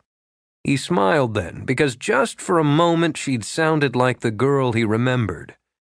"You know, Cass, that's about the longest little speech I've heard out of you in close to 10 years. I'm always putting my foot in my mouth." Don't do that. He'd taken her chin to lift her head before he realized he meant to, before she flinched like a startled doe. Moving with care, he dropped his hand, eased a hip on the corner of the desk. "How are the kids?" "They're all right. Better." "Getting along all right at Regan's?" "She's wonderful. I forget I'm imposing because she makes everything so normal. She and Rafe—" She broke off, her color rising again. "You've got better things to do than listen to me gossip." "No, I don't." He'd have done anything to keep her talking, to keep her there. "What do you think about them, Regan and Rafe?" She looked happy when she came home this morning." "He looked miserable when I dropped by the house this morning." Her smile was slow and shy. "That's a good sign. Rafe always needed a woman who could make him unhappy. It was always too easy for him, for all of you." Was it? Thoughtful, he picked up his cigarette again, ran it through his fingers. "I remember you turned me down." "Oh," Fumbling, she rose. "that was 100 years ago. "Not quite 12. You were sweet 16. I was going with Joe." As she tugged on her coat, she wondered if she'd really ever been 16. "I can't even remember who we were then, or what we were looking for. Thanks, Devin, for taking care of this." "That's what I'm here for, to take care of things." At the door, she paused, but didn't look back. It was easier to speak if she didn't have to look into those cool, pitying eyes. "You asked me what I wanted, Devin. I just want to feel safe." She said it so quietly he barely heard. That's really all." In a coat that was too thin to fight off the biting wind, she walked back to the cafe. Rafe arrived 10 minutes early for dinner and squirmed on Regan's doorstep like a nervous suitor. He had a bottle of wine in one hand and a bakery box of cookies designed to win the kids over in the other. He wished he'd remembered before his brainstorm that he knew nothing about people under the age of 16. As a test, he turned the knob. It was somewhat satisfying to find it locked tight. He knocked sharply, stepped back. It was Regan who opened it, as far as the thick security chain allowed. "Okay, so far you're passing, but you should have asked who it was first." I looked out the window. She shut the door in his face, then, after a rattle of chain, opened it. I had the feeling there'd be a quiz. Smiling, she studied the offerings. No lilacs? No chance. He would have kissed her if he hadn't noticed the solemn gray eyes watching him from the cushions of the sofa. "Looks like you've got a mouse in the house." Regan jerked, then smiled when she saw Emma. She's quiet as one, but prettier. "Emma, this is Mr. MacKade. You met him at Ed's, remember?" Regan held out a hand, eyeing him warily. Emma slipped from the couch. She was 5, Rafe knew, and tiny as a fairy princess, with her mother's pale hair and smoky eyes. "I knew your mama when she was your age," he told her. Emma darted behind Regan's legs and peered up at him. Knowing it was a shameless bribe, he shook the bakery box. "Want a cookie, honey?" That earned him the faintest of smiles, but Regan took the box out of his hands. Not before dinner. Spoil sport. But dinner smells good. Cassie's chicken and dumplings. I had to practically tie her down to keep her from taking the kids and eating at the diner. We compromised and had her cook dinner. Come on, Emma, we'll take the cookies in the kitchen. With one hand clutching Regan's slacks, Emma darted looks over her shoulder. She thought he was big, but his eyes weren't mean. She'd already learned how to read eyes, and he looked a lot like the sheriff, who sometimes picked her up and gave her lemon drops. But Emma watched her mother carefully to gauge her reaction to the man. Cassie looked up from the stove and smiled. "Hi, Rafe." He moved to her, lightly kissed her bruised cheek. "How's it going?" "Fine, everything's fine." She laid a hand on the shoulder of the boy beside her. "Connor, you remember Mr. MacKade?" Nice to see you again, Connor. Rafe offered a hand. The little boy with the pale hair and the dusky blue eyes shook hands hesitantly. You'd be, what, in third, fourth grade? Third. Yes, sir. Rafe lifted a brow and passed the bottle of wine to Regan. That would make him about 8, Rafe figured, and the kid spoke as quietly as an old priest. Ms. Witt still teaching there? Yes, sir. We used to call her Ms. Dimwit. When the boy's eyes widened, Rafe plucked a carrot from beside the salad bowl. Bet you still do. Yes, sir. Connor mumbled, slanting a look at his mother. Sometimes. Screwing up the courage he'd worked on building ever since he'd been told Rafe MacKade was coming, Connor drew in his breath. You bought the Barlow place? That's right. It's haunted. Rafe bit off some carrot and grinned. You bet. I know all about the battle and everything, Connor said in one quick burst. It was the bloodiest day of the Civil War, and nobody really won because... He broke off, embarrassed. This, he thought miserably, was why some of the kids called him Nerdhead in school. Because nobody went for the final push, Rafe finished for him. Maybe you'd like to come by the house sometime, take a look. I could use somebody who knows all about the battle. I've got a book with pictures. Yeah? Rafe took the wine Regan offered him. Let's see. It was simple enough to draw the boy out, as long as they were discussing McClellan's flawed strategy or the Battle of Burnside Bridge. Rafe saw a bright, needy boy, too bookish to fit neatly with his contemporaries, too shy to showcase his own brain. The girl, a miniature of her mother, never strayed far from Cassie or Regan, ate her dinner in small, neat bites, and watched him like a baby hawk. Ed would be better off having you in the kitchen than waiting tables, Rafe commented after he'd polished off a second helping. Her business would double in a month. Off guard, Cassie blinked at him. No one had complimented her cooking in too many years to count. I'm glad you liked it. I could put some of the leftovers in a dish for you. You just have to heat them up. I'll take 'em. When Cassie rose and began to clear, Regan held up a hand. No, you don't. You cooked, I clear. But that was the deal, and since Rafe ate enough for 2 growing boys, he can help. The Dolans looked on, awed, as Rafe cheerfully stacked plates. The men they knew would have belched, loosened their belts, and plopped down in front of the TV with a 6-pack. Daddy says girls and sissies do dishes, Emma announced in a surprisingly clear voice. Emma! Paling, Cassie stared at Rafe and waited for the retribution. He considered making a comment about her father's brains, but decided against it. My mom always said a meal has to be earned. He said it lightly and winked at her. And if I do the dishes with Regan, I'll probably be able to kiss her. Why? Because she tastes almost as good as your mama's chicken and dumplings. Satisfied with that, Emma nibbled solemnly on her cookie. I'll just give Emma her bath then. Flustered, Cassie shooed her children along. I have to turn in early. I have the breakfast shift in the morning. Thanks for dinner, Cassie. You handled that very well, Regan murmured. That's probably the first time in years they've sat at the dinner table with a man and had a civilized conversation. Dolan's not only a swine, he's a fool. Rafe set stacked plates on the kitchen counter. Sweet woman like that, beautiful kids, any man would be lucky to have 'em. A home of your own, Rafe mused. A woman who loved you, kids racing out to meet you at the end of the day, family meals around a table, noise in the kitchen. Funny, he'd never thought that was something he'd wanted or needed. You made an impression, Regan went on as she filled the sink with hot, soapy water. A good one. I can't think of anything better for all of them than seeing a strong, intelligent man behaving in a strong, intelligent way.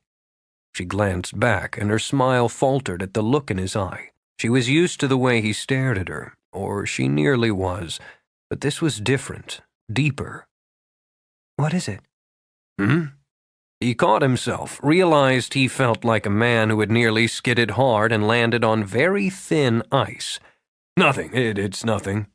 Good God, he'd actually been thinking about marriage and kids and picket fences. The boy, Connor, he's awfully bright, isn't he? Straight A's, Regan said as proudly as if he were her own.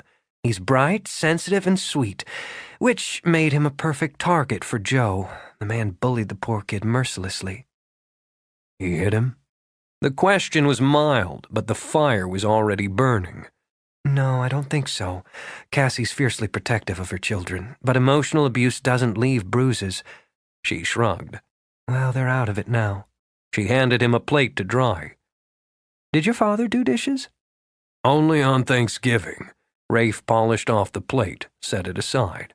Buck MacKade was a man's man. Buck? Impressed, Regan pursed her lips. Sounds formidable. He was tough.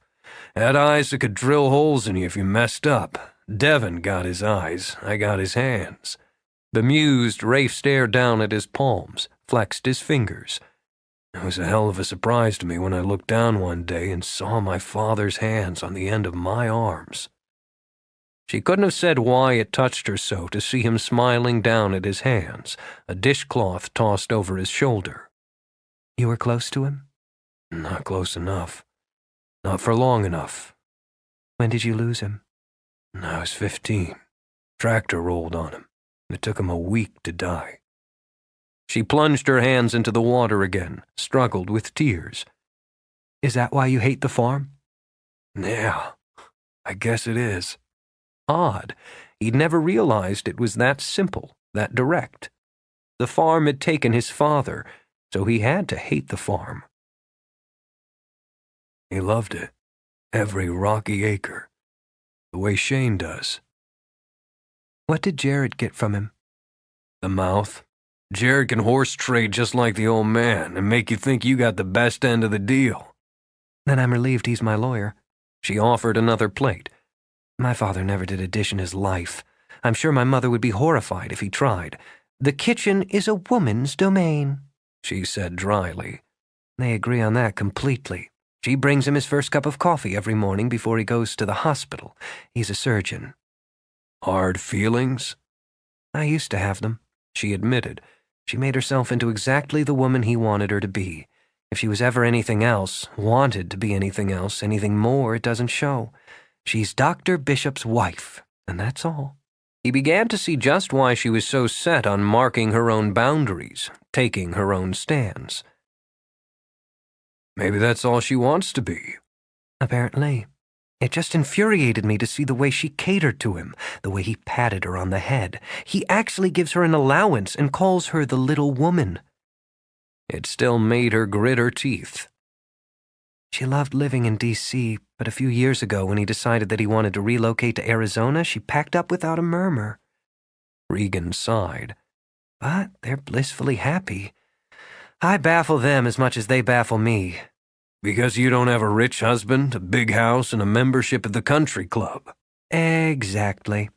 Surprised and amused, she glanced at him. Have you met them? I think I just did. And in doing so, caught a fresh new glimpse of her. So, darling, why don't you have a rich husband, a big house, and a membership at the country club? Because I like independence, my own space, and my golf game is dreadful. She shook back her hair. Actually, my mother had high hopes for me when she met Jared. The bowl he was drying clattered when he set it down. Run through that again? They came to visit right after the settlement. He took us out to dinner. Jared, Rafe said carefully, took you out to dinner. Mm-hmm. A couple of times. My mother really liked the idea that I was seeing a lawyer. Next best thing to a doctor in her mind. Seeing. As in dating. You dated Jared? We went out a few times. It was right after his divorce. She held out another bowl, lifting a brow when he made no move to take it. Is there a problem? You dated my brother. I believe we just established that. She decided it was a better idea to bite the inside of her lip than to let it curve. Didn't he mention it? No. I think I like your definition of date. You mean, did I sleep with him? Struggling to keep her face composed, she tilted her head. Are you gonna beat him up, big guy? Can I come watch? Obviously, she didn't know how close she was to having her pretty face dumped in dishwater. It's a simple question. You've got a muscle twitching in your jaw, Rafe. It looks good on you. No, she said, and then she did laugh. Of course I didn't sleep with him.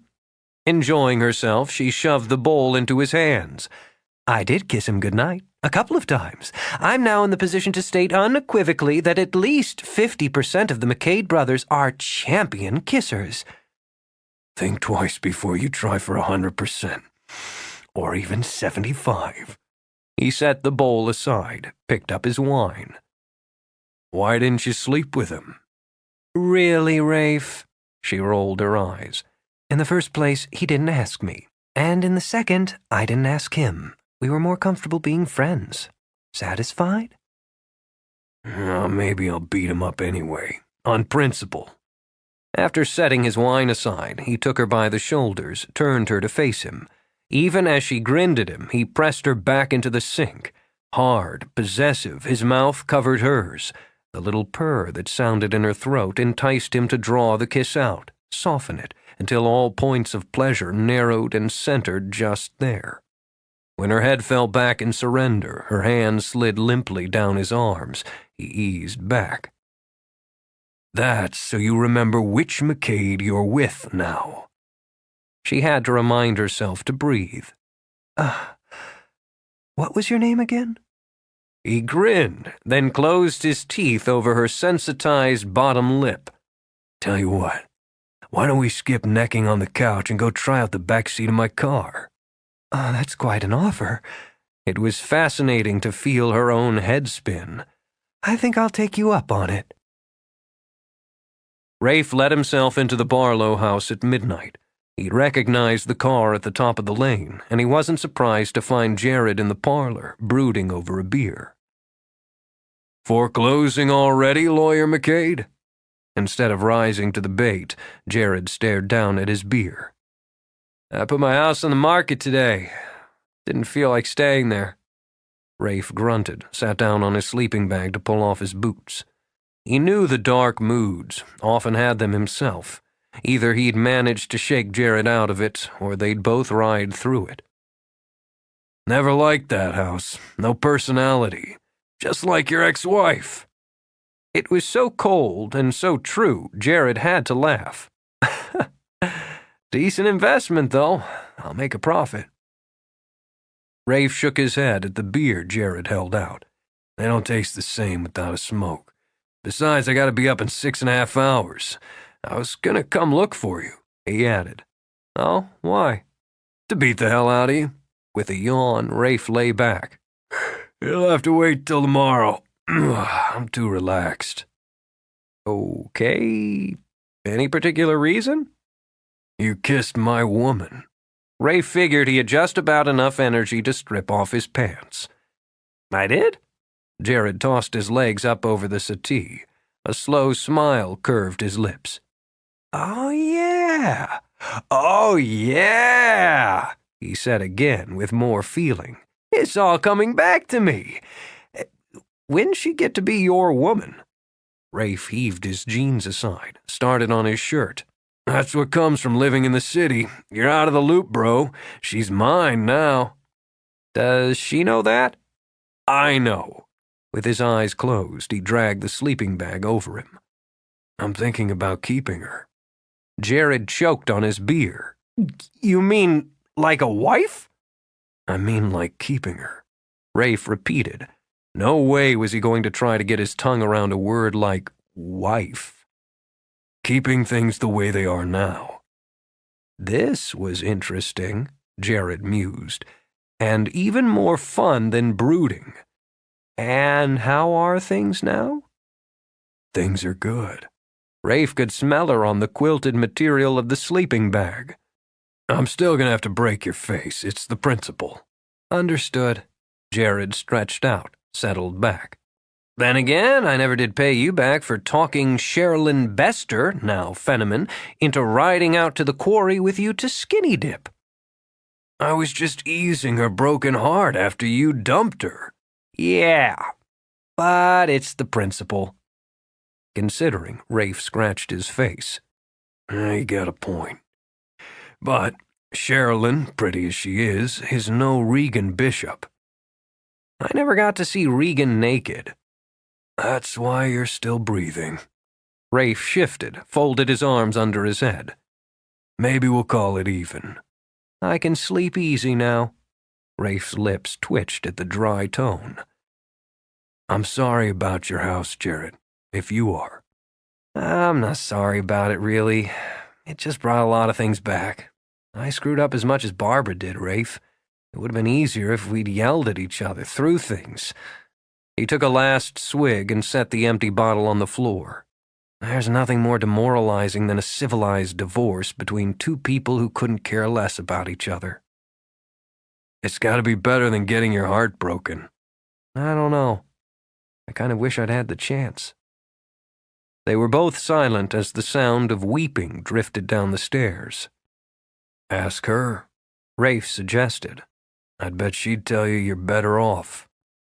Maybe you should start thinking exorcism, Jared said, smiling at the idea as his eyes drooped and he settled himself for sleep.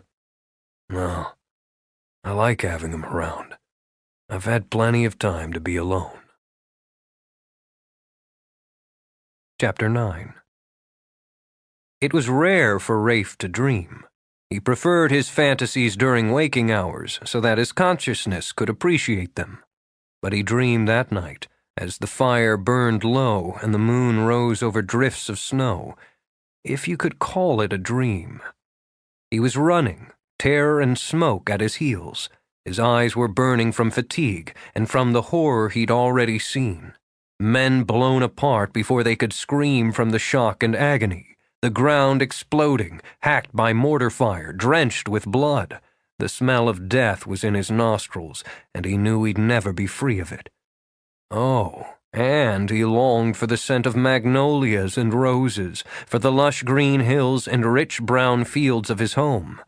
If he had had tears left, he would have wept them for the quiet gurgling of the river that wound through his family's plantation, the bright laughter of his sisters, the crooning songs of the field hands. He was afraid, mortally afraid, that everything he'd known and treasured was already gone. His most desperate wish was to get back, to see it again. He wanted to see his father again, to tell him his son had tried to be a man. The battle raged everywhere, in the fields, through the corn, in his heart. So many of his comrades lay dead on these God-forsaken rocky hills of Maryland. He'd lost his way. He hadn't been able to see through the choking smoke, or hear through the thunder of guns and the horrible shrieks of men. Suddenly he was running as a coward runs for any hole to crawl in. Mixed with the horror now was a shame just as terrible. He'd forgotten his duty and lost his honor. Now, somehow, he must find them both again. The woods were thick, carpeted with the dying leaves that fell, brilliant in golds and russets from the trees. He had never been so far north, seen such color, or smelled the poignant decay of autumn. He was only 17. A movement ahead had him fumbling his rifle onto his shoulder. The blue uniform was all he could see, and he fired too quickly and poorly. The answering shot had fire singeing his arm. Driven by pain and terror, he gave a wild rebel yell and charged. He wished he hadn't seen the eyes of the enemy, as wide and terror-glazed and young as his own. Their bayonets crashed point to point. He smelled the blood and the stinking scent of fear. He felt the steel of his blade slice into flesh, and his stomach roiled. He felt the rip of his own and cried out in agony. He fought, blindly, bitterly, recklessly, until there was nothing inside him but the battle, and when they both lay in their own blood, he wondered why. He was crawling, delirious with pain. He needed to get home for supper, he thought. Had to get home. There was the house. He could see it now. He dragged himself over rocks and dying summer flowers, leaving his blood staining the grass. Hands were lifting him. soft voices. He saw her standing over him, an angel, her hair like a halo, her eyes warm, her voice filled with the music of the South he yearned for. Her face was so beautiful, so gentle, so sad. She stroked his head, held his hand, walking beside him as others carried him up curving steps. I'm going home, he told her. I have to go home. You'll be all right, she promised. You'll go home as soon as you're well again. She looked away from him, up, and her lovely face went pale as a ghost's. No, he's hurt. He's just a boy. Charles, you can't. He saw the man, saw the gun, heard the words. I'll have no Confederate scum in my house. No wife of mine'll put her hands on a rebel. Rafe jolted awake with the sound of a gunshot ringing in his ears. He sat where he was while it echoed away, until all that was left was his brother's quiet breathing. Chilled, he rose, added logs to the fire. Then he sat, watching the flames and waiting for dawn. Regan slept like a baby. With the kids off to school and Cassie taking the early shift at the diner, she indulged herself with a second cup of coffee. She still prized her privacy, but she discovered she liked having the company. It was nice having the children pad around the house in the morning, having Emma offer one of her solemn kisses or Connor one of his rare smiles. She liked beating Cassie to the kitchen so that she could fix breakfast and smooth down pale, sleep-tousled hair. Motherhood had never been one of her ambitions, but she was beginning to wonder if she wouldn't be good at it. She picked up a crayon Emma had left on the table. She smelled it and smiled. It was funny, she thought, how quickly a house could smell like children, crayons and white paste, hot chocolate and soggy cereal. And it was funny how quickly she'd come to look forward to finding them there after work. Absently, she tucked the crayon in her pocket. Work was exactly where she had to go. Out of habit, she rinsed her coffee cup in the sink, set it on the drain. After a last glance around, she opened the door in the kitchen and headed down the stairs to open the shop for the day. She'd barely turned the open sign around, unlocked the door, and moved behind the counter to unlock the till when Joe Dolan walked in. The quick spurt of alarm came first, then she soothed it by reminding herself that he was here. Cassie wasn't. He'd put on weight even in the 3 years she'd known him. There was muscle there still, but it was cushioned by too many six-packs. She imagined he'd been an attractive man once, before his square face had bloated and his moody brown eyes had sunken behind bags. He had a chipped front tooth she didn't know was courtesy of a younger Rafe's fist and a nose that had been broken by Rafe and several others. With disgust, she remembered that he had tried once or twice to touch her, had watched her more than once or twice with greedy eyes and a knowing smile. Regan hadn't even told Cassie that, and never would. She braced herself for the altercation, but he shut the door quietly, took off his billed cap and held it humbly in his hands, like a peasant before the queen. Regan, I'm sorry to bother you. The penitent sound of his voice and bowed head almost softened her, but she remembered the bruises on Cassie's neck. What do you want, Joe? I heard Cassie's staying with you. Just Cassie, she noted. Nothing about his children. That's right. I guess you know about the trouble. Yes, I know. You beat her and you were arrested. I was awful drunk. The court may find that an excuse. I don't. His eyes narrowed and flashed, but he kept his head down. I feel terrible about it. Done nothing but worry about it for days, and now they fixed it so I can't even go near her to tell her so. I come to ask you a favor.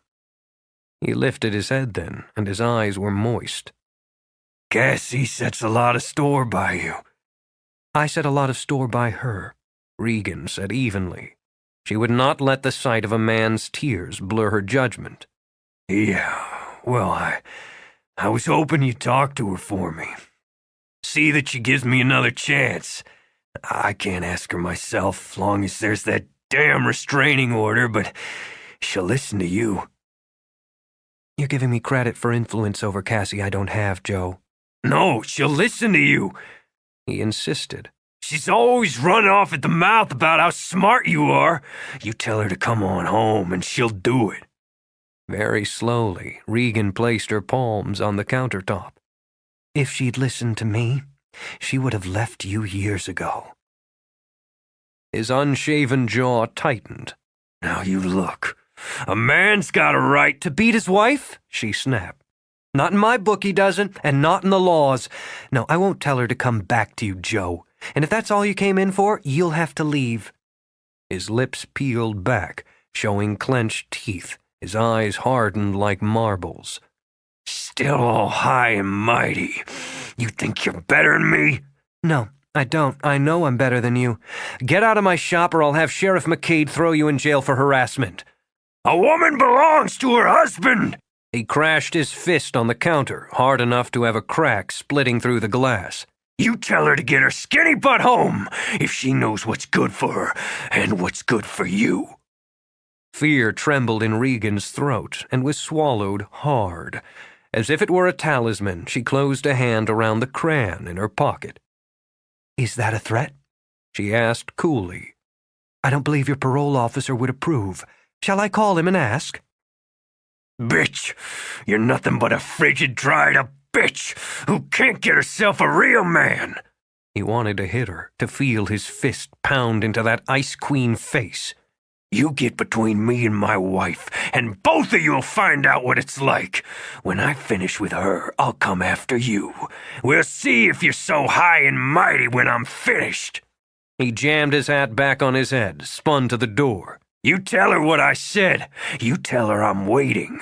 She'd better have that bastard MacKade tear up those papers and be home by supper time.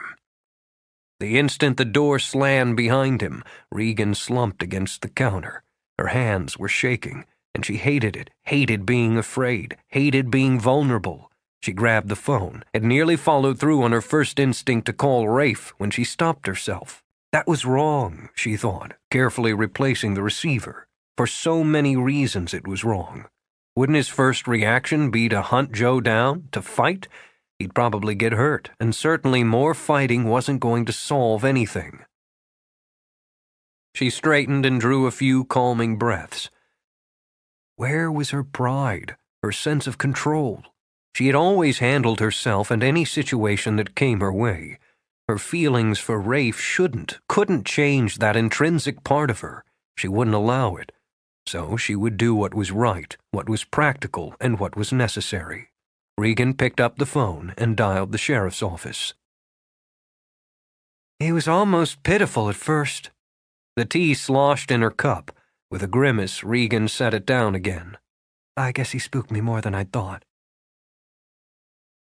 Shake all you want, Devon told her, and frowned at the crack in her counter.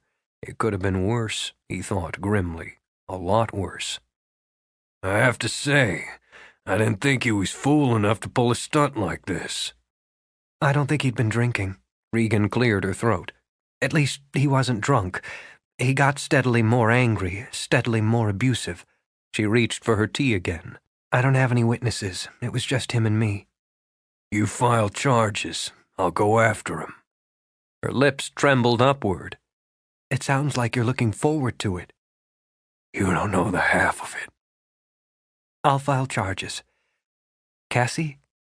I had one of my deputies go to the diner as soon as you called. He'll hang out there and get paid for drinking coffee and flirting with Ed. I've got another one driving by the school.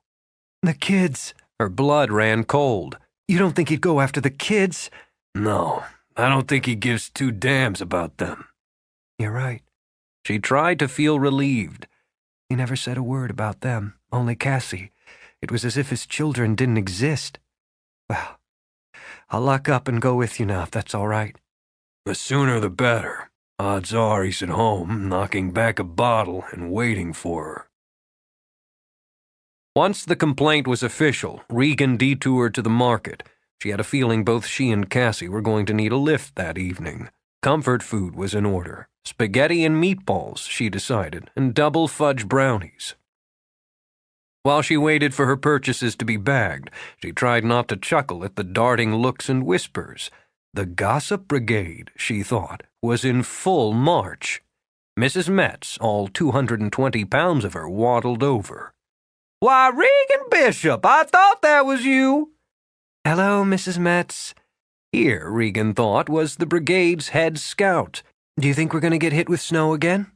"Ice storm," she said with a shake of her head.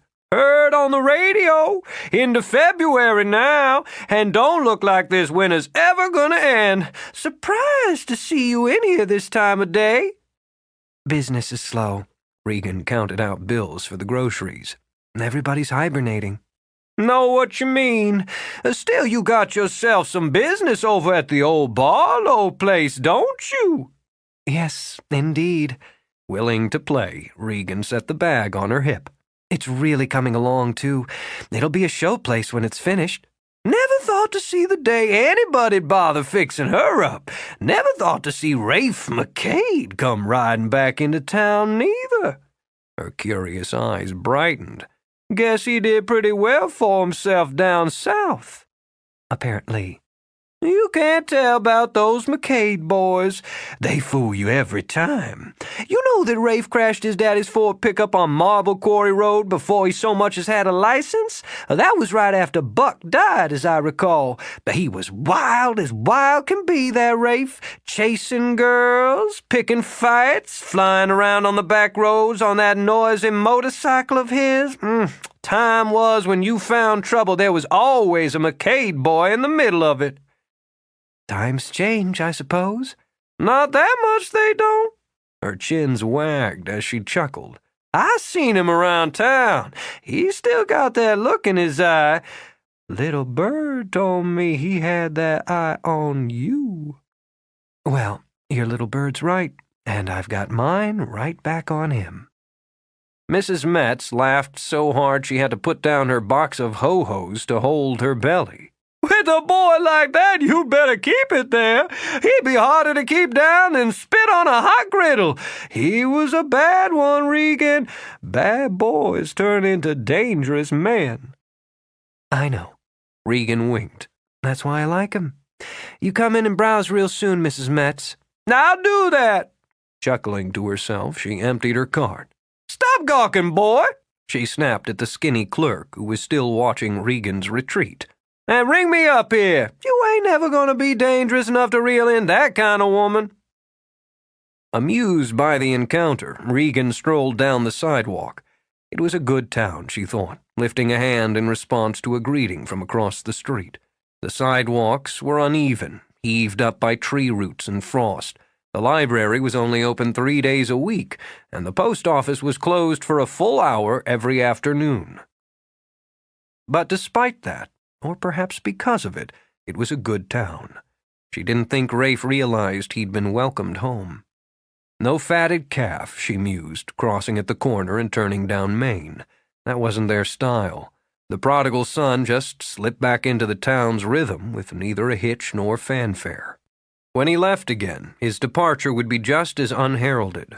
A few comments over the counter at the post office, some speculation at the diner, then the town would move along as easy as ever. She hoped she would. Shifting her bag, she circled around the side of the shop. Enjoy the moment, she reminded herself. Don't project into the future. Those were the rules. She'd stated them herself. All she had to do was follow them. And if she found an excuse to slip by his house later, steal an hour with him, so much the better. Bolstered by the idea, she took her keys from her pocket. She jingled them as she climbed the stairs with her groceries. If she'd been paying attention, if she hadn't been thinking about Rafe, perhaps she would have noticed sooner. But her hand was already reaching for the door when she saw that it wasn't on its hinges, but was propped there. Her mind stayed blank for an instant too long. Even as she spun around to run, Joe hauled the door aside. The crash dragged a shriek from her. It was choked off to a gurgle when his arm jerked around her neck. Wondered which one of you'd come first. This is good. His breath panted out, sour with whiskey and excitement. Been wanting to get my hands on you for a long time. He pressed his mouth to her ear, excited by the way she tried to curl away from him. "I'm gonna show you what a real man's all about. Gonna get you out of those prim and proper clothes and show you real good." He panted as his free hand came around to squeeze hard on her breast. Her skin crawled, and for one hideous moment the fear was so bright it blinded her eyes, and her reason. "I'm gonna give me some of what I hear that bastard Rafe MacKade's been getting. Then I'm gonna fix your face so nobody thinks it's so pretty anymore." As he started to drag her over the broken door and inside, the horror of what he would do flashed through her. She swung back. Groceries flew, smashing into the little alley below. Her heels skidded back over the door. "Cassie gets here, I'm gonna give her the same. But first, I'm gonna enjoy taking you down a few pegs." With his free hand, he yanked her hair, darkly pleased when she whimpered. Then she remembered the keys that were still gripped in her frozen fist. With prayer screaming in her head, she flung her hand back, hacking with the point she'd pushed between her clenched fingers. He howled like a wild dog, and the vicious grip released. Dragging in air, she flew down the steps, certain he would be on her again in an instant. At the bottom, she stumbled, went down hard on her hands and knees. Prepared to scream, she looked back and saw him crumpled on the landing, holding a hand to his face, while blood dripped through his fingers. Like a woman in a trance, she rose to her feet, put one foot slowly in front of the other until she reached the diner. The buzzing in her ears warned her to take deep, careful breaths. She stepped inside, closed the door behind her, unaware that her coat was hanging by one sleeve and the knees of her slacks were torn and bloody. Cassie dropped the tray she was holding, shattering dishes.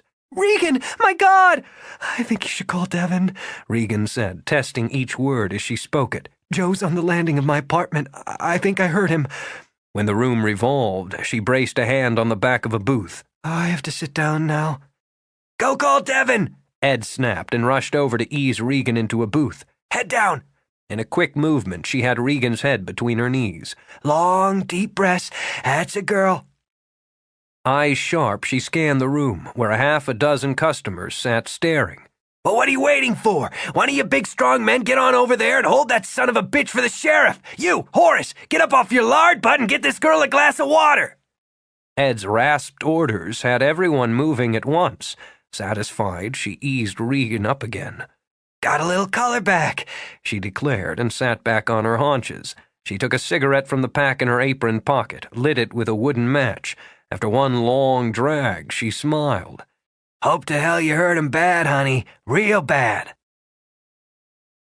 Sitting in Devin's office, with the coffee Shane had poured for her warming her hands, Regan was sure she was over the worst of it. Everything had happened too fast for anything but pure emotion.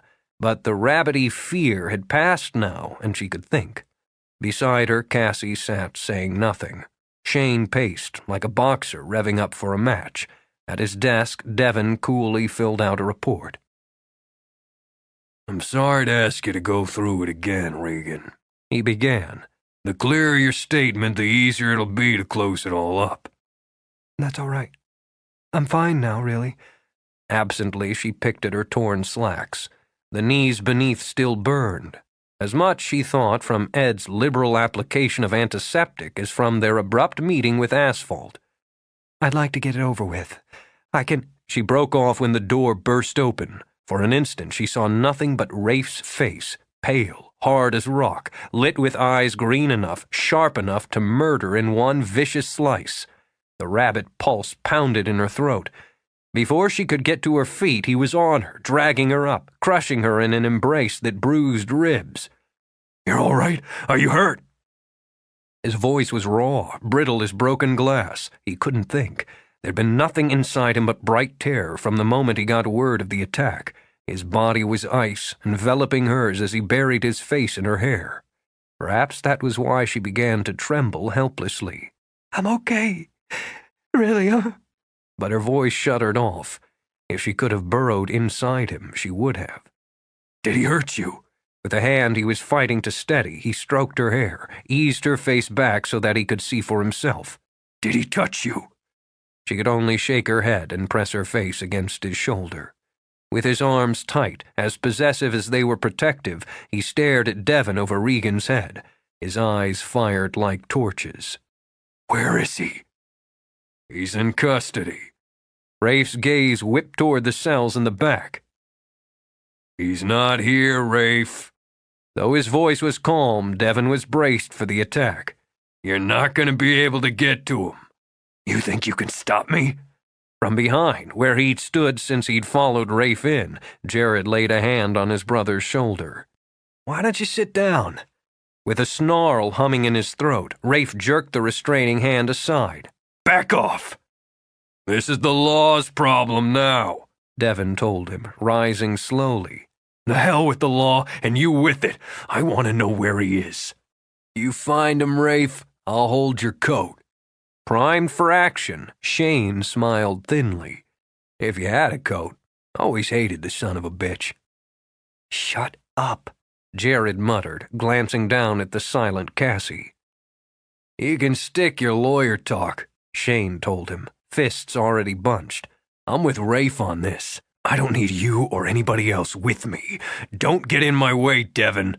I'm already in your way. Now sit down or I'll throw your ass in a cell.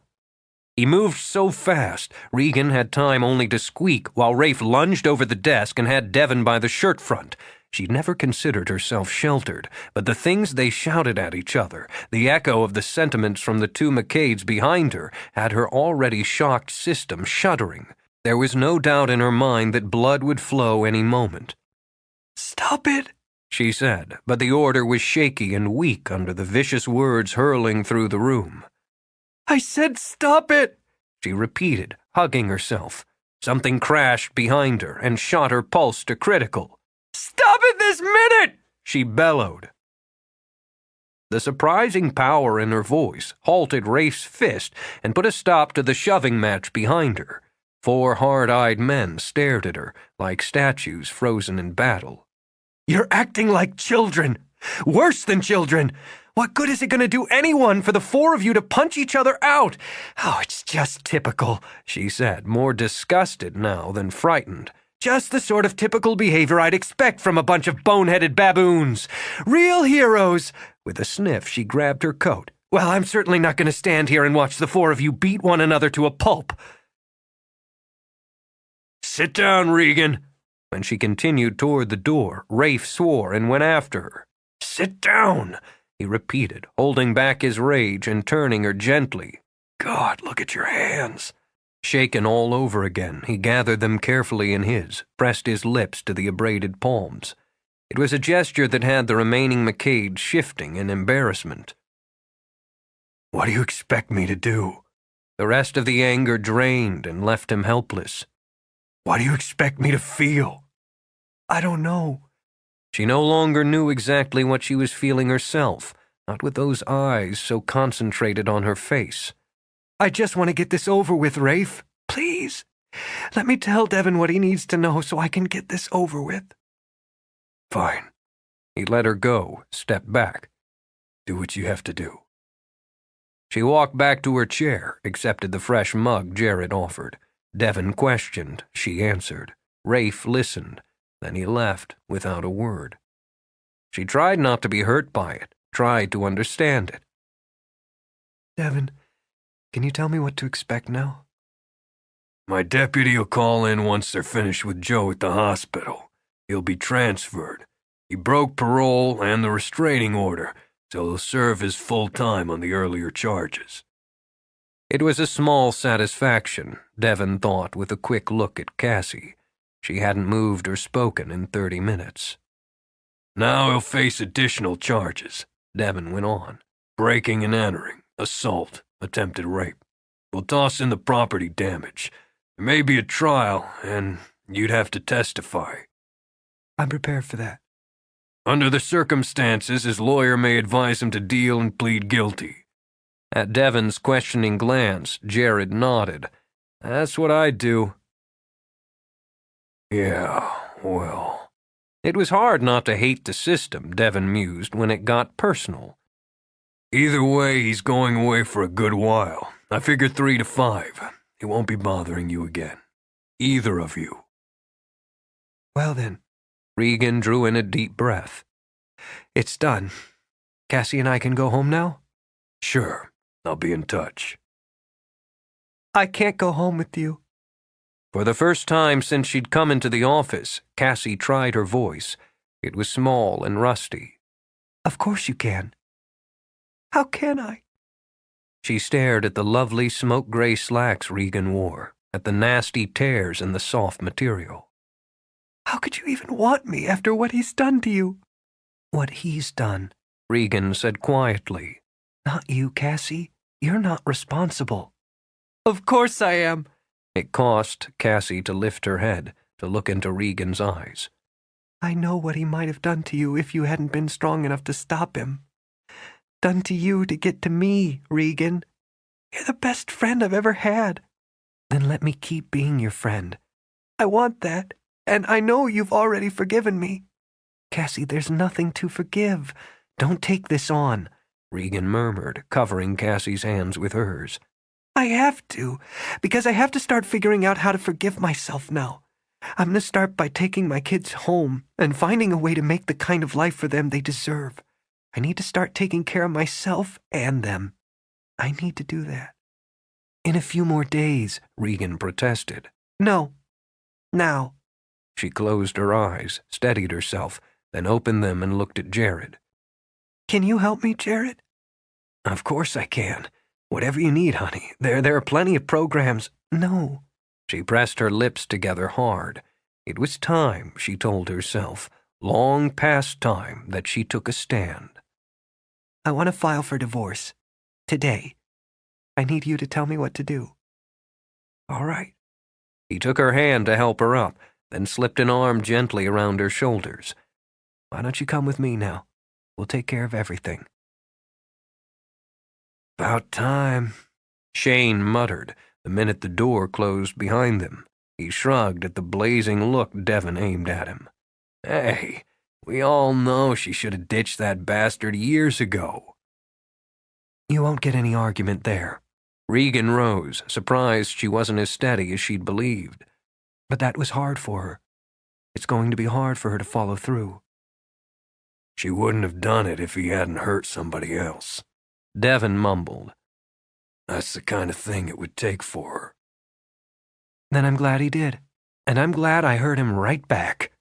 Regan took a deep breath, then asked the question that had been hovering in a corner of her mind. His eye, Devon. I can let you know when I find out, if you want me to. I think I have to know. She held out a hand for his, not to shake, but to hold. You've been wonderful. I know Rafe was upset, but he was wrong in the things he said to you. You did everything you could. You did everything right. If I'd done everything right, it wouldn't have happened. You know better than that. She squeezed, then winced as her hand throbbed. I'm going home. Take a bottle of aspirin and crawl into bed for a few hours. Please call when you hear anything. I will. Shane? Ahead of you, like always. He already had Regan's coat, and he helped her into it. I'll drive you home and fix that door for you. Thanks. With a smile, she kissed his cheek. Baboons or not, the MacKade brothers aren't half bad. Baby. He put an arm around her waist to lead her out. We're all bad. Later, Dev. When he'd helped her into his truck, he paused. Rafe will come around. He just needs to go punch something. That's the answer? Hey, it works. He slammed her door, then circled the truck to climb behind the wheel. You'd have gone with him, after Joe? We'd have all gone with him. Shane glanced in the rear view, then whipped the truck into a quick and illegal U-turn. Dev and Jared would have spouted off for a while about law and order. We'd have shoved each other around, then we'd have gone with him. With some regret, he shook his head. It would have been fun. Fun? She could almost laugh as she let her head sink back on the seat. Nobody messes with the MacKade woman. Oh, really? And is that my status at this point? He caught the tone, and then, with a wary glance, the martial look in her eyes.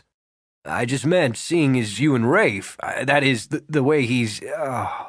Even a MacKade knew the value of retreat. I ain't touching this one. He pulled up at the base of her stairs and looked up to study the door. Looks like somebody beat me to it. What? She was still simmering. I'll check it, but it looks from here like it's already been fixed. He got out of the truck, climbed the stairs. Yeah, few nicks and scratches, but it's back on its hinges. As a precaution, he tried the lock, gave it a good shove. Solid. Now, Rafe probably took care of it. I see. It did nothing to appease her. I'll have to be sure to thank him, won't I? Yeah. Shane retreated again, backing down the stairs. Are you gonna be all right?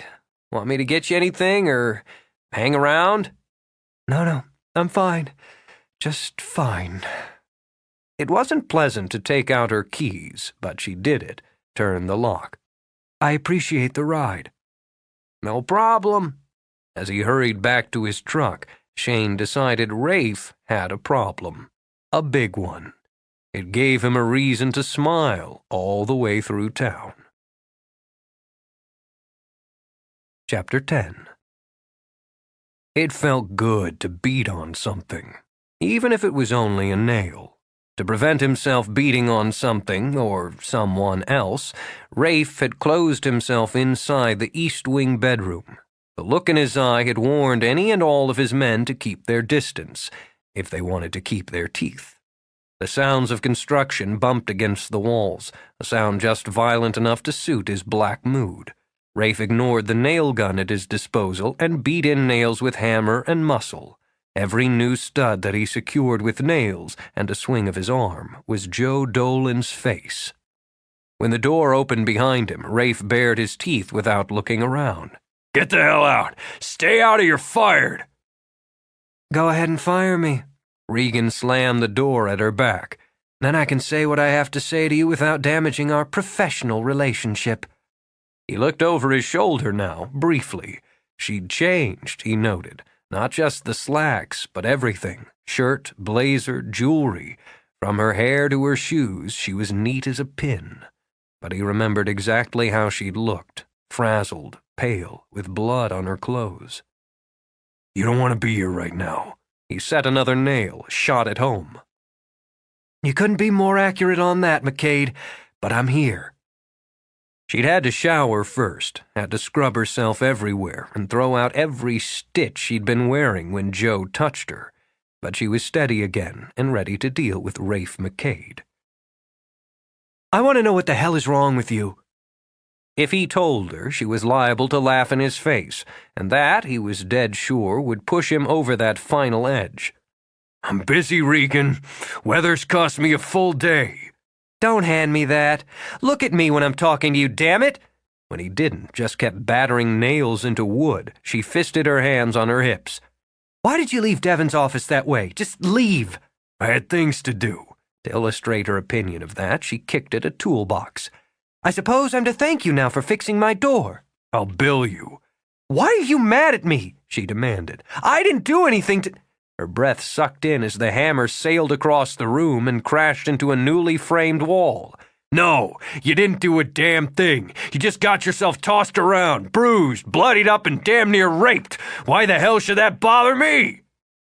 Someone had to be calm, she told herself. Obviously, the way his eyes were glowing, it was going to have to be her. I know you're upset about what happened. Yeah, I'm upset. He picked up the toolbox, heaved it, because it made more sense than throwing her around. Metal and steel crashed and scattered like small bombs. I'm just a little upset. Now get out! I won't. Instead, she angled her chin. Go ahead, big guy. Throw something else. When you've got it out of your system, we'll have a civilized conversation. You'd better get it through that thick head that there's nothing civilized about me.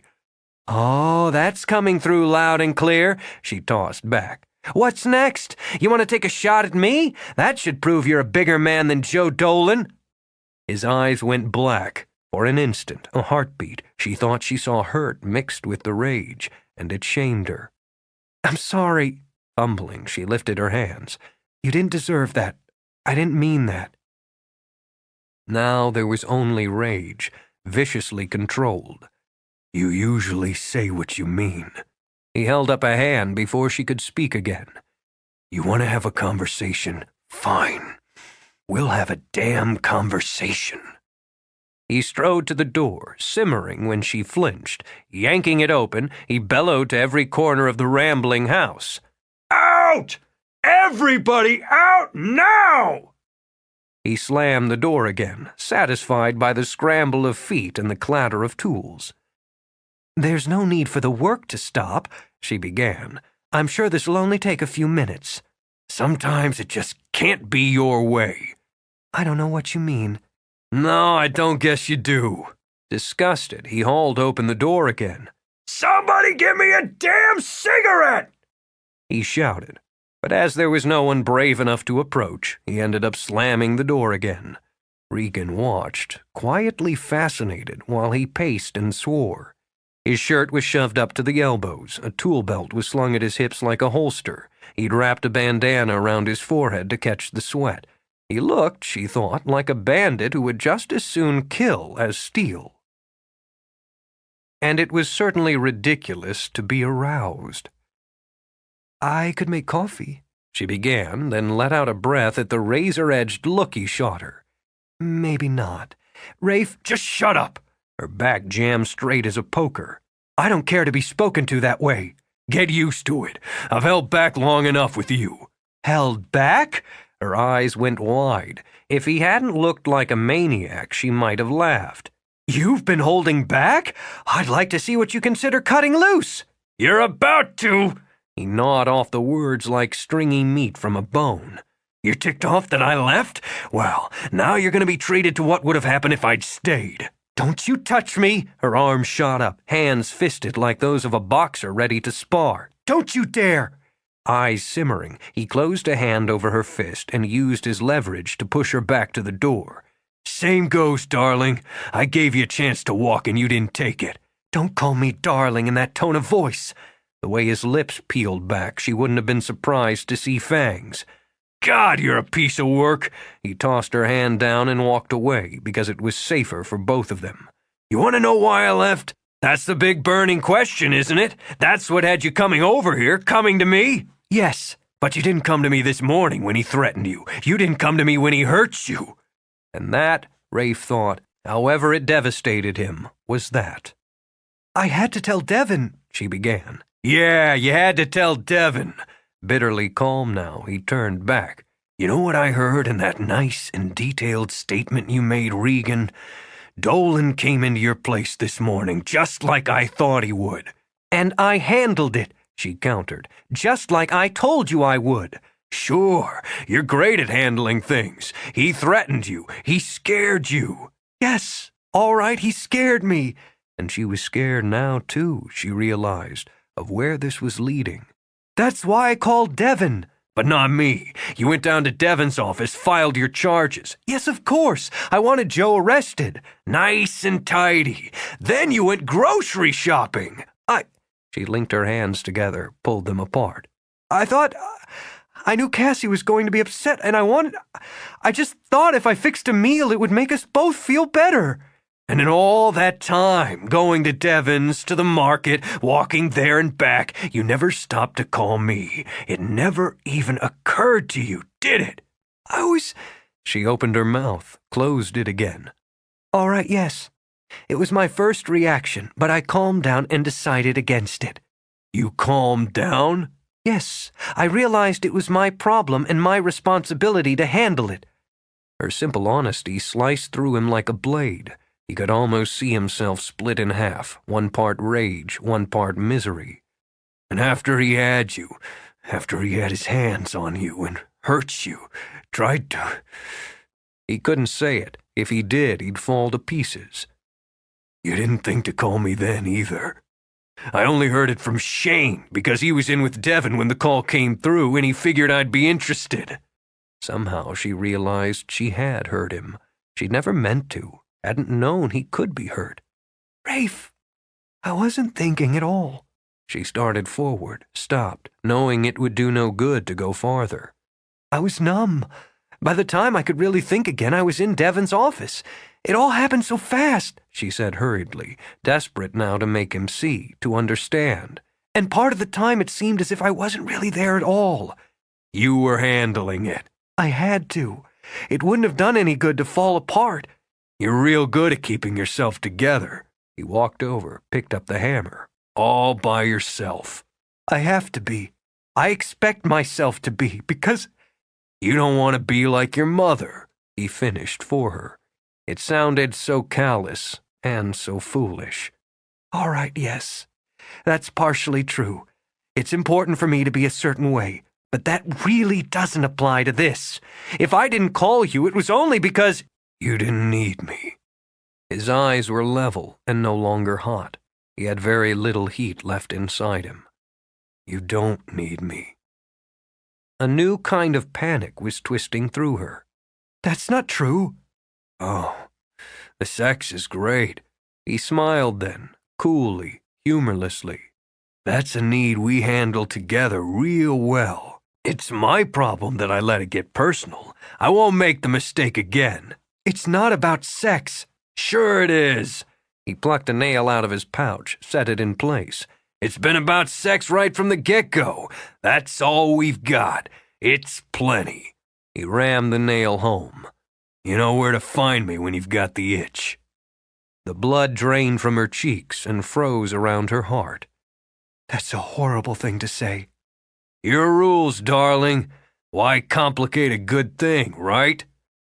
I don't want things to be this way between us, Rafe. Well, now I do. Take it or leave it. He rammed another nail into wood. She wasn't going to get the chance to hurt him again, he told himself. No woman hurt him like this. She opened her mouth, primed to tell him she'd leave it, leave him, and couldn't. Tears burned in her eyes, in her throat. Could there have been a worse possible time, she wondered, for her to realize she was in love with him? Is that the way you really feel? I try to say what I mean, too. Unwilling to humiliate herself, she swallowed the tears. All this is because you're angry about what happened, about how I dealt with it. Let's just say it made everything clear. You don't want to clutter up your life, right? No, Hell, neither do I. Call it ego. I've got one. I didn't like you running to my brother instead of me. Like you said, I've got it out of my system. We can just go back to the way things were, the way things are. She hadn't realized how much she could prefer that lethal temper over this calculated disinterest. I'm not sure that's possible. I can't give you an answer right at the moment. You mull it over, Regan. You do that real well, too. Would you rather? She pressed a hand to her lips, waited until she could steady her voice. If you'd rather suspend our business relationship, I can give you the names of some other dealers in the area. No reason for that. I'm already behind. When he turned to her, all he saw was that her eyes were dry, her face was composed. I can take shipment on this room in about a week, if you've got a problem with storage. That'll be fine. I'll make the arrangements. She turned and reached blindly for the doorknob. Terrified she'd crumble, she walked away quickly.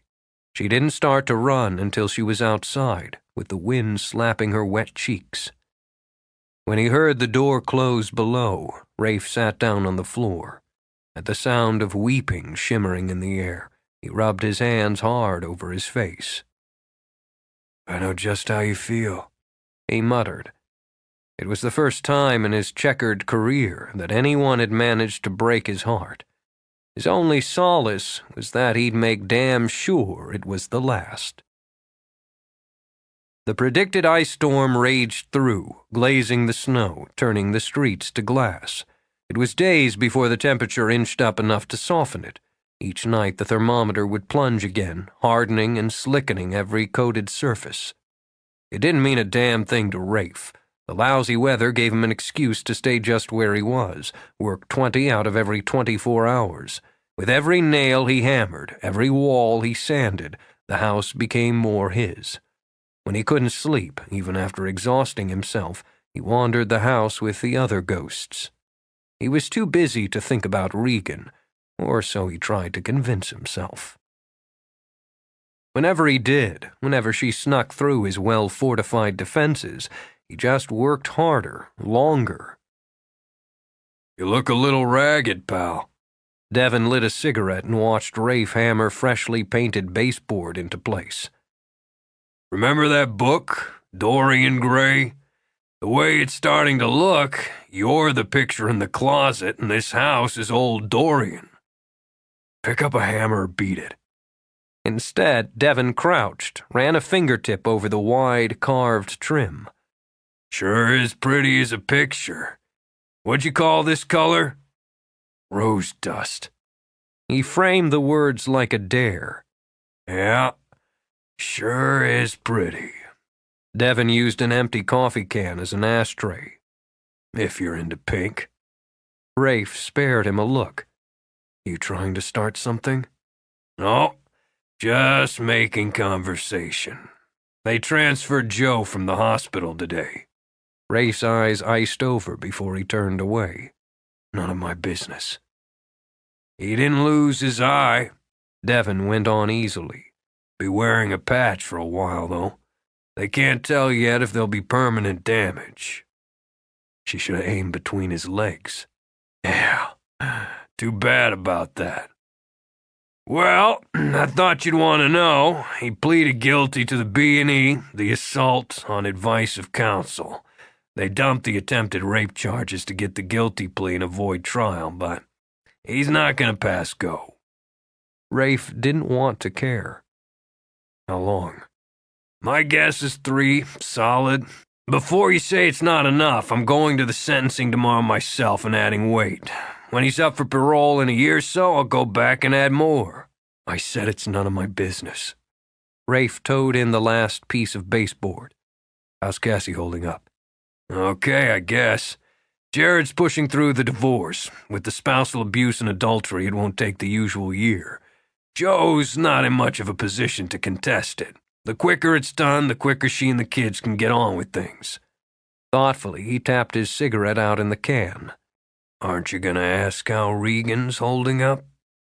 No. Well, I'll tell you. Ignoring Rafe's snarl, Devin folded his legs and sat. She doesn't look like she's been getting a lot of sleep, if you ask me. I didn't. Ed says she hasn't been coming in for lunch, so I guess her appetite's off too. I could figure that experience with Joe shook her up enough to interfere with her sleeping and eating, but I got a hunch it's something else. She'll handle it. She's good at taking care of herself. Good thing, too. Odds are if Joe had managed to drag her inside that day, somebody would have seen the door quick enough, heard the ruckus. Still, he could have done a lot of damage in a short time. Don't you think I know that? Rafe shot out. Do you think I don't know what he could have done to her? Yeah, I think you know it. I think it's eating at you. And I'm sorry. Are you ready to listen to me? No. But there wasn't any heat behind the denial, so Devin prepared to say his piece. Witnesses in the diner said they thought she was drunk at first when she came in. The way she was walking, she'd have passed out if Ed hadn't gotten her down first. I don't need to hear this. Yeah. Devin murmured, watching Rafe's knuckles whiten on the hilt of the hammer. You do. When I got to her, Rafe, she was in shock. Are you getting this? Her pupils were as narrow as the point of one of those nails. I was set to have her taken into emergency, but she pulled herself together.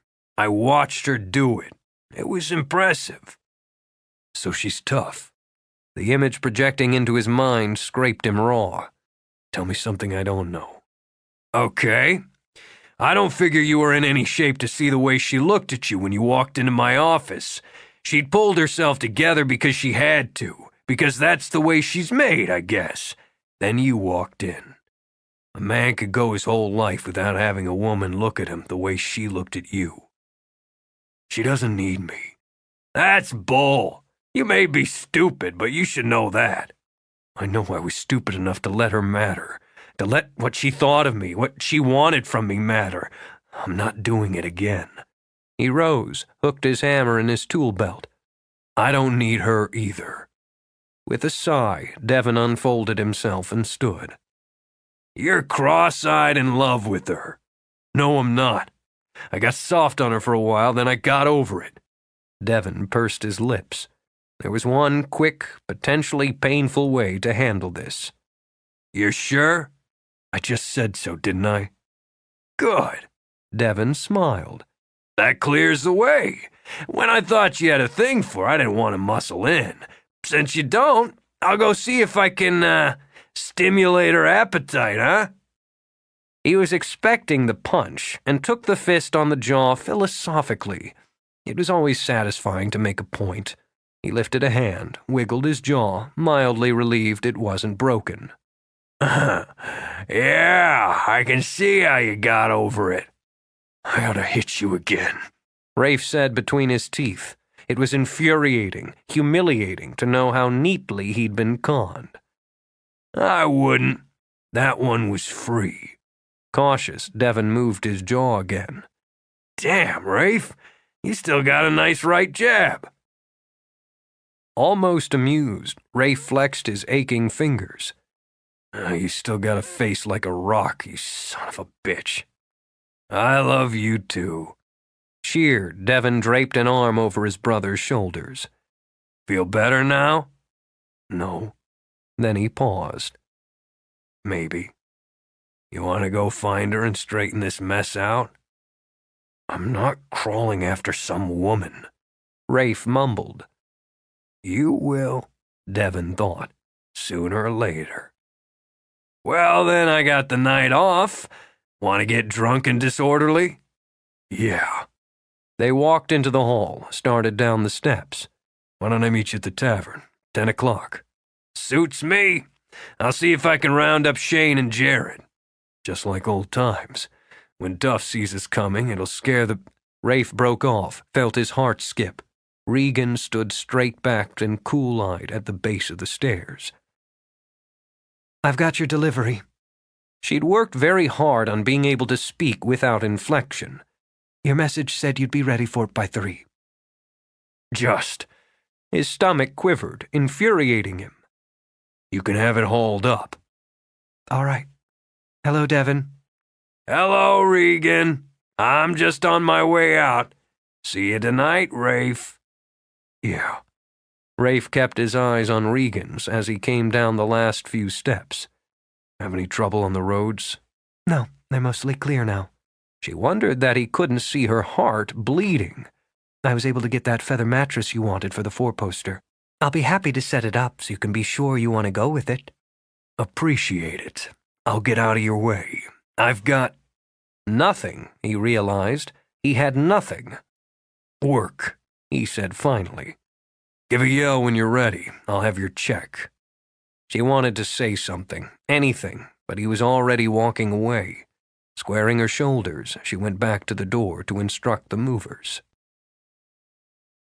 It was nearly 5 when she finished arranging things exactly as she wanted them. She hadn't noticed the quiet that drifted in to replace the steady bang and buzz of labor. But as the light changed, she switched on the rose-patterned globe lamp by the button-back chair she'd angled toward the fireplace.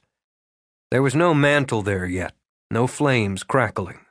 Faintly, the scent of paint stirred in the air, but she thought the room was waiting to be lived in, and the scent of roses hung like tears in the air. A wedding ring quilt, she mused, running her hand over one of the posts of the bed, a few pillows edged with lace to match the canopy that would drape overhead, a cedar chest, a hope chest at the foot of the bed, filled with sweet-smelling linens and net bags of lavender sachet. Yes, she thought, those would be just the right touches to finish it off. Perhaps some Irish lace at the windows, a silver-backed brush for the vanity. It would be beautiful. It would be perfect. She wished to God she'd never seen the room, the house, or Rafe MacKade. He stood in the doorway, saying nothing, watching her move through the room, as graceful as any ghost. Then her back stiffened. She turned and faced him. Seconds passed, though it could have been eons for both of them. "I was just finishing up," she managed to say. "So I see." He stayed where he was, tore his gaze from hers, and scanned the room. "It looks terrific." "I have some tintypes and antique silver frames. I think they'd add a nice touch to the mantel when it's in place." "Great. The strain of manners was tearing at her stomach. I noticed you've made a lot of progress on the next bedroom. It's coming along. I've got a couple more ready for drywall. You work fast. Yeah, that's what they always say. He pulled a check out of his pocket, stepped forward. Payment on delivery. Thank you. Very deliberately, she opened the purse she'd set on a table, slipped the check inside, and damned him to hell. I'll be going then, she said briskly. She turned back and bumped solidly into him. Oh, excuse me. She took a step around. He shifted, blocked her, made her heart pound like a drum. You're in my way. That's right.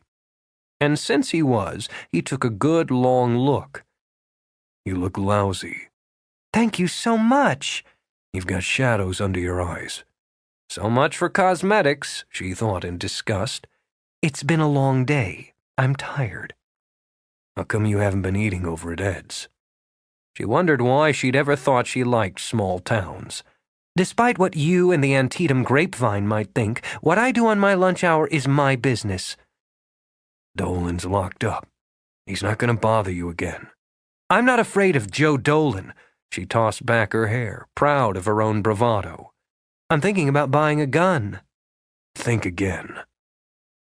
She hadn't really thought of it the first time, but it grated to have him dictate to her. That's right. You're the only one who can defend himself, or anyone else. Back off, MacKade. I'm finished here. When he grabbed her arm, she swung out without thinking. Her hand cracked against his cheek before she could stop it. Appalled, she stumbled back. Now look what you've made me do. Enraged and close to tears, she tossed down her purse. I can't believe you goaded me into that. I've never struck anyone in my life. You did a pretty good job on your debut. Watching her, he ran his tongue over the inside of his stinging cheek. You want to put your shoulder into it next time. Not much of a crack if you swing from the wrist. There won't be a next time. Unlike you, I don't have to hit people to make a point. She took a steadying breath. I apologize. If you head for the door again, I'm going to get in your way again, and we're going to start this all over. All right. She left her purse where it lay. Obviously, there's something you want to say. If you keep aiming that chin at me, you're going to make me mad. I'm being civilized, asking how you are. Civilized is how you like it, isn't it? I'm fine. She bit the words off. And how are you? Good enough. You want some coffee? A beer? No, thank you so much. Who the hell was this man, she thought, making uselessly polite conversation while her insides tangled into dozens of frayed knots? I don't want coffee or beer. What do you want, Regan? Now she recognized him. It took only that sharp, impatient tone to bring him back, and to make her yearn. I want you to leave me alone. He said nothing at all, just stepped out of her way. Once more she picked up her purse. Once more she set it down again. That's not true. The hell with her pride, with sense, even with her heart. It couldn't be any more battered than it already was. You'd never have made it to the door, he said quietly. You probably knew that. I don't know anything except I'm tired of fighting with you. I'm not fighting. I'm waiting. She nodded, sure she understood. If it was all he was willing to give her now, she would accept that, and she would make it enough. She stepped out of her shoes, unbuttoned her blazer. What are you doing? Answering your ultimatum of last week.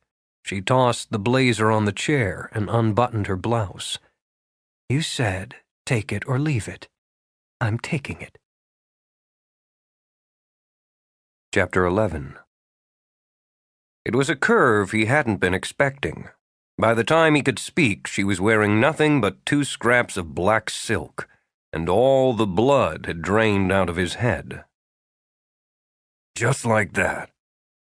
It was always just like that, wasn't it, Rafe? Chemistry, pure and simple? He'd want her, she promised herself. By God, when she was done with him, he'd never stop wanting her. Keeping her eyes locked on his, she walked slowly toward him. Take it or leave it, MacKade.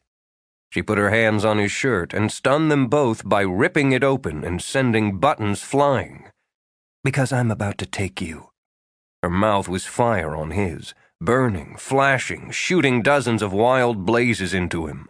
Rocked to the core, he gripped her hips, fingers digging through silk to flesh. Put your hands on me. She sank her teeth into his shoulder. I want your hands on me. Hers were dragging at his jeans, closing around him. Wait! But the bombs erupting inside him drowned out everything but pulsing, grappling need. With only his wounded heart as a pitiful weapon, he was defenseless against the spear thrust of desire, against her. He kicked himself free of clothes, lifted her off the floor. He was deep inside her before they fell onto the bed. It was all sweat and speed and blind sex, the hard slap of flesh against flesh, the raspy gasps of labored breathing. Teeth and nails and tangled tongues drove them both over the sumptuous mattress, rolling and riding. It was a battle both had already surrendered to. Hot and hard and hurried, fast and frenzied and frantic, they pounded together, wanting more, accepting less. The scent of roses choked the air with strong, sad perfume. She straddled him, bowed back as his hand streaked over her. She wanted him to take her to that tenuous edge between pleasure and pain. There she would be alive, as she hadn't been since he'd turned from her. She had to know that here, at least here, he was as helpless as she, as unable to resist, as pathetically needy. She could feel that need riot through him, taste it each time he dragged her mouth back to his with a ravenous hunger. While her heart screamed at him to love her, just a little, her quivering body greedily devoured, fueling itself with whatever scraps he would give. No room for pride, no time for tenderness. When she sank toward him, limp as water, he rolled her ruthlessly onto her back and drove her on. He couldn't breathe, didn't think, just battered himself into her. He had to fill her, to empty her, to claim her in the only way he knew she would accept. With a jerk of his head, he tossed the hair out of his eyes. It was vital that he see her, every flicker of shock and pleasure on her face, every tremble of her lips. Love for her swamped him, all but destroyed him. Look at me. He grated the words out. You look at me. Her eyes opened, but remained blind with passion. He felt her body quake under his, saw those eyes glaze as her head fell back. He was powerless to stop himself from following her recklessly over the edge, but he cursed her, then himself, as he fell. It didn't seem possible to have been so completely aroused, and to feel so utterly empty. He'd never understood how vitally entwined the heart and the body were, until now. And now, staring at the ceiling, with Regan silent beside him, he understood it would never be possible to separate his again, not with her. And he wanted only her. She'd taken something from him that he'd struggled for years to build, his self-respect. How odd that he hadn't realized that either until this moment. He wasn't sure he could forgive either of them for it. She desperately wanted him to reach out to her, to fold her to him as he had in the past. It was miserable to be left like this, so cold, so alone, even as she was still quivering from him. Yet how could she reach out for him when she was the one who had taken the step, made the stand, and agreed to take him on his own terms? His own terms, she thought, closing her eyes against the lovely rosy glow of the lamp. Bad Rafe MacKade had returned, she thought bitterly, and taken it all. Well, we managed to have sex in a bed for a change. She sat up, kept her back to him. She could control her voice, but was certain her face would show him that she was shattered. It's always firsts with us, isn't it, MacKade? Yeah. He wanted to stroke that back, but it was so stiff and straight. We'll have to try it with sheets sometime. Why not? Her hands trembled as she slid off the bed, reached down for her underwear. We could even throw in a couple of pillows and a pretense of affection, just for a change of pace. His eyes sharpened, narrowed as she snapped her bra into place. Hurt and fury bubbled together in a messy stew. Rising, he snatched his jeans, jammed his legs in them. I don't like pretense as much. Oh, that's right. She grabbed her shirt. Silk whipped through the air and onto her back. Everything's up front with you. No frills, no spills. What the hell's wrong with you? You got what you wanted. You don't know diddly about what I want. Terrified she might weep, she jerked on her slacks. Apparently neither do I. You're the one who took off your clothes, darling. His voice was entirely too smooth. You're the one putting them right back on so you can move right along. And you're the one who rolled off me the minute you were done, as if your $20 was up. Rushing now, she jammed her feet into her shoes.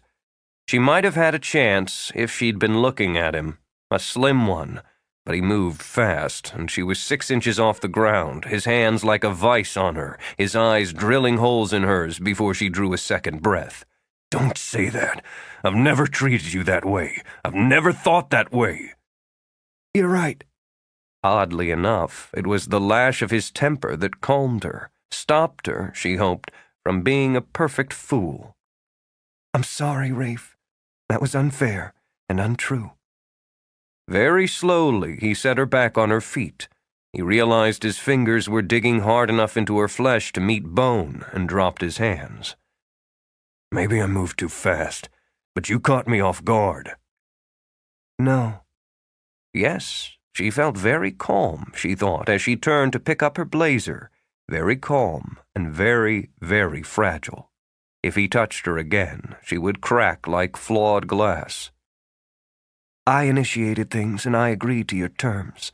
My terms are clear, she said, finishing for him. And acceptable. I suppose the problem is that we're both volatile personalities under the right circumstances. Any circumstances as far as you're concerned. And as for me, the past few days have been difficult. That doesn't mean I should take it out on you. Do you have to be reasonable, Regan? No, but I'm going to be. Though her lips curved brightly, she couldn't move the smile into her eyes. I don't know what we're fighting about. When we've found the perfect solution, a simple physical relationship. It's perfect because the rest of our common ground is narrow to non-existent. So I'll apologize again for picking a fight. I'm just a little tired and out of sorts. She made herself rise on her toes and kiss him lightly. If you'd like to come by tomorrow after work, I'll make it up to you. Yeah, maybe. Why the hell couldn't he read her eyes? He could always read her eyes if he looked hard enough. I'll take you home. No, really. She had to will herself not to run to the door and escape. Instead, she picked up her purse. I've got my car, she added. And I really am tired. I could use an early night. He just wanted to hold her, to fold her into his arms and keep her there. Whatever you say. I'm supposed to meet my brothers at the tavern in a few hours anyway. Good. Then we'll try for tomorrow. She made it to the door without stumbling. He didn't offer a goodbye, and neither did she. Her coat was a bright red slash over the newel post, or she might have walked outside without it. She put it on, buttoned it carefully. Outside, she got into her car, turned the key in the ignition. She concentrated on backing down the lane as if her life depended on it. She took the turn toward town, drove a half-mile. Then she pulled over to the side of the road, carefully put the car in gear, turned the engine off, and cried like a baby. 20 minutes later, exhausted, she let her head fall back against the seat. It was freezing, but she didn't have the energy to turn the car on again and pump up the heater. She was a competent woman, Regan thought. Everyone said so. She was bright, well-organized, moderately successful, and level-headed. So why, if she was indeed all of those fine, admirable things, had she managed to mess up her life so miserably? Rafe MacKade was responsible, of course. She hadn't had a full day's easy running since he'd swaggered back into town. He was messy, arrogant, angry, oh, so angry.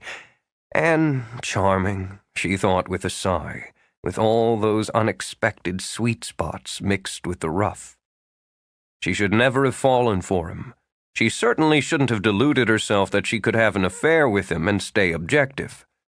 He hadn't been completely objective either, she remembered. He'd had feelings tangling him up, too, before she'd ruined it.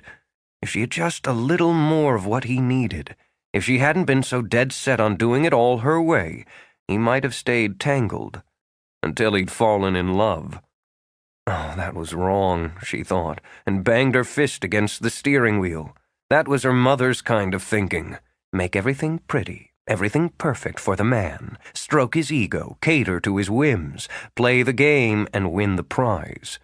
Well, she wouldn't. She was appalled she'd even considered it. She would not squash her own needs, her own personality, her own ego to lure a man into love.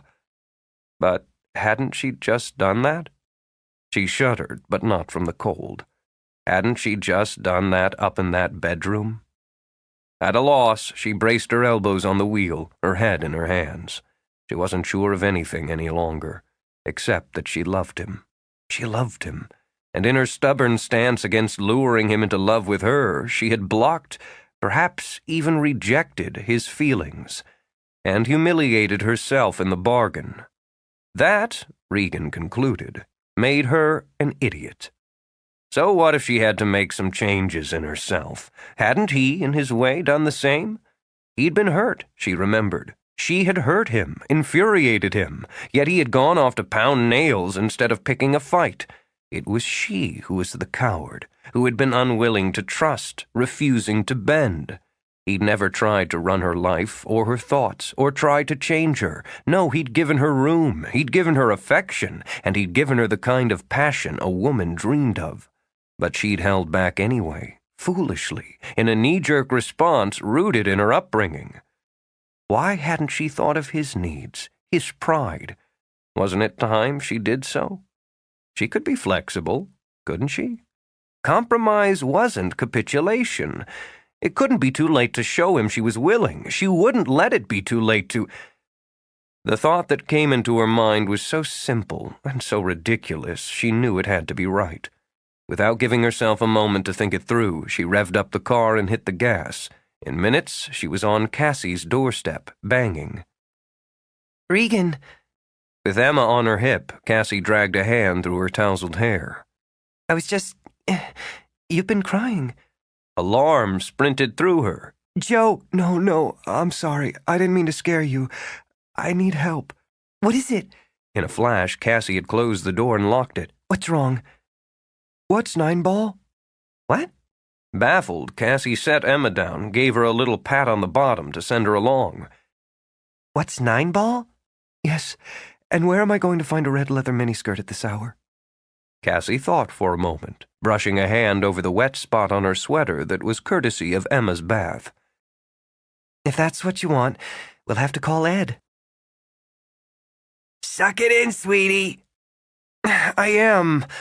Valiantly, Regan gritted her teeth and held her breath as Ed tugged at the zipper of a skirt the size of a placemat.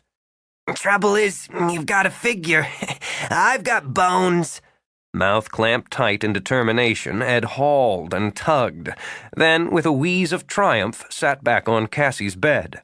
She's on, but I wouldn't make any sudden moves. I don't think I can make any moves. Testing, Regan took a step. The skirt, already dangerously high, snuck up another fraction. You've got a little height on me, too, Ed announced and pulled out a cigarette. Her eyes sparkled with amusement as she let her rhinestone glasses fall to her chest. If it was much shorter on you, Devin would have to arrest you. I can't see. Though she rose on her toes and turned carefully, Cassie's mirror offered nothing but a view from the waist up. You don't have to, honey. Take my word, he will. I got the kids settled, Cassie said as she walked in. She stopped short, her mouth forming a shocked circle. Oh, my. It's a hot little number, Ed agreed. When she'd worn it last time at the Legion dance, eyes had popped loose. The way Regan was filling it out, Ed imagined they'd not only pop, but go flying across the room. Try those shoes with it now, she ordered. I stuffed some tissue in the toes to bring them down to size. Regan braced a hand on Cassie's dresser, stepped gingerly into the 4-inch spikes. I'll get a nosebleed in these. Honey, you'll cause nosebleeds. Ed gave a raspy laugh. Now let's try some war paint. Happily, she upended her enormous purse onto the bed. I'm not sure I can go through with this. It's a crazy idea. Don't go chicken on me now. Ed riffled her hand through a department store array of cosmetics. You want that man, don't you? Yes, but Then sit down here on the bed and let me buff you up. This here red's a killer. She murmured fondly as she unscrewed a lipstick. I can't sit. Regan stated after a single attempt. I damage an internal organ. Then stand. After making her choices, Ed rose and went to work. Now, you said 9-ball, right? Yeah. In her 42 years, 45 if God was listening, she'd never seen a woman less likely to chalk a stick than Regan Bishop. Ever play pool, honey? Billiards? Regan uttered a silent prayer as Ed advanced with eyeliner. With my father. Several times. Hell, honey, billiards ain't nothing. Why, 9-ball's the second best thing you can do on a pool table. She cackled when Cassie flushed scarlet. Now listen up while I explain how it works. Balls smacked and clattered when Rafe shot his cue. The 5-ball thumped satisfactorily into the corner pocket. "Luck," Jared said, and lazily chalked his cue. Rafe only snorted. 6 off the 9 and in the side. He made his shot, lined up the next. Never could beat Rafe at 9-ball. More interested in the little redhead at the bar than the game, Shane leaned on the juke. She was all alone and looked as cuddly as a new down pillow. Seen her around before, Dev? Devin glanced up, over. Holloway's niece, from up on Mountain View. She's got a boyfriend the size of a semi. He'll break you in half if you breathe on her. It was all the challenge Shane needed. He sauntered over, leaned on the bar, and turned on the charm.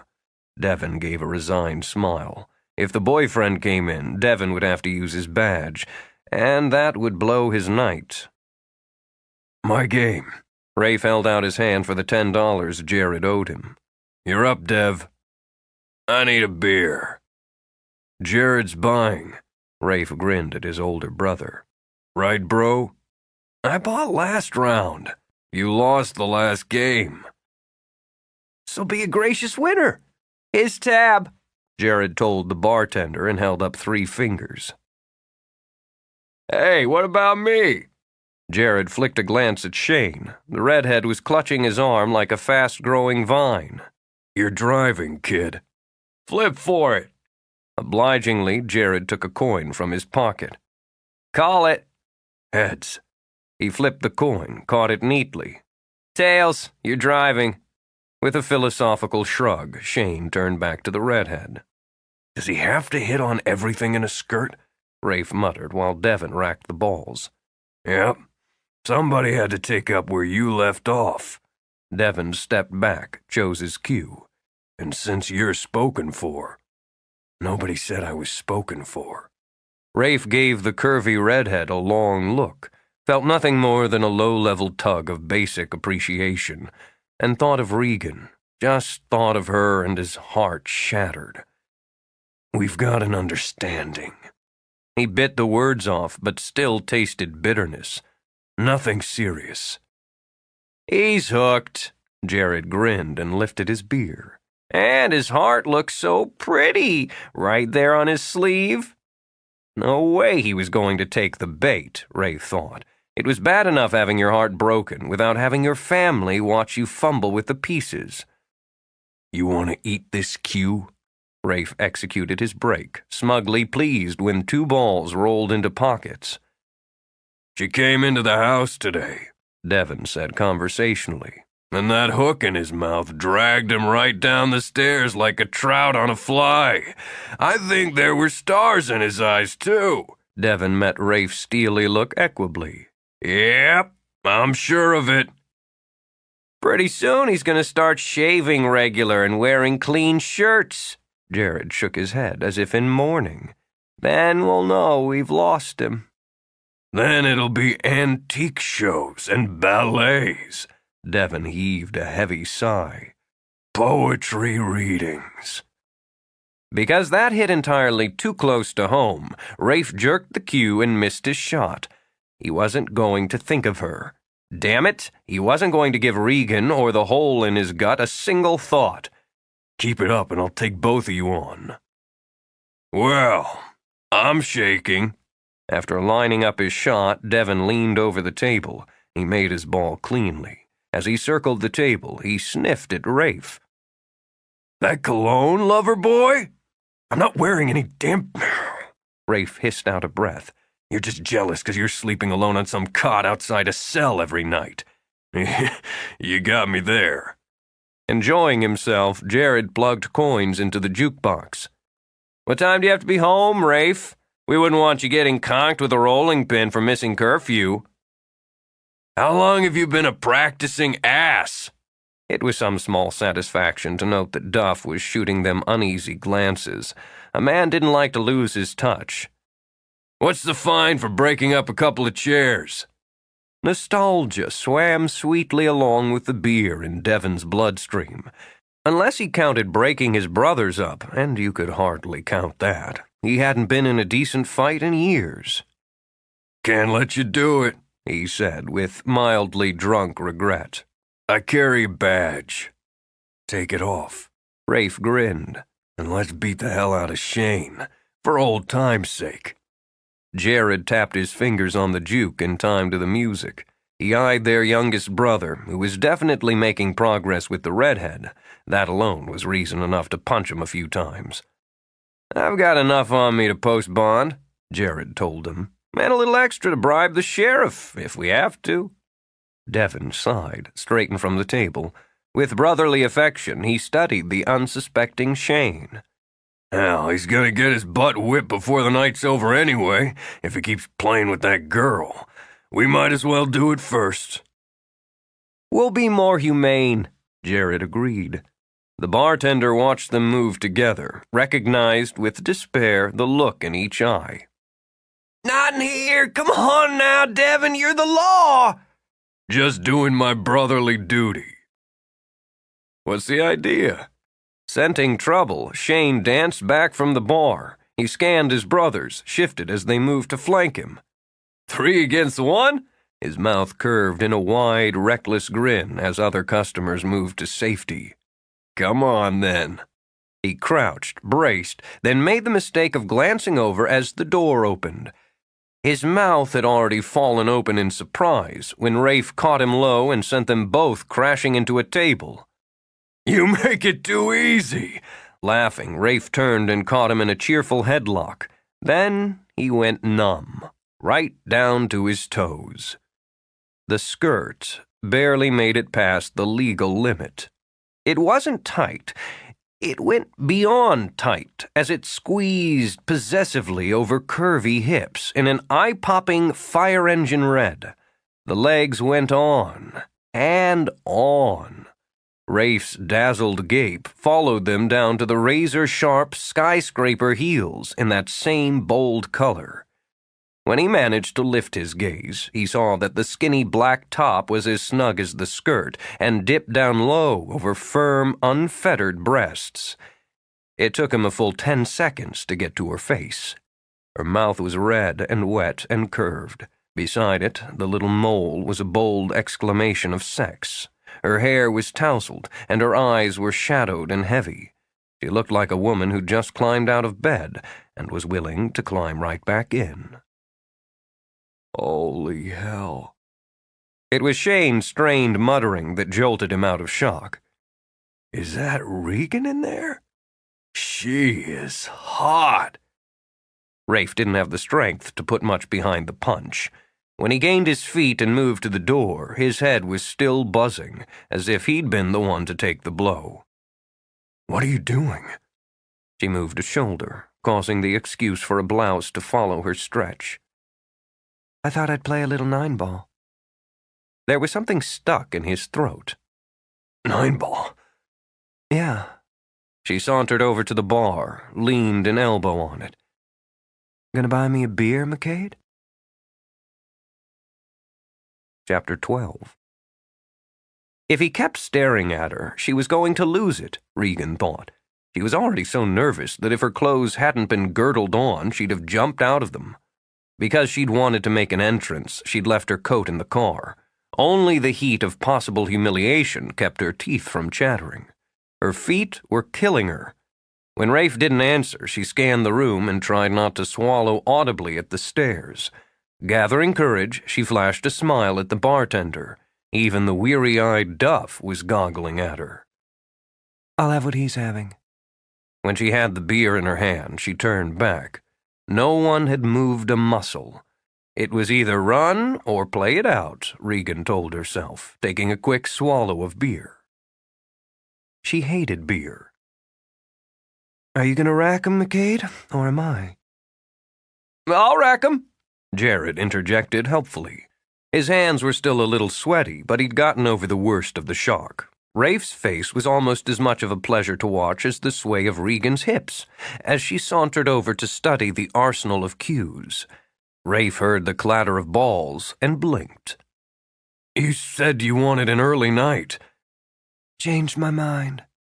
Her voice was breathy from necessity rather than design. The leather and spandex were cutting off her air supply. I had all this energy all of a sudden. She walked slowly to the table, resisting the urge to tug at the hem of the skirt. Who wants to play? Half a dozen men moved with scraping chairs and clattering boots. Rafe's snarl was the low, vicious sound of a wild dog guarding his bone. Half a dozen men decided they weren't in the mood for pool after all. This is a joke, right?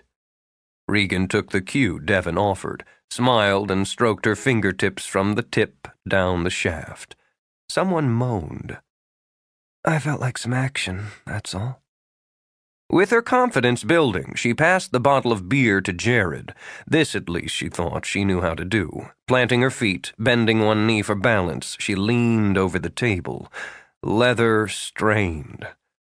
Rafe's elbow plowed into Shane's gut. Keep looking where you're looking and you'll be blind for a week. Geez, Rafe? Shane tucked his hands in his pockets and prepared to watch the show. Where's a guy supposed to look? She broke cleanly, even managed to sink a ball. With the rules of the game, Ed had drilled into her, flipping through her head, she circled the table. She had to stop, smile, as Devon was still rooted in her path. You're blocking the table, Sheriff. Oh, yeah, right. Sorry. When she draped herself over the felt this time, his eyes met Jared's. They grinned at each other like two kids over a shiny new bike. She managed to sink one more. That made her cocky enough to try a complicated shot that required a little English. Her hips wiggled as she set her position. From behind her, Jared stuck a hand under his shirt and mimed a thumping heart. You think what you're thinking again, and I'll rip your lungs out, Rafe muttered. As the ball missed the pocket by a good 6 inches, Regan pouted with that red-slicked mouth. Oops. She straightened, batted thickly mascaraed eyes at Rafe. Your turn. She put her weight on one foot and ran a hand down his shirt front. Want me to chalk your cue? The room exploded with whoops and whistles. Some brave soul made a suggestion that had Rafe's lips peeling back in a growl. That does it. He grabbed her cue, tossed it at Devon, then clamped a hand over hers to drag her toward the door. But we haven't finished the game, she protested, forced to scramble on the skinny heels to keep up with him. He yanked his jacket from the hook by the door and bundled it around her. Put this on before I have to kill somebody. She was still struggling with it when he shoved her through the door. Devon let out a long, appreciative sigh. He's a dead man. Yeah. Shane rubbed a hand over his stomach. Did you ever notice her? In Rafe's stead, Jared rapped him with a cue. I have my car, Regan began while Rafe towed her along. He dragged open the door of his own. Get in. Now. I could follow you. Now. All right. It wasn't a simple operation to get into his car. Snug red leather rode higher as she tried for graceful and dignified as she lowered herself into the seat. Rafe ground his teeth audibly. Where are we going? I'm taking you home. He slammed her door, stormed around the hood, then slammed his own hard enough to rock the car. And if you're smart, you won't talk to me. She was smart. When his brake squealed at the base of her steps, she stayed where she was. There was no possible way she could maneuver herself out of the tiny sports car without help. He gave it to her, though no one would have called the hard yank a gentlemanly gesture. Keys, he snapped, then snatched them out of her hand and unlocked the door himself. Miffed, she strode in ahead of him. I assume you're coming in, so... She was wrapped back against the door, his mouth hotly devouring hers. The heels put them head to head, heat to heat, with a pressure that fried his already overheated brain. Both his mouth and his hands were hard, possessive. He could only think of branding her his. His breath was ragged when he jerked back. He'd be damned if she'd work him this way again, make him a victim of his own needs. He tugged his jacket off her shoulders, tossed it aside. Get out of those clothes. Something in her sank. With her lashes lowered, she reached around for the zipper of the skirt. No, I didn't mean... God! If she peeled herself out of that leather in front of him, he was lost. It was the confusion in her eyes that had him leveling his voice. I meant I'd appreciate it if you changed into something else. Please. I thought you... I know what you thought. He was dying here. Just change so I can talk to you. All right. He knew it was a mistake to watch her walk toward the bedroom, but he was only human. Inside, Regan stepped out of the ankle-breaking shoes, stripped off the red leather. It was good to breathe again. She wanted to be amused at both of them, but she felt so incredibly stupid. She'd made a spectacle of herself, thrown aside every scrap of dignity, for nothing. No, she thought as she fastened on pleated trousers. For him. She'd done it for him, and he didn't even have the sense to appreciate it. When she came back in, face washed, her hair brushed back into place, an ivory sweater tucked neatly into the waistband of black slacks, he was pacing. I want to know what you were thinking of, he said without preamble. Just what you were thinking of walking into a bar dressed like that. It was your idea. She tossed back, but he was too busy clenching his jaw and muttering to himself to listen. 5 more minutes in there and we'd have had a riot. I'd have started it myself. I've seen you naked, and I'm not sure I knew you were built like that. Now everybody in town's gonna know. You said you wanted... I don't give a damn what they say about me, but nobody's gonna talk behind their hands about you. Where the hell did you get that skirt? He exploded. Tarts are us? Well, really? Yeah, really. And leaning over the pool table that way so everyone was looking at your... Her eyes narrowed to slits. Watch it, MacKade. Now I'm gonna have to go bash all my brother's brains in for what they were thinking. You like bashing their brains in, she retorted. That's beside the point. I'll give you a point. She picked up her favorite Milton vase and tossed it to the floor. Rather than smashing satisfactorily, it bounced and rolled on the dainty floral rug, but the gesture shut him up. I humiliated myself for you. It nearly took a crowbar to get me into that ridiculous skirt, and I think I bruised my intestines. I'll probably never get all this makeup out of my pores. My arches are screaming, and I have not an ounce of dignity left. I hope you're satisfied. Shut up! This time you just shut up! You wanted me to be that way, so I tried. I was willing to be what you wanted, and now all you can do is stand there and criticize and worry about gossip. Well, go to hell! She plopped down in a chair because her feet were cramping painfully. He waited until he was sure she'd run down, watched her sniffle and rub her bare feet. You did that for me? No, I did it because I like teetering on 4-inch heels and going around half naked in the middle of winter. I live for it, she said nastily. You did it to get to me. The bout of temper had drained her. She sat back, closed her eyes. I did it because I'm crazy about you. Just like you said I'd be. Now go away and leave me alone. You'll have to wait till tomorrow to beat your chest and drag me off by the hair. I'm too tired. He studied her a moment, then walked to the door and shut it quietly behind him. She didn't bother to get up or even to move. She didn't feel like crying. If she'd been ridiculous, she would weather it. She'd given him everything now, and there was no taking it back. Why should she bother? She'd never stop loving him. She heard the door open again and kept her eyes closed. I really am tired, Rafe. Can't you gloat tomorrow? Something fell into her lap. Regan blinked her eyes open and stared at the bouquet of lilacs. They're not real, he told her. You can't get them in February. I've had them in the trunk of my car for a few days, so they're cold. They're lovely. Slowly she ran her fingers over the chilly silk blooms. A few days, she murmured and looked up again. Yeah, so? He scowled, jammed his hands in his pockets, shifted. Man. He thought facing a noose would be easier than what he was about to do. It certainly couldn't burn his throat any less. He got down on his knees. What are you doing? Just keep quiet, he warned her. And if you laugh, you pay. Mortified, he swore under his breath, dragged a hand through his hair, and bit the bullet. When I arose and saw the dawn, I sighed for thee. Rafe. Don't interrupt me. Miserably embarrassed, he glared at her. Now I have to start over. But you don't have to. Regan? She drew in a breath, wondered if there was another woman in the world who had ever had Shelley quoted to her with eyes that threatened murder. Sorry. You were saying?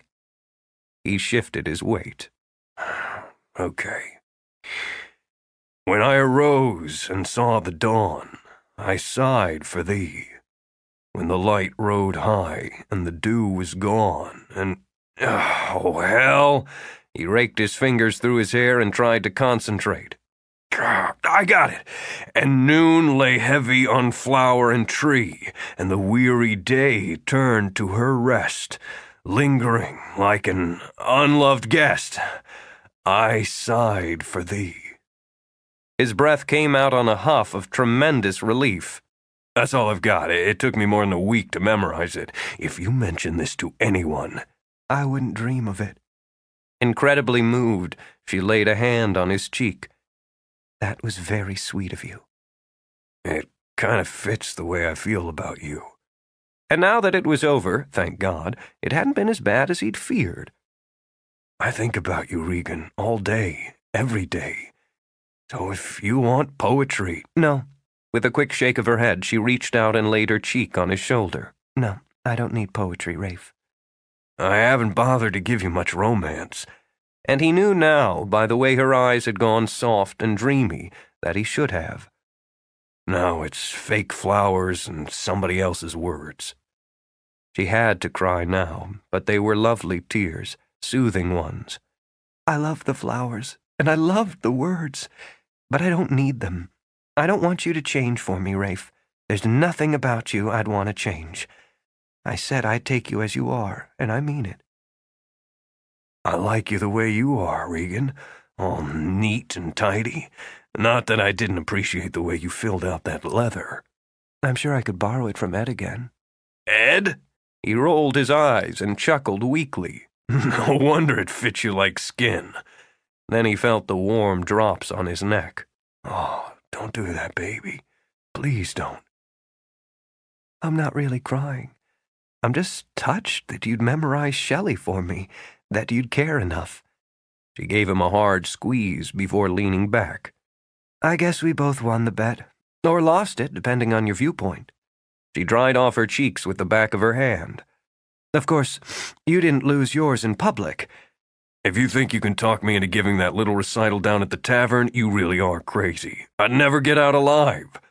She drew in a deep breath. I think we should both stick with who and what we are. I do like who and what you are, Rafe. And I need you more than you think. I needed you when Joe came into the shop and frightened me. I just didn't want you to know it. I was afraid to let you know how much I count on you.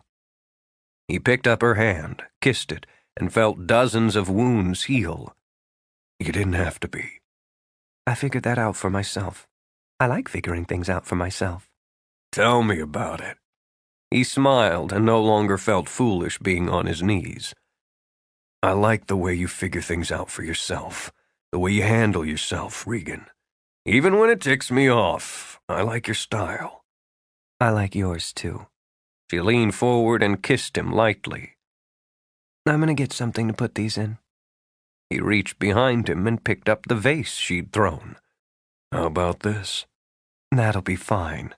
She took it from him and rose to arrange the silk bouquet on the table. I can't believe I actually threw it. It's been an eventful evening, so far. She glanced back, smiled. It certainly has. Would you like to stay and see what happens next? There we are, on the same wavelength again. You know, Regan, I think we've got more common ground than either one of us realized. You shoot decent pool, I like antiques. He stood, moving restlessly, picked up a china cat in suddenly nerveless fingers, then set it down again. So, you want to get married? She tucked a sprig of lilacs into place. You asked me that before, as I remember, and never took me up on it because I won't watch baseball. I mean it. She twirled to face him, and her limp hand knocked against the table. Excuse me? Look, we haven't known each other very long. He stepped toward her, stopped cold. She was staring at him as though he'd lost his mind. He was certain he had. But we've got something going here. I know we said it was just going to be sex, and we've just finished deciding we really like each other. Rafe, I can't. If you just let me fumble through this. His tone went from quiet to testy in an instant. I know how you are with having to weigh your options and think things through, but the least you can do is look at this from my perspective for one damn minute. It's not just sex for me. It never was. I'm in love with you. She stared into those sharp, angry eyes, heard the treasured phrase delivered in a furious snarl, and felt her heart swell like a rose blooming in her chest. You're in love with me, she repeated. It had always been easy to say the words when it didn't count, when they were just words and not these tiny, razor-edged little pellets in his throat. I'm in love with you, he said again. It probably happened 5 minutes after I met you, maybe 5 minutes before. I don't know. It's never happened to me before. Me either, she murmured. He didn't hear her, didn't hear anything but the roaring in his head. No one's ever needed me. I've never wanted anyone to need me. It gets in the way. But I want that from you. I have to ask that from you. He paused, fought to steady himself. I don't like asking. I know. You don't have to. She walked to him, framed his face in her hands. Rafe, you don't have to ask. If you'd give me a chance, he gripped her wrists. I can make it work. We can make it work. Come on, Regan, take a risk. Live dangerously. Yes. His grip on her wrists went lax. Yes, what? Why do we have such a hard time hearing each other? She asked.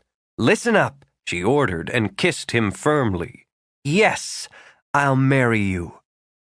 Just like that? You're not going to think about it? Nope. Good. Great. A little dazed, he stepped back. We could take care of take care of it tomorrow. The license, whatever. You want a ring or something? Yes, I do. Rafe, you're stuttering. No, I'm not. He stepped back when she stepped forward. I just didn't expect you to take the jump so quick. If you're trying to change your mind, forget it. Was it the skirt? His eyes went blank and baffled. What skirt? No answer could have pleased her more. I think you should tell me you love me again. Before he could evade her, she wrapped her arms around his neck, linked her fingers. I think you should get used to saying it. I do love you. And you were in love with me that first night when we were alone in the house on the hill? I guess I was. I didn't know. Didn't have a clue. I wonder if the house did. I remember how quiet it got that night, how settled it all seemed. Would you like to go back there tonight? Yes. He rested his brow on hers. I would. There's something I should tell you first, Rafe. Something I think we should clear up between us. Regan, if you're going to slap down more rules and parameters, I think I should tell you, she said, interrupting him, that as attracted as I was to you, as aroused as I was by you, I could have slept with you without loving you. I know. He refused to be hurt by it. It's okay. I could have done that because you're the most incredibly attractive man I've ever met, all the way through. But there's no way I would have squeezed myself into that ridiculous outfit tonight unless I'd been wildly, stupidly, and completely in love with you. Her eyes shimmered and smiled. Is that okay? Say it again. He took her face in his hands. Look at me straight on and say it again. I love you. I'm so very much in love with you, Rafe. There's nothing I want more than to go on loving you and needing you for the rest of my life. The thrill of it sprinted through him, then settled warm and easy. You could get used to saying it too. I'm a very quick study. I love you. She murmured against his mouth, then poured the words into the kiss. It's gonna get complicated. He gathered her close and held her, just held her. Life's gonna be messy. I hope so. Eyes closed, she pressed her cheek against his. Oh, I hope so. Why was I so scared? She whispered. Why was I so afraid to let you know? Probably for the same reason I was. He tilted her head back. It happened so fast, and it matters so much, and it always will. It always will, she agreed. Later, when they were curled together in the deep feather bed, she laid her hand on his heart and smiled. I'm awfully glad you came back to town, MacKade. Welcome home. The house was quiet around them, and slept as they slept.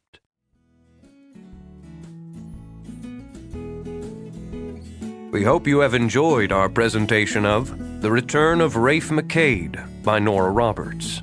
Copyright 1995 by Nora Roberts. Performed by Luke Daniels. Directed by David Andrews. Performance copyright 2014 by Brilliance Audio, all rights reserved.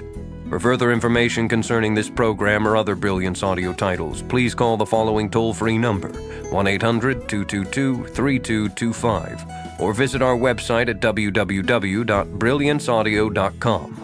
No part of this recording may be played for an audience or reproduced in any form. It may not be streamed, downloaded, broadcast, or copied without written permission. Address all inquiries to Brilliance Audio, P.O. Box 887, Grand Haven, Michigan 49417.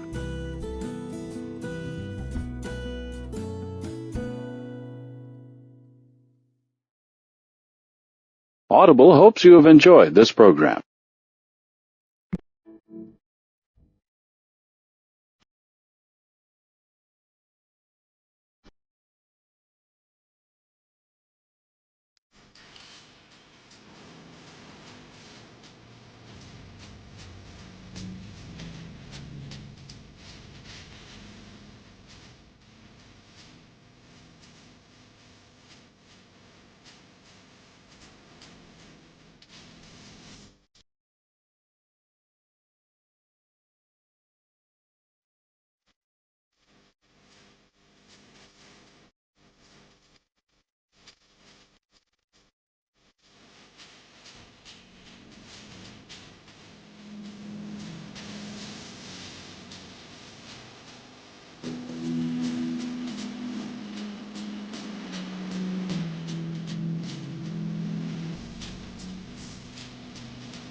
Middle of winter. I live for it, she said nastily. You did it to get to me. The bout of temper had drained her. She sat back, closed her eyes. I did it because I'm crazy about you. Just like you said I'd be. Now go away and leave me alone. You'll have to wait till tomorrow to beat your chest and drag me off by the hair. I'm too tired. He studied her a moment, then walked to the door and shut it quietly behind him. She didn't bother to get up or even to move. She didn't feel like crying. If she'd been ridiculous, she would weather it. She'd given him everything now, and there was no taking it back. Why should she bother?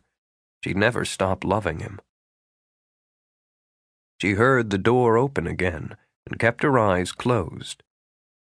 I really am tired, Rafe. Can't you gloat tomorrow? Something fell into her lap. Regan blinked her eyes open and stared at the bouquet of lilacs. They're not real, he told her. You can't get them in February. I've had them in the trunk of my car for a few days, so they're cold. They're lovely. Slowly she ran her fingers over the chilly silk blooms. A few days, she murmured and looked up again. Yeah, so? He scowled, jammed his hands in his pockets, shifted. Man. He thought facing a noose would be easier than what he was about to do. It certainly couldn't burn his throat any less. He got down on his knees. What are you doing?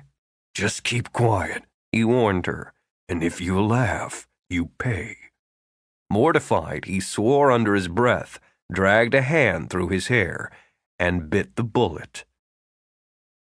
When I arose and saw the dawn, I sighed for thee. Rafe. Don't interrupt me. Miserably embarrassed, he glared at her. Now I have to start over. But you don't have to. Regan? She drew in a breath, wondered if there was another woman in the world who had ever had Shelley quoted to her with eyes that threatened murder. Sorry. You were saying? He shifted his weight. Okay. When I arose and saw the dawn, I sighed for thee. When the light rode high and the dew was gone and...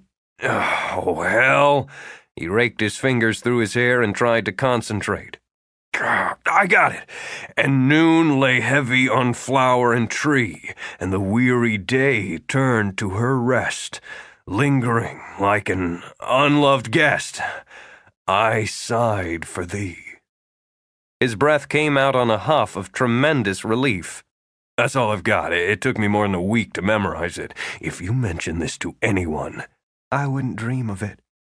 Incredibly moved, she laid a hand on his cheek. That was very sweet of you. It kind of fits the way I feel about you. And now that it was over, thank God, it hadn't been as bad as he'd feared. I think about you, Regan, all day, every day. So if you want poetry... No. With a quick shake of her head, she reached out and laid her cheek on his shoulder. No, I don't need poetry, Rafe. I haven't bothered to give you much romance. And he knew now, by the way her eyes had gone soft and dreamy, that he should have. Now it's fake flowers and somebody else's words. She had to cry now, but they were lovely tears, soothing ones. I love the flowers, and I loved the words, but I don't need them. I don't want you to change for me, Rafe. There's nothing about you I'd want to change. I said I'd take you as you are, and I mean it. I like you the way you are, Regan, all neat and tidy. Not that I didn't appreciate the way you filled out that leather. I'm sure I could borrow it from Ed again. Ed? He rolled his eyes and chuckled weakly. No wonder it fits you like skin. Then he felt the warm drops on his neck. Oh, don't do that, baby. Please don't. I'm not really crying. I'm just touched that you'd memorize Shelley for me, that you'd care enough. She gave him a hard squeeze before leaning back. I guess we both won the bet. Or lost it, depending on your viewpoint. She dried off her cheeks with the back of her hand. Of course, you didn't lose yours in public. If you think you can talk me into giving that little recital down at the tavern, you really are crazy. I'd never get out alive. She drew in a deep breath. I think we should both stick with who and what we are. I do like who and what you are, Rafe, and I need you more than you think. I needed you when Joe came into the shop and frightened me. I just didn't want you to know it. I was afraid to let you know how much I count on you. He picked up her hand, kissed it, and felt dozens of wounds heal. You didn't have to be. I figured that out for myself. I like figuring things out for myself. Tell me about it. He smiled and no longer felt foolish being on his knees. I like the way you figure things out for yourself, the way you handle yourself, Regan. Even when it ticks me off, I like your style. I like yours, too. She leaned forward and kissed him lightly. I'm gonna get something to put these in. He reached behind him and picked up the vase she'd thrown. How about this? That'll be fine. She took it from him and rose to arrange the silk bouquet on the table. I can't believe I actually threw it. It's been an eventful evening, so far. She glanced back, smiled. It certainly has. Would you like to stay and see what happens next? There we are, on the same wavelength again. You know, Regan, I think we've got more common ground than either one of us realized. You shoot decent pool, I like antiques. He stood, moving restlessly, picked up a china cat in suddenly nerveless fingers, then set it down again. So, you want to get married? She tucked a sprig of lilacs into place. You asked me that before, as I remember, and never took me up on it because I won't watch baseball. I mean it. She twirled to face him, and her limp hand knocked against the table. Excuse me? Look, we haven't known each other very long. He stepped toward her, stopped cold. She was staring at him as though he'd lost his mind. He was certain he had. But we've got something going here. I know we said it was just going to be sex, and we just finished deciding we really like each other. Rafe, I can't— If you just let me fumble through this. His tone went from quiet to testy in an instant. I know how you are with having to weigh your options and think things through, but the least you can do is look at this from my perspective for one damn minute. It's not just sex for me. It never was.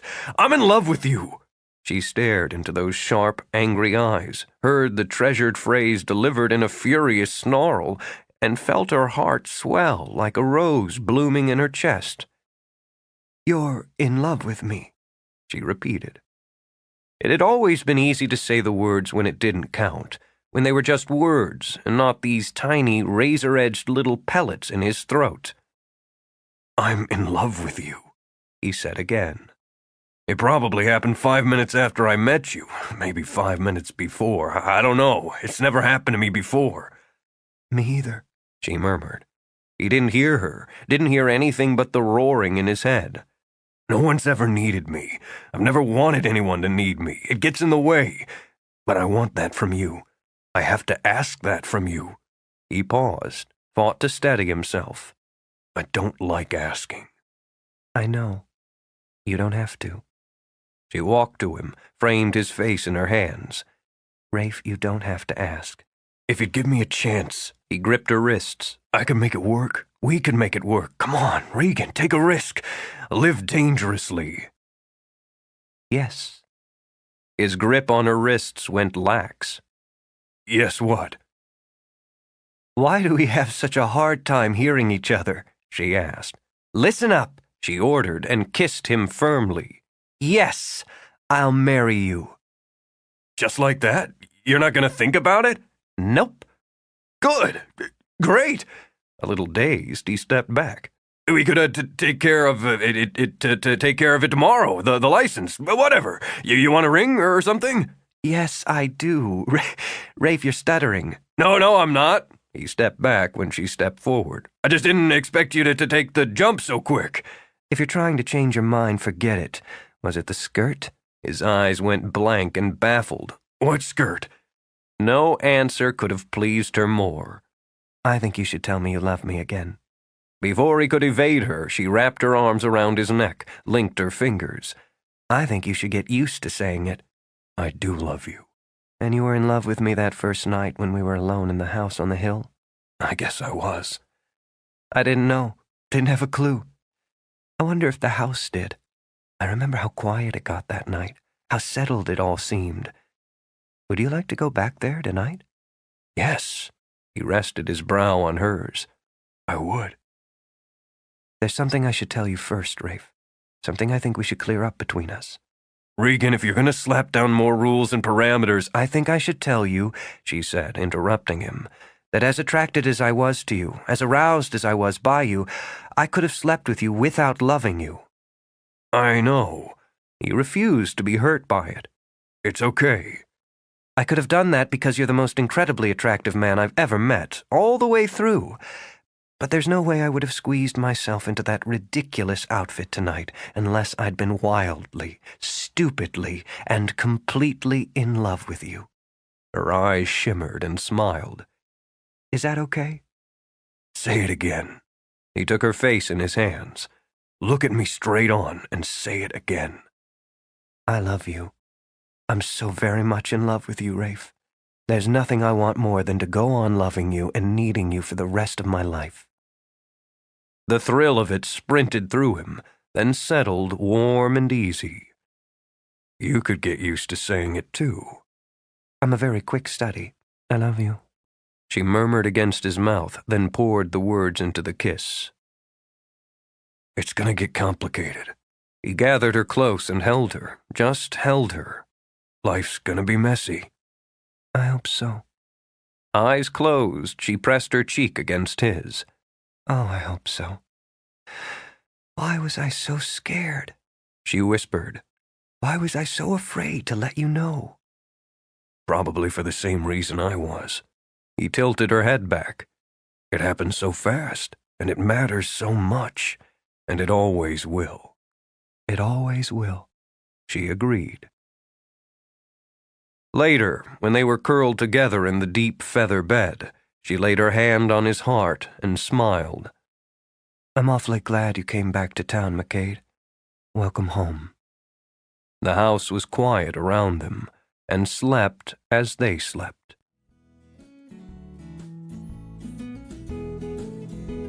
We hope you have enjoyed our presentation of The Return of Rafe MacKade by Nora Roberts. Copyright 1995 by Nora Roberts. Performed by Luke Daniels.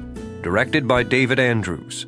Performance copyright 2014 by Brilliance Audio, all rights reserved.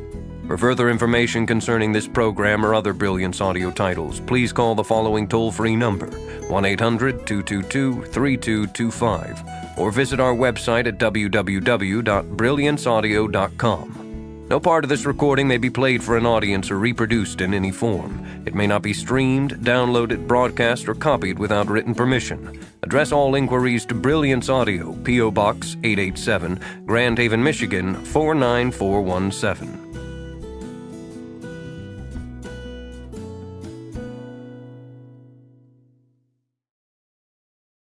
Audible hopes you have enjoyed this program.